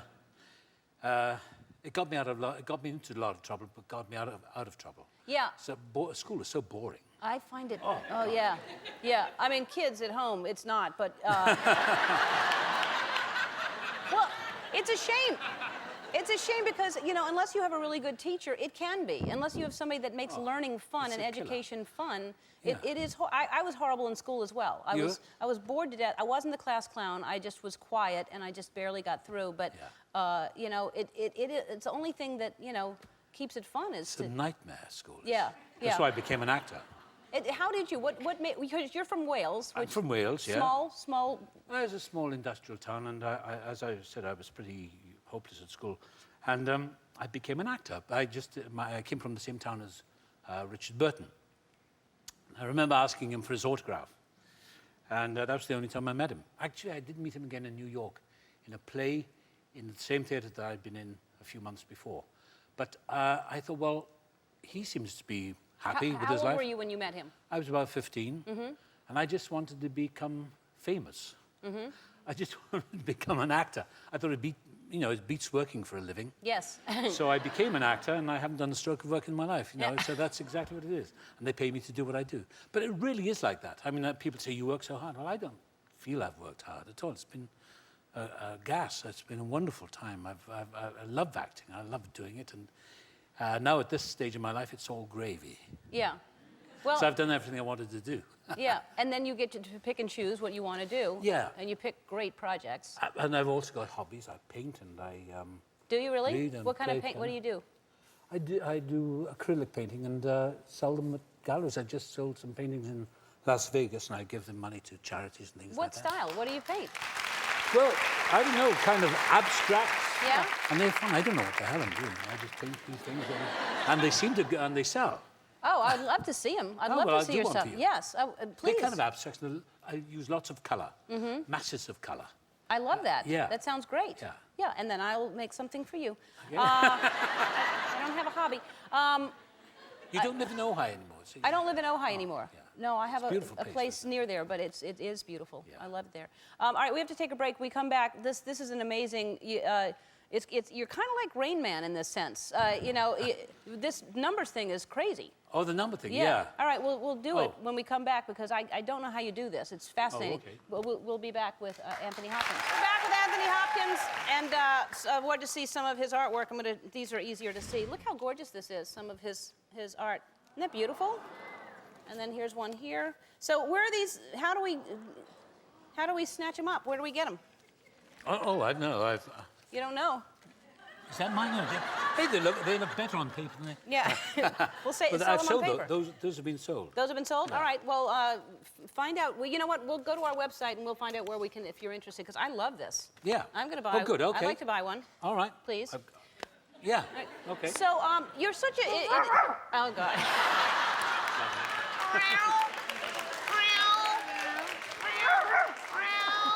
I tell you what's good. I used to live up in Topanga. Oh, up in Ojai, I used to stand in the garden and bark like a coyote, and all the coyotes and dogs would bark around the neighborhood. You know, that's why I had to leave. I'm sure. I was going to say. You can get all the dogs started. Yeah. No wonder the neighbors asked you to leave. Yeah. You're just the guy you want. Oh, good. Anthony Hopkins is here. He's out barking all night. Get him out of here. But you were such a regular guy. I mean, you're such a, you know, I read that you just take road trips. You just get in the car and you just drive around across the country. By yourself? Yeah. Well, I'm married now, so I go with my wife. But some years ago, I used to travel thousands of miles, get into a car and just go down through Texas or wherever. You just get in no direction and just go. And I used to sometimes take the side roads, not just the freeways. But I go on the 10 all the way down to Texas and then across the Gulf, you know, Florida and all that. And what do people say when they see you at a gas station? Well, they have strange reactions sometimes. I went into a Holiday Inn one night in El Paso, and it was very dark. And I went in, and there was the lady behind the desk, and I was the only one there. And she said, "Oh my God, it's Hannibal Lecter." She screamed. I bet. So I said, "Yeah." Enough of that. Yeah, yeah. All right, so explain what this is. Okay, say for instance, today is Tuesday, April 24th. When will it be? When will it be Tuesday again on April 24th? 7, 8, 9, 10, 11, 12. 2012. And then after that, it'll be 12, 13, 14, 15, 16, 17, 18, 2018. Then after that, it'll be 2018, 29. Then after 29, 31, 2, 3, 4, 5. Well, we don't know if he's right. He's saying this. Right. We've checked it. We've confirmed it. How do you do that? Well, I was obsessed as a little kid with dates, and that's all I had going on in my head. And I was not good at math, but I used to work out weird things like distance in light years of galaxies from the Earth, and I knew all that stuff. At school, I was useless, but I knew all kinds of useless information. All right. Well, you're an amazing guy. I come back anytime. The see movie is fantastic. Fracture is in theaters everywhere. You have to go see it. Thank you for being here. Thank you so much. It's a pleasure. Don't. Every time. I'm scared to try to test you. You'll win. No, I just wanted to show you I could still do it. You still do it? Yeah. I love that you do that every single time you're here. And I love that you're my neighbor. And I have to tell you, I don't know if you know this or not. Well, first of all, if you don't know, Clint is a huge animal lover. And there are these squirrels on the lot that are so tame. And he feeds them, and they go into his office, and they're on his desk and all over the place. They're cheating. They're now cheating on you. This is, I think, they're going to Derek's office. And they're hanging out. Look, he pushed that door open by himself. He knocked, and then he pushed the door open. Yeah. That's our office. He's cheating on you. Do you mind? I don't mind. Squirrels are fickle things anyway. You know, Yeah. They come and go. We still have one or two around there. Yeah, it's really cute, though, because they just really go right into your office Yeah, they and do. sit on your desk. Christina Rivera in my office feeds them constantly, and they run right up the old pant leg and everything. They're sitting on your knee and you feed them. Do they run inside your pant leg or on the outside of pant leg? And are you sure it's a squirrel? I never thought to ask that. The few times I've seen it, it seemed like it was on the outside anyway. Yeah, it's really sweet, though. It's really cute. Okay, so let's talk about your summer. Did you have a good summer? Did you have a quiet summer? We haven't heard from you for a while. What's going on? Yeah. I've just been laying back, working on a picture called Trouble with the Curve. Right. Yes, thank you. You look fantastic on the cover of this. Esquire. Very handsome. Very, very handsome. Thank you. He looks like he's not very happy about the life, though. No. Looks like I've had a bad summer by the expression. Yeah. So, no, but you had a good summer, didn't you? Yeah, I did. Yeah. And because you make no apologies about you spoke at the convention and got a lot of attention for that. Mm-hmm. But you don't care, do you? No. I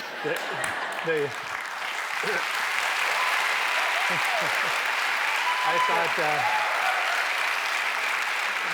it was interesting reaction, actually. The Democrats who were watching thought I was going senile, and the Republicans knew I was. But it was actually just trying to enjoy myself along the way.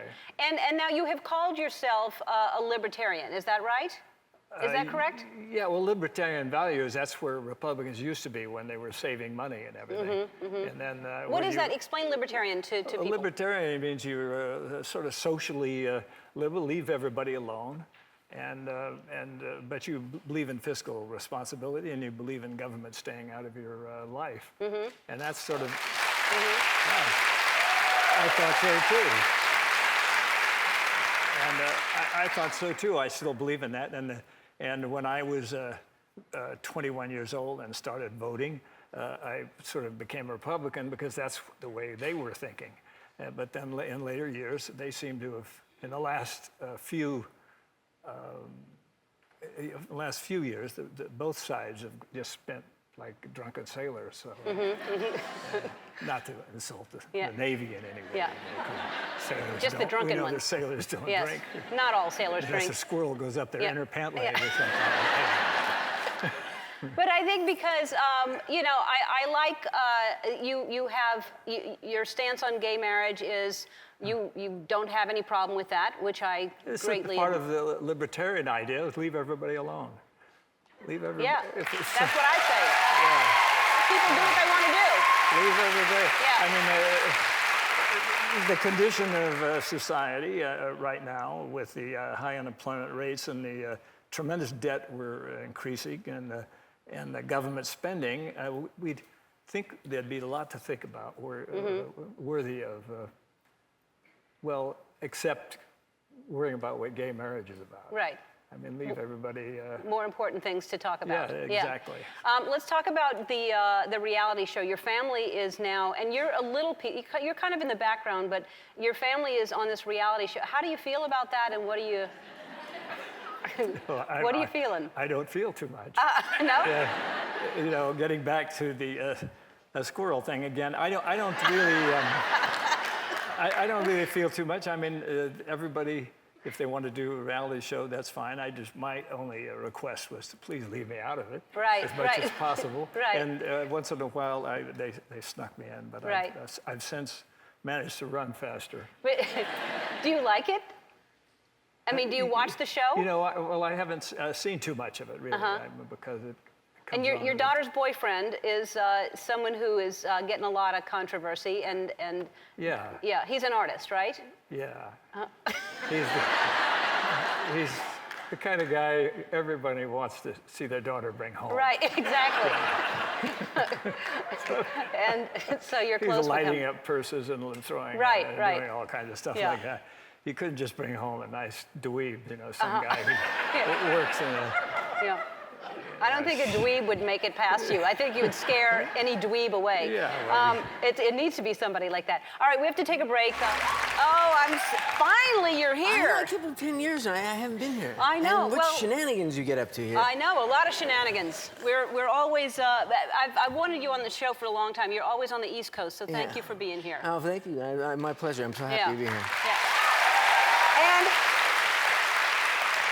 how are you, first of all? I feel great. I feel really good. Yeah, good. I'm glad. And congratulations on your nominations for The Good Wife and Curb Your Enthusiasm. Yeah. 2 nominations. And it was last weekend, right? It was Saturday night. It was Saturday night, and a lot. My daughters were in town. My 2 17-year-old twins and our 10-year-old were here in L.A. and the 2 older ones came to the award ceremony. And I got home and told my little one that I lost both awards, and she went, "Loser, loser, double loser. What if? Whatever. Take a picture. Duh." I can't believe I could do that, but wow. So if you have a 10-year-old, you've probably seen that before. I haven't. So loser, loser, Double loser. and then whatever? I don't even know how you whatever. do that. Oh, I see. Wow. So she made you feel good? Yeah, she made me feel great. Yeah. Double loser. Yeah, well, congratulations anyway. And you're Thank going you. back to television to do your own show. And first of all, everyone is very excited, obviously. But what made you... Because it's been a while, right? Yeah, it's been a while, but I did like The Good Wife, and I did a few episodes. I'm doing a couple more episodes this fall, and I did Curb Your Enthusiasm. And I was just sitting around thinking, like, I always say, live in the moment, enjoy the day, make the most of what you have, and I thought, well, I put one day after another where it's like that. Why not just do what I love to do and work? Yeah. And so I And then they bought like 22 episodes without seeing any scripts, without intervening. They're crazy. That's amazing. Yeah, it's a big leap of faith, but we're going to live up to it. Yeah. And now, so you've had Parkinson's for 20 years. Yeah. And do you obviously you have good days, better days, worse days. Is there ever a day where you just kind of like, can you forget about it? Or do you have days where you just completely forget? Today. Yeah, really?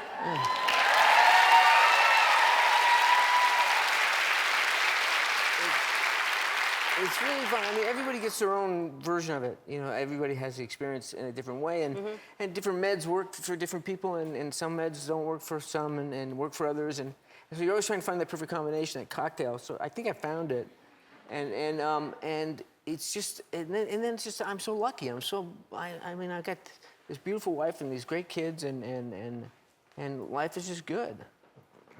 That's the attitude. I mean, seriously, because the alternative is just to feel sorry for yourself and kind of... Yeah, and if you think about how, like, it's going to get bad or whatever, like I always say, I drive my family crazy because I say this stuff all the time. But I say, if you imagine the worst case scenario and it happens, you've lived it twice. Mm-hmm. And that's great. And the other thing I say to my kids all the time, there was a woman, when my kids started to come to me with complaints and issues and stuff, and I found this thing in the New York Times, a story about a woman in Mozambique whose village flooded, and she was literally being taken away in these whirling currents, and she was pregnant. She was in labor, and she gave birth to her baby. She climbed up a tree and gave birth to her baby and waited in the tree with her baby until she got rescued. And so when my kids complain to me about stuff, I say, a lady had a baby in a tree.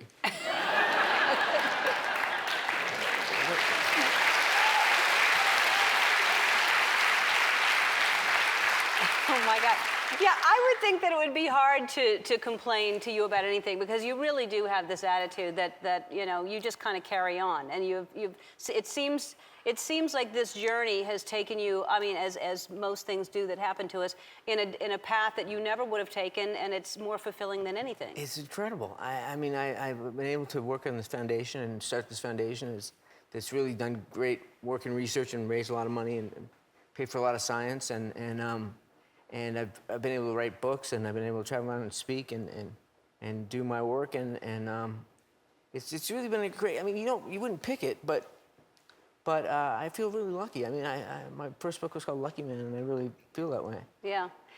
We have to take a break, and I want to talk to you more about this and how much money you've raised for the foundation, and we have a little surprise for you to raise some money. We'll be right back. We're back with 5-time Emmy winner Michael J. Fox, and you have been married to your wife Tracy for 24 years. Yes. Is that correct? 24 years, and you met her on Family Ties. Yeah, she came on the show, and she played Alex's girlfriend, and when she came on the show.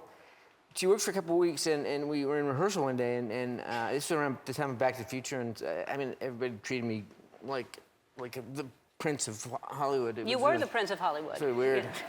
But this girl comes on the show, Tracy, and comes in one day, it was after lunch, the first scene after lunch, and she walks in and she says her line, and I smelled garlic. And I said, whoa, scampi for lunch, babe? and she looked at me and she said, that was rude, you were an a-hole, and no one's ever talked to me like that. And I looked at her and I thought, I'm in love. and then we were both seeing other people at the time. So about 6 months later, she was in New York auditioning for a film, and I said, how's your boyfriend? And she said, we broke up. And I said, want to go on vacation? Vacation, not a date. You go right to vacation? Go to the Caribbean. Yeah. You had to make up for the scampi line, so you go right to vacation. Exactly. Yeah. Well, and 24 years. That's amazing. 24 years, yeah. She's fantastic. She's great. And you do seem like just a great couple. I've always thought that about the two of you. Oh, yeah. So you've raised 250. How much? It's about 250, close to $300 million. Wow. That's amazing. We want to help raise more money, and we're pretty good at that around here. Yeah, we like to raise money. So we know you love guitars, and so our friends at Guitar Center got us this Gibson guitar that is similar to the guitar that you played before. I don't think it's the same guitar, but it's a beautiful guitar. You and I are going to sign it. I'm going to have just about every musician that is on the show sign it, and then we're going to auction this off on eBay for your foundation. Fantastic. All right?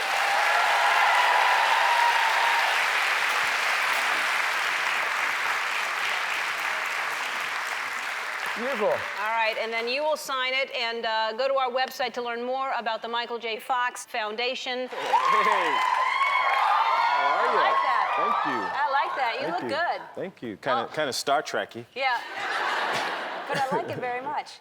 It's good to see you. I keep seeing you every time we pass each other on Coldwater all the time. Was that you last week again? Someone said, it looked like Ellen.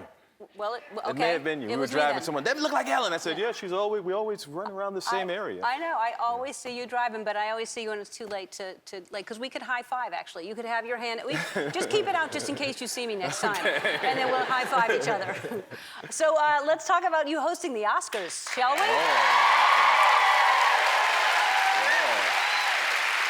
I don't know why. This is the most ridiculous thing because I know your whole career, but I just never would think you'd do it because I always think of you as being shy. Why do I think that you're shy? I don't know. I'm not shy, but because I don't go to the Oscars and stuff like that much, Right. so you wouldn't think I don't do a lot of stuff. Right. That's why it's odd for me to be doing that. Right.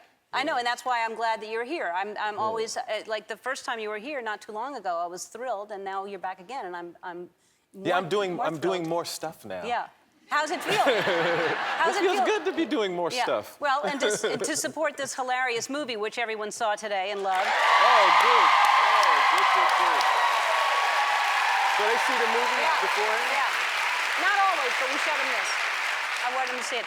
We'll get to the movie in a minute, though, but let's stay on the Oscars for a second because I would think that there's got to be more than a 10-second delay with you. There's got to be like I mean, you're gonna curse, aren't you? You can't. I don't plan on well, cursing. I know you don't plan. I'm not on gonna, when I get to the Oscars, I'm gonna say. Then I'm gonna say other things. Yeah. No, I don't have any plan to, but every now and then, a curse may slip out. Like just now, I said on your show. You did. Yeah. That's twice now. Twice. Twice. You told me what you said, so that. Yeah. So maybe I'm not planning on, but who knows? Right. But that Oscars is a delay, isn't it? Yeah, I guess they put a delay on. Like if I just were to in come case. out on the Oscars in a sky blue tux and pee on myself, they would put that on. They wouldn't show that, wouldn't they? Would cut it out and. How do you cut out peeing on yourself? If it's on a delay, you don't have to. You could cut close, and you realize I'm peeing. Then you come in, change the outfit. This is Hollywood, The fact that you're worried about peeing on yourself makes me nervous for you. And the year that I hosted, you were nominated, and I guess I didn't realize this, but people made a big deal because you left after your category. But it wasn't that you had like sour grapes or Not anything. at all. What happened was after I got nominated, right? And it went, you got your, and Alan Arkin did a wonderful job and deserved his Oscar. So I'm sitting there all cool, then all of a sudden Beyonce's pops leans over me and says, "There'll be other times," right? I'm like, okay, cool. Then Spielberg is on my shoulder. Then Clint Eastwood walks by and he's like, "It's okay, buddy." And I'm like, wait a second, I'm not gonna be like this all night. So we just left, but I didn't leave because of sour grapes. Yeah, it was just kind of. It was kind of like, I'm not gonna have a whole night of "It's okay," Eddie. Yeah, It was like, right. And you started out, like I said, you started out doing stand-up.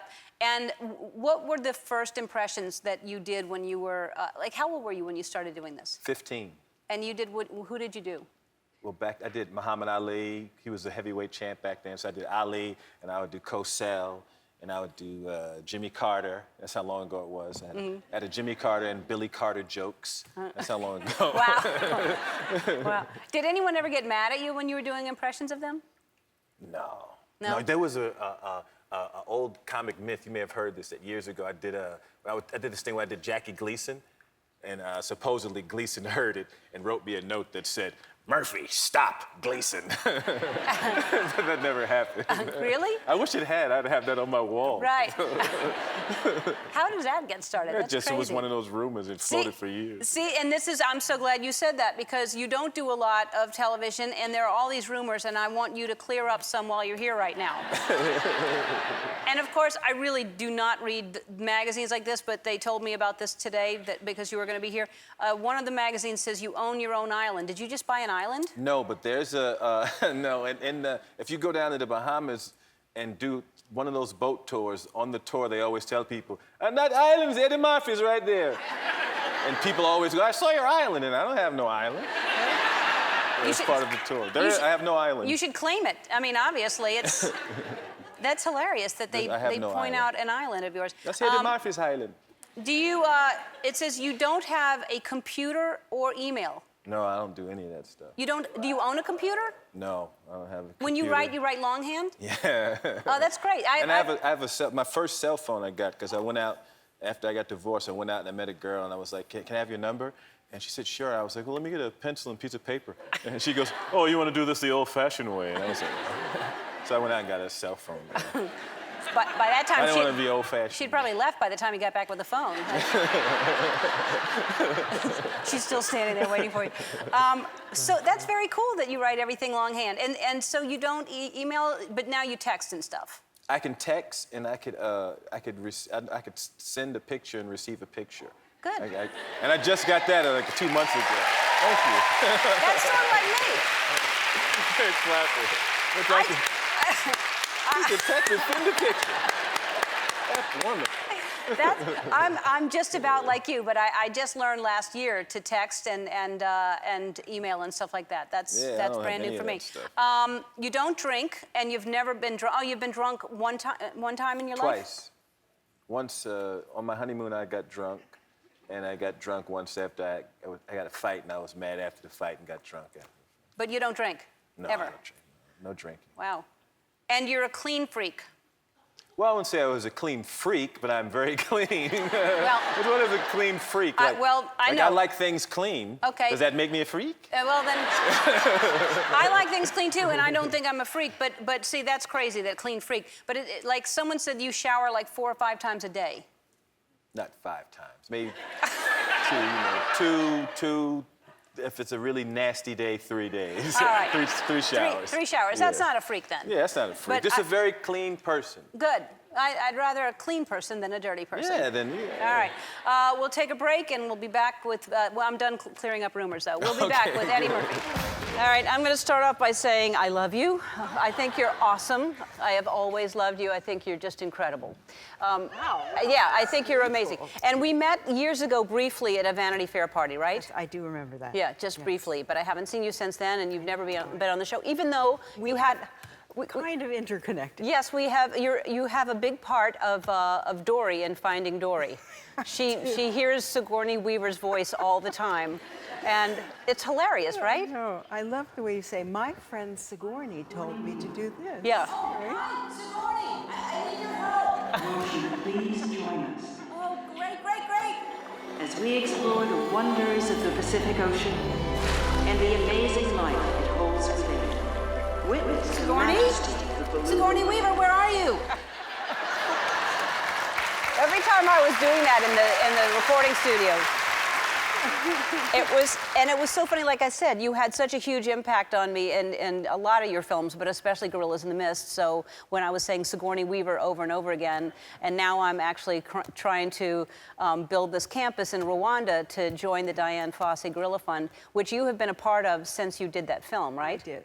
I just have to say at the very beginning that this gift that Ellen and the Wilderness Fund, the Wildlife Fund are giving our Diane Fossey and Africa and Rwanda and the gorillas is going to be such a game changer. And it's just the generosity and brilliance of the gift just absolutely overwhelms me. And the way Portia came on and did it was one of the most beautiful things. I agree. Thank you so much. I couldn't believe she remembered that. So I have been in love with animals since I was a little girl, and especially with the gorillas and really all of the animals in Africa that need protection. But specifically, Diane Fossey, for some reason, touched me. I remember reading about her in the National Geographic.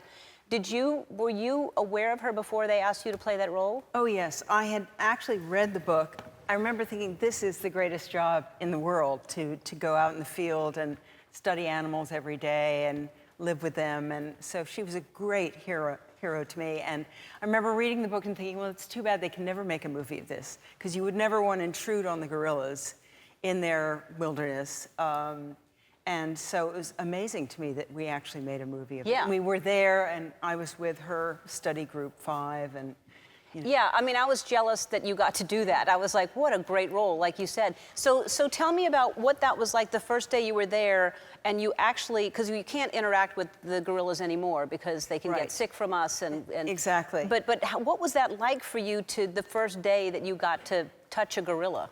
Well, it was absolutely incredible. I was been taught, to stay low and to kind of go, which is a gorilla sound for saying, hi, I'm cool. How are you? Just sitting here. And you kind of pretend to eat the celery a little bit, the wild celery. You go, so you're doing that as I do that anyway, so that's good. And then I felt this warmth on my arm, and this little gorilla, Josie, had come up and was kind of like this. And I felt her before I saw her, and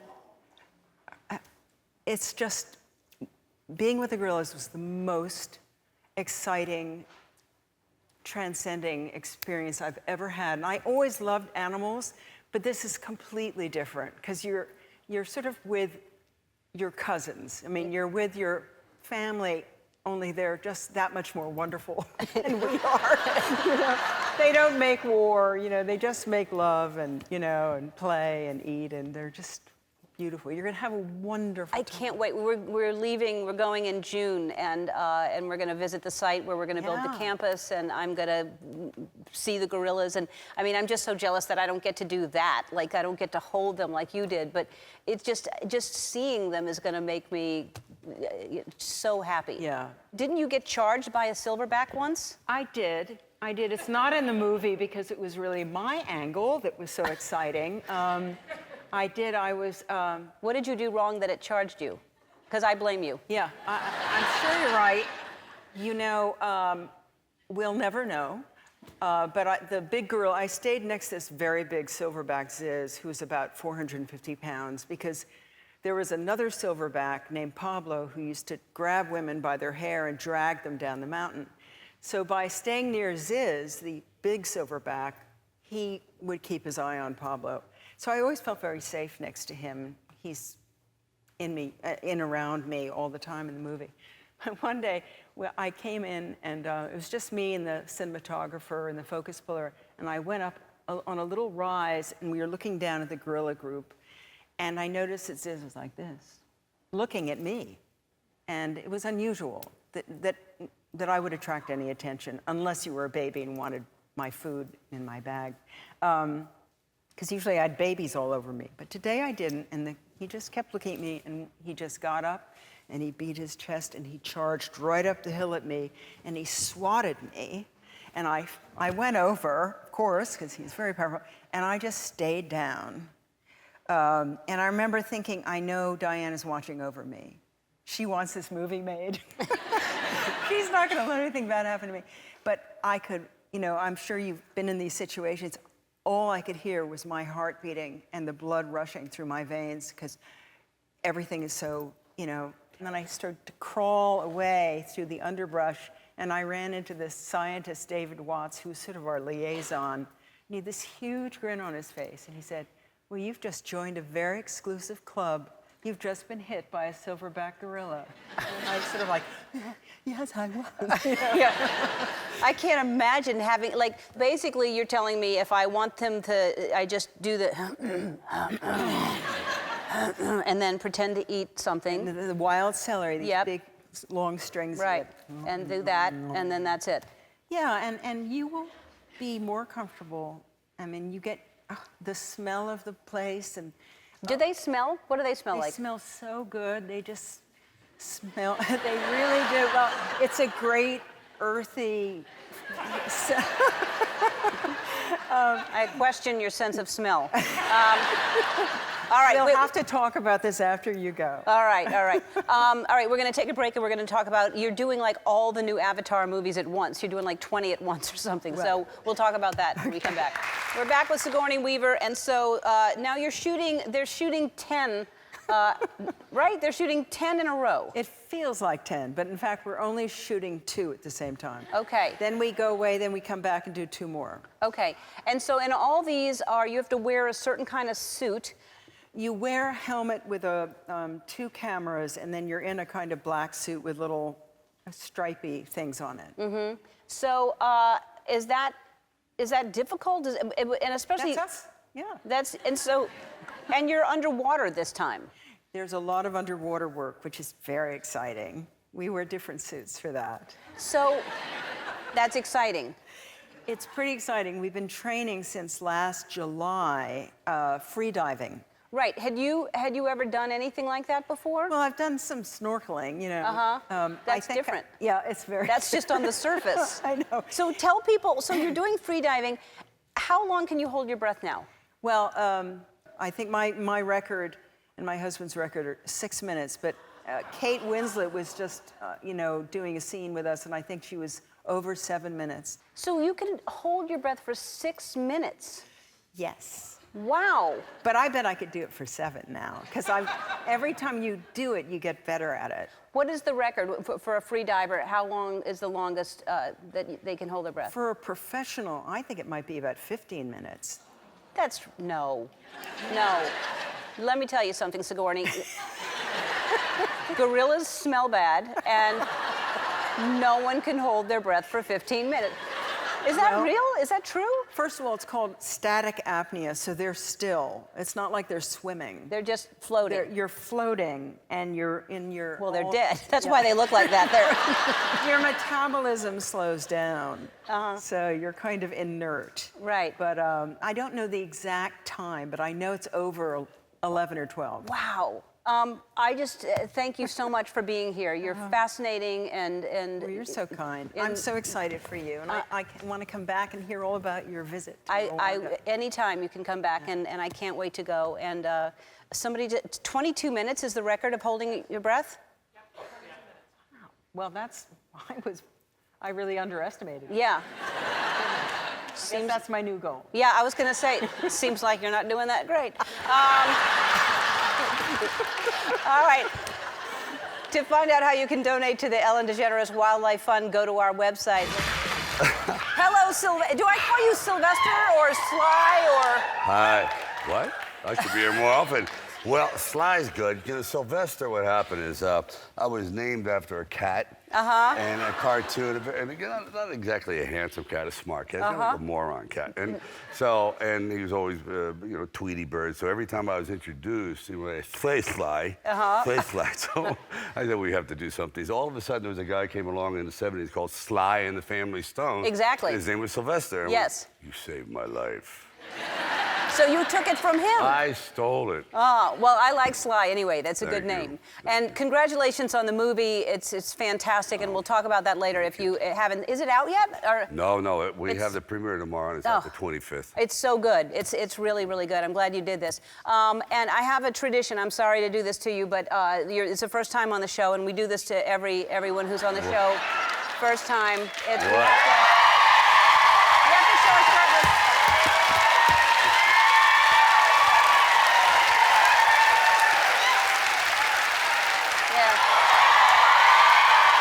Come on, please. It's a tradition. Oh my God. All right, that's enough. It's a tradition we show. Where did that guy go? Yeah. No. That guy is right there, and No.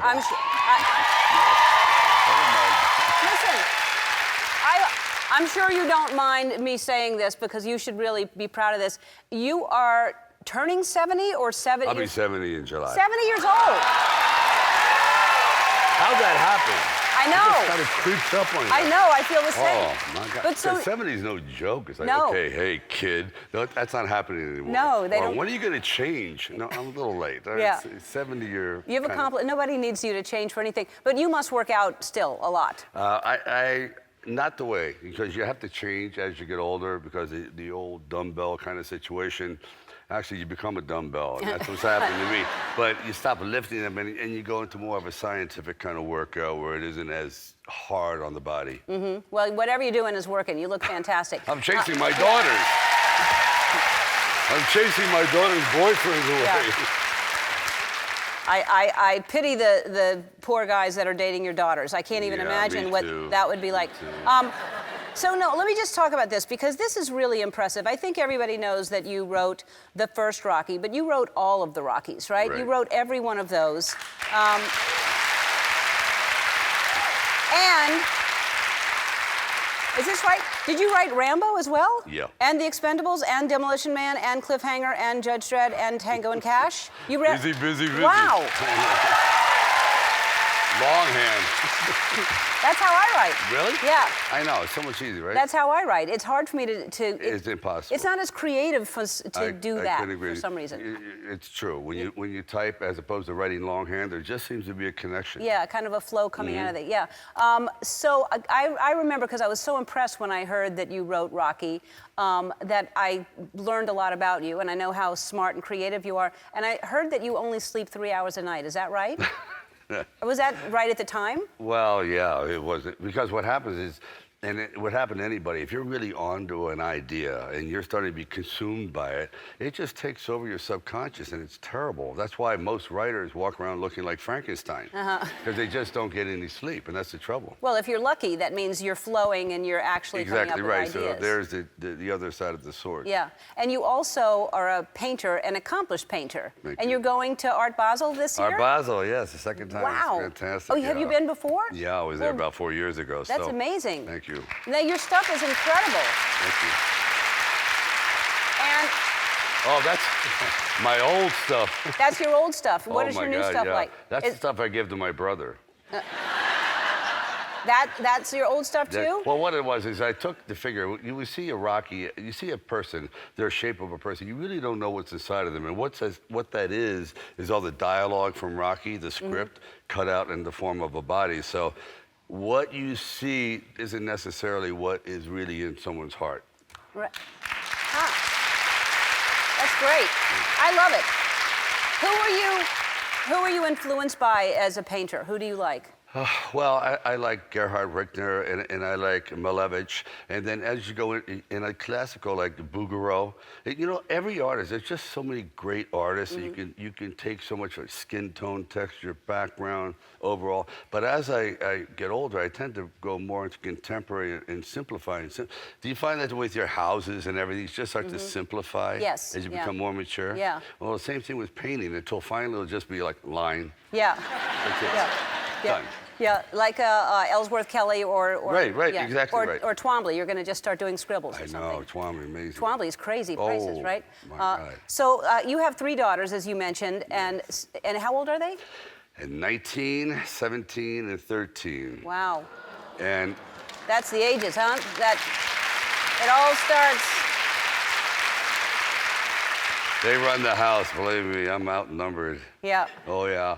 Yeah, and plus all the dogs are female and the one male is neutered, so I'm done. Yeah.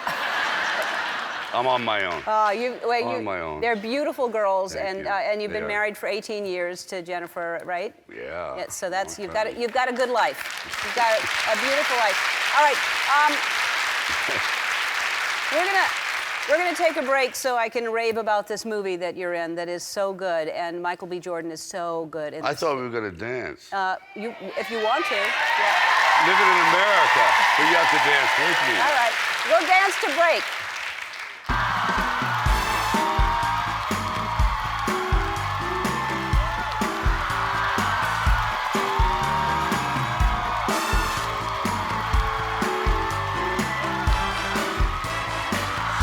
So this is the first one you did not write. Right, And, exactly. But it's such a great idea. Do you want to explain the idea? Well, the idea is that the reason I didn't want to write it because there's a whole new generation. 40 years has passed, and what worked in my generation doesn't exactly work in this generation. Everything's just changed. So a young filmmaker came to me and said, I have this idea of Apollo Creed had an illegitimate son, this perfect guy, didn't always walk the walk. And now this kid is born, Michael B. Jordan, and he just feels alienated. There's a hole in his heart. And he seeks out the one person that knew his father best. And I've sort of checked out. You know, everyone in my life has moved on, and I'm just waiting. I'm biding time. I'm not afraid to move on, but I just don't want to have any more relationships. Well, he comes in, and we start to develop this bond, and I realize he's the one that's keeping me alive, and I'm trying to show him that life is worth living. Yeah, it's a beautiful. You've become sort of a father figure to him, Yeah. and the son that you obviously is kind of not followed in your footsteps, and you're missing. And it's just it's beautiful. It's touching, and you're really a terrific actor. It's just so nice and so just true. And Michael B. Jordan is just I love him. He's really good. He's the next thing. I mean, he really is. I good. agree. Yeah. I think he's an amazing actor. He really is. He's just coming into his own. And there's Oscar buzz already for Creed, and Oh, there God. is. It's, you know. All right. So here's what I want to do. You know, you say Rocky can keep going, but you're getting older, but I think that Rocky can keep going. So I want to give you a gift that will help inspire you to keep going. Is it a life support machine? Kind of, yes. Oh. That's What all right. is You that? got it. All right. So it's a robe, obviously, but there's a life alert. If you fall down, you can hit that. There's a pills in there. I'll wear it with Yeah. pride. Look at that. Yeah, right here. All right. There you go. Oh no, he's down. He's down. Buzz. All right. Listen, please come back anytime. It took you a long time to get here, but I think you're fantastic. You know, it's the best for last, and I'm really sorry. I was afraid to do the show. I swear to God. Why? Because I'm so used to doing these shows with people that aren't as good as you. And you're like A game, and I just see the way you conduct your business out here and the way you perform. I say, you know, I don't know. Maybe these women start throwing pies at me. I don't know. You'll see like Rambo. Like next thing I'll look out and the audience is empty. No. You know what I mean? Yeah. You're crazy. Well, anyway, I'm glad that you got over that and you're here because I just think you're terrific. Come back anytime. Hi, you guys. Hello. Thank you so much for being here. I have been waiting for this for 15 years, and this means so much to me but it's just two of you. But that's still, it's like, I mean, I wanted the whole band, and they just didn't want to show up. What happened? No, they're in oxygen tents. They like you. And we love you. Yeah, that's the difference. So Bono just has Bono. There's no the before Bono, so I know to call him Bono. Right. So you have The Edge. Should I call you The Edge or Edge? I know it's difficult. The Edge only on very formal occasions. Edge is fine in this situation. Edge. Perfectly fine. And you call him Edge? His mother called him Edge. Really? Mrs. The Edge called Edge Edge. She was our first roadie, by the way. Really? Yes, she was. That's awesome. She's no longer with us, but she had a VW Beetle. Yeah. And she used to drive us around. We would be postering at midnight. We used wallpaper. And we used to wallpaper over other people's posters, not very cool. And then she would call us when the police came, saying, "Get out, boys! Get out!" She was a Welsh from Wales. She drove the getaway car. That is awesome that she was a roadie for you. That's She amazing. wasn't great at setting up the drums, you know, but she was really good at plugging in the guitar amps and all that stuff. She's amazing. Plugging in, that's what she did? She also, I do recall, because we're a high school band, and so Edge had cheese sandwiches every single day of high school. Every single day he had cheese sandwiches.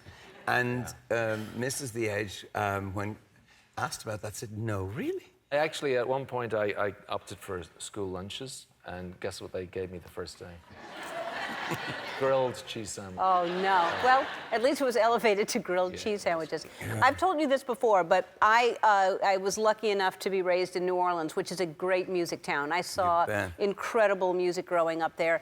And my first concert was y'all. It was U2 on a riverboat.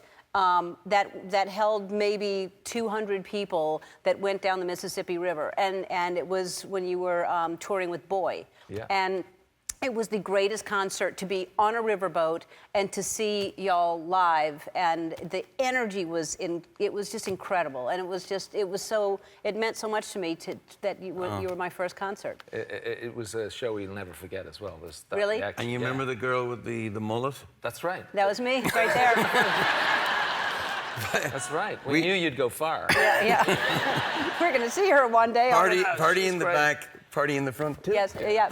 It was a party all the way around because I was in New Orleans. That's why. That's right. So you met in high school, right? Yeah. And you hit it off. I can't believe this is like 40 years that the band is still together, same members, and y'all still like each other. You're still touring. It's kind of more like a family than a band.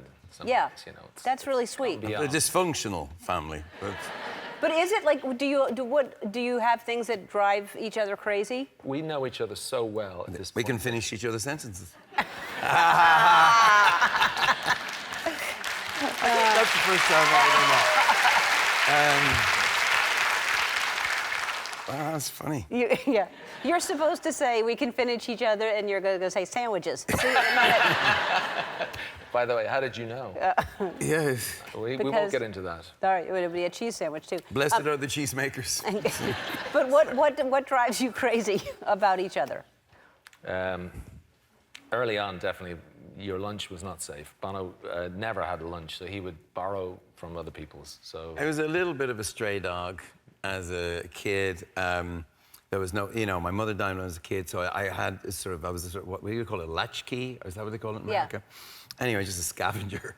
And it's no joke for me to say that nothing drives me crazy about them in any real sense, because genuinely they kind of saved my life.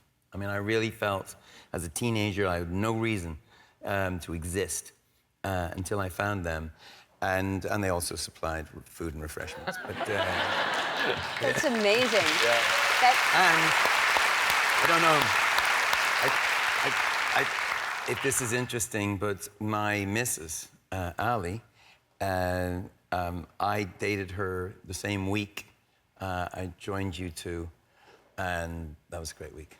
So you met your future wife and your band that you would continue for 40 years. I dated her. I'd met her before, but we started dating the same week that U2 was formed. What an amazing... So I just got two good decisions right. Everything else I screwed up. And it is interesting. That's fantastic. Yeah, okay. All right, we're going to take a break. We're going to talk about these two youngsters that are on the cover of your CD right here. We'll be back.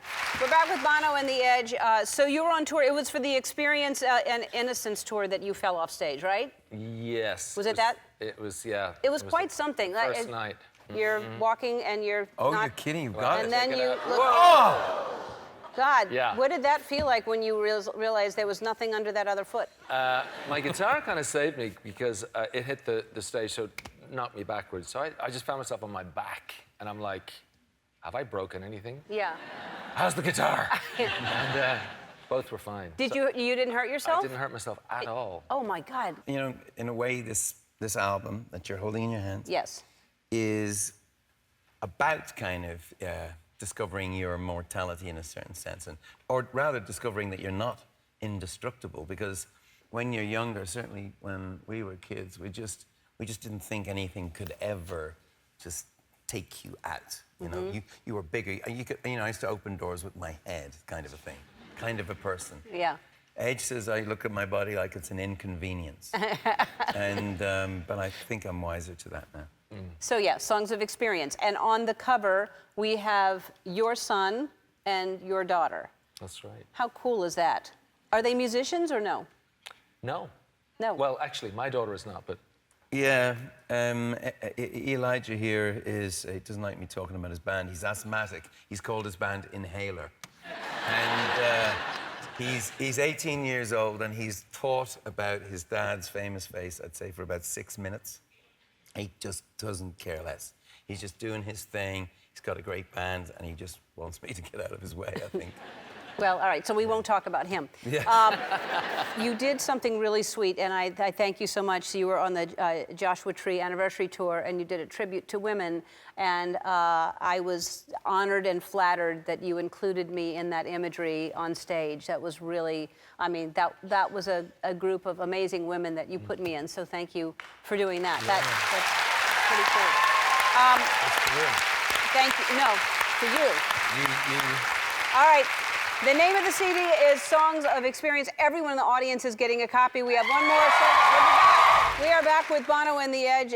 They got here early today to rehearse, and it turns out that was really, really, it was great because I needed some help around here. And then they happened to have cameras rolling, and so I guess we caught it on tape.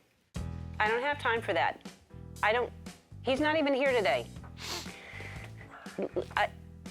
You know what? I have an idea. I'll call you back. Hey, you guys. How are you? Hey. Good to see you. Sorry, I was on the phone. Unfortunately, my assistant is not here today. He is out, and his assistant is not here either. So I have both of my assistants are gone. Would you mind helping me out? Because... Sure. Sure, yeah. Put name tags on so I know who's who. Which is the Bono? That'll be... that's me. Okay, great. Thanks. Great. Thank you. The Edgy. It's Edge. Okay. Edge, sorry. We see The it now. Edge and then the Bono. Yeah. This is the number for the commissary. All you do is you just pick up the phone, you hit 4, and then you can take it with you. Okay, I want you to call a commissary, and I want you to ask him what the soup of the day is, because I'm going to need some lunch. Soup of the day. And your office can be right in there. Okay. No, we're happy to help. I mean, Okay. it's You know? anything, just to Both be of you. useful. It's our kind of. It feels good to be useful. Theme tune. There's nothing better than giving. We love players. There's We love to nothing. be Okay, useful. just please go on. Sure, thanks. Thank you. Okay. I'm kind of in a hurry and hungry. Okay, Tell him you work for Ellen. I'm not sure I do this. And then I need my writers in here, please, because we need to work. It's a for. There's no doubt. What a big day. What a big show we have. Soup of the day. What is it? I'm on hold, Ellen. Sorry. Who's talking to me, the Bono or the Edge? This is It's Edge. He's on hold. Hang up, call again, and start with I'm calling for Ellen DeGeneres. No. We're calling for Ellen. We need some information. And Ellen. Soup of the day. No. Soup of the day, please.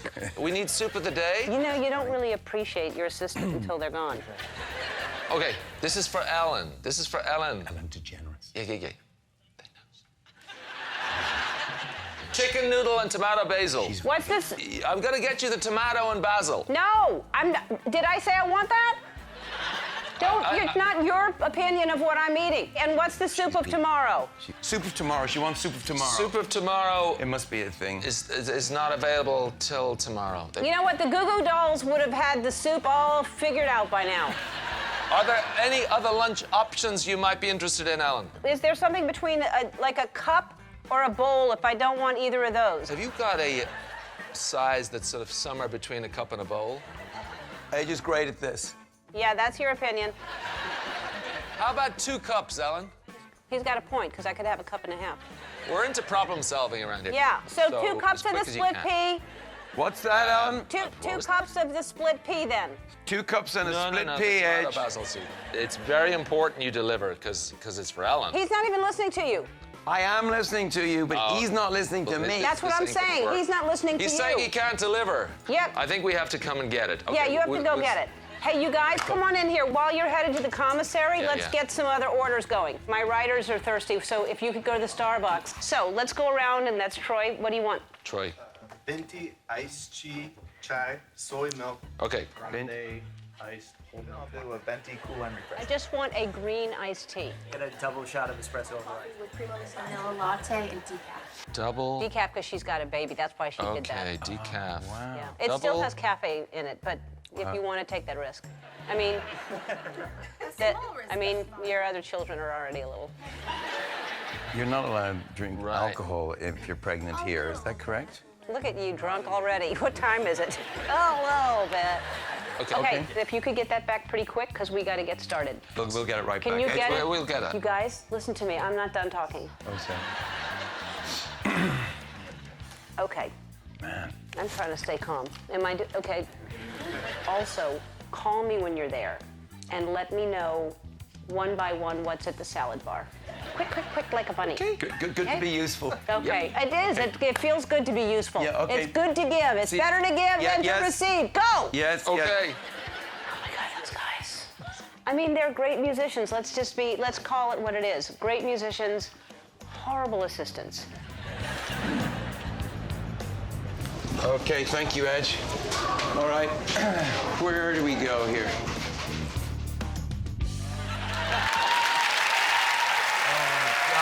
All right. You'll see the rest of that tomorrow, and now you're going to do something with the audience. Go ahead. Okay. We're going to do the women of the world. Oh, yes. Oh, there we got an idea for you. Okay. Because you were on stage with us in the Joshua Tree. Yes. We celebrated you in the History Turns Into Her Story. Yes. Which we thought might be good if you came on tour with us and maybe your audience came on tour with us. And if we recorded you singing, we have this piece called Women of the World Take Over. Because if you don't, the world will end and it won't take long. Yes. And it's this thing at the end of our show, and we have Madison Ryan Ward. I don't know if you know her. She's just the most remarkable singer. But if you're interested, I mean, we can just try this. If it doesn't work, we don't have to use it. But I think it'd be great if you guys were into it. And this would be on your tour? It's celebrating women and Poverty is Sexist, which is the One Campaign's lead campaign. There's 130 million girls who don't go to school in the world because they're girls. And it's not acceptable. And Poverty is Sexist has taken this on. And let's, All right, let's do it.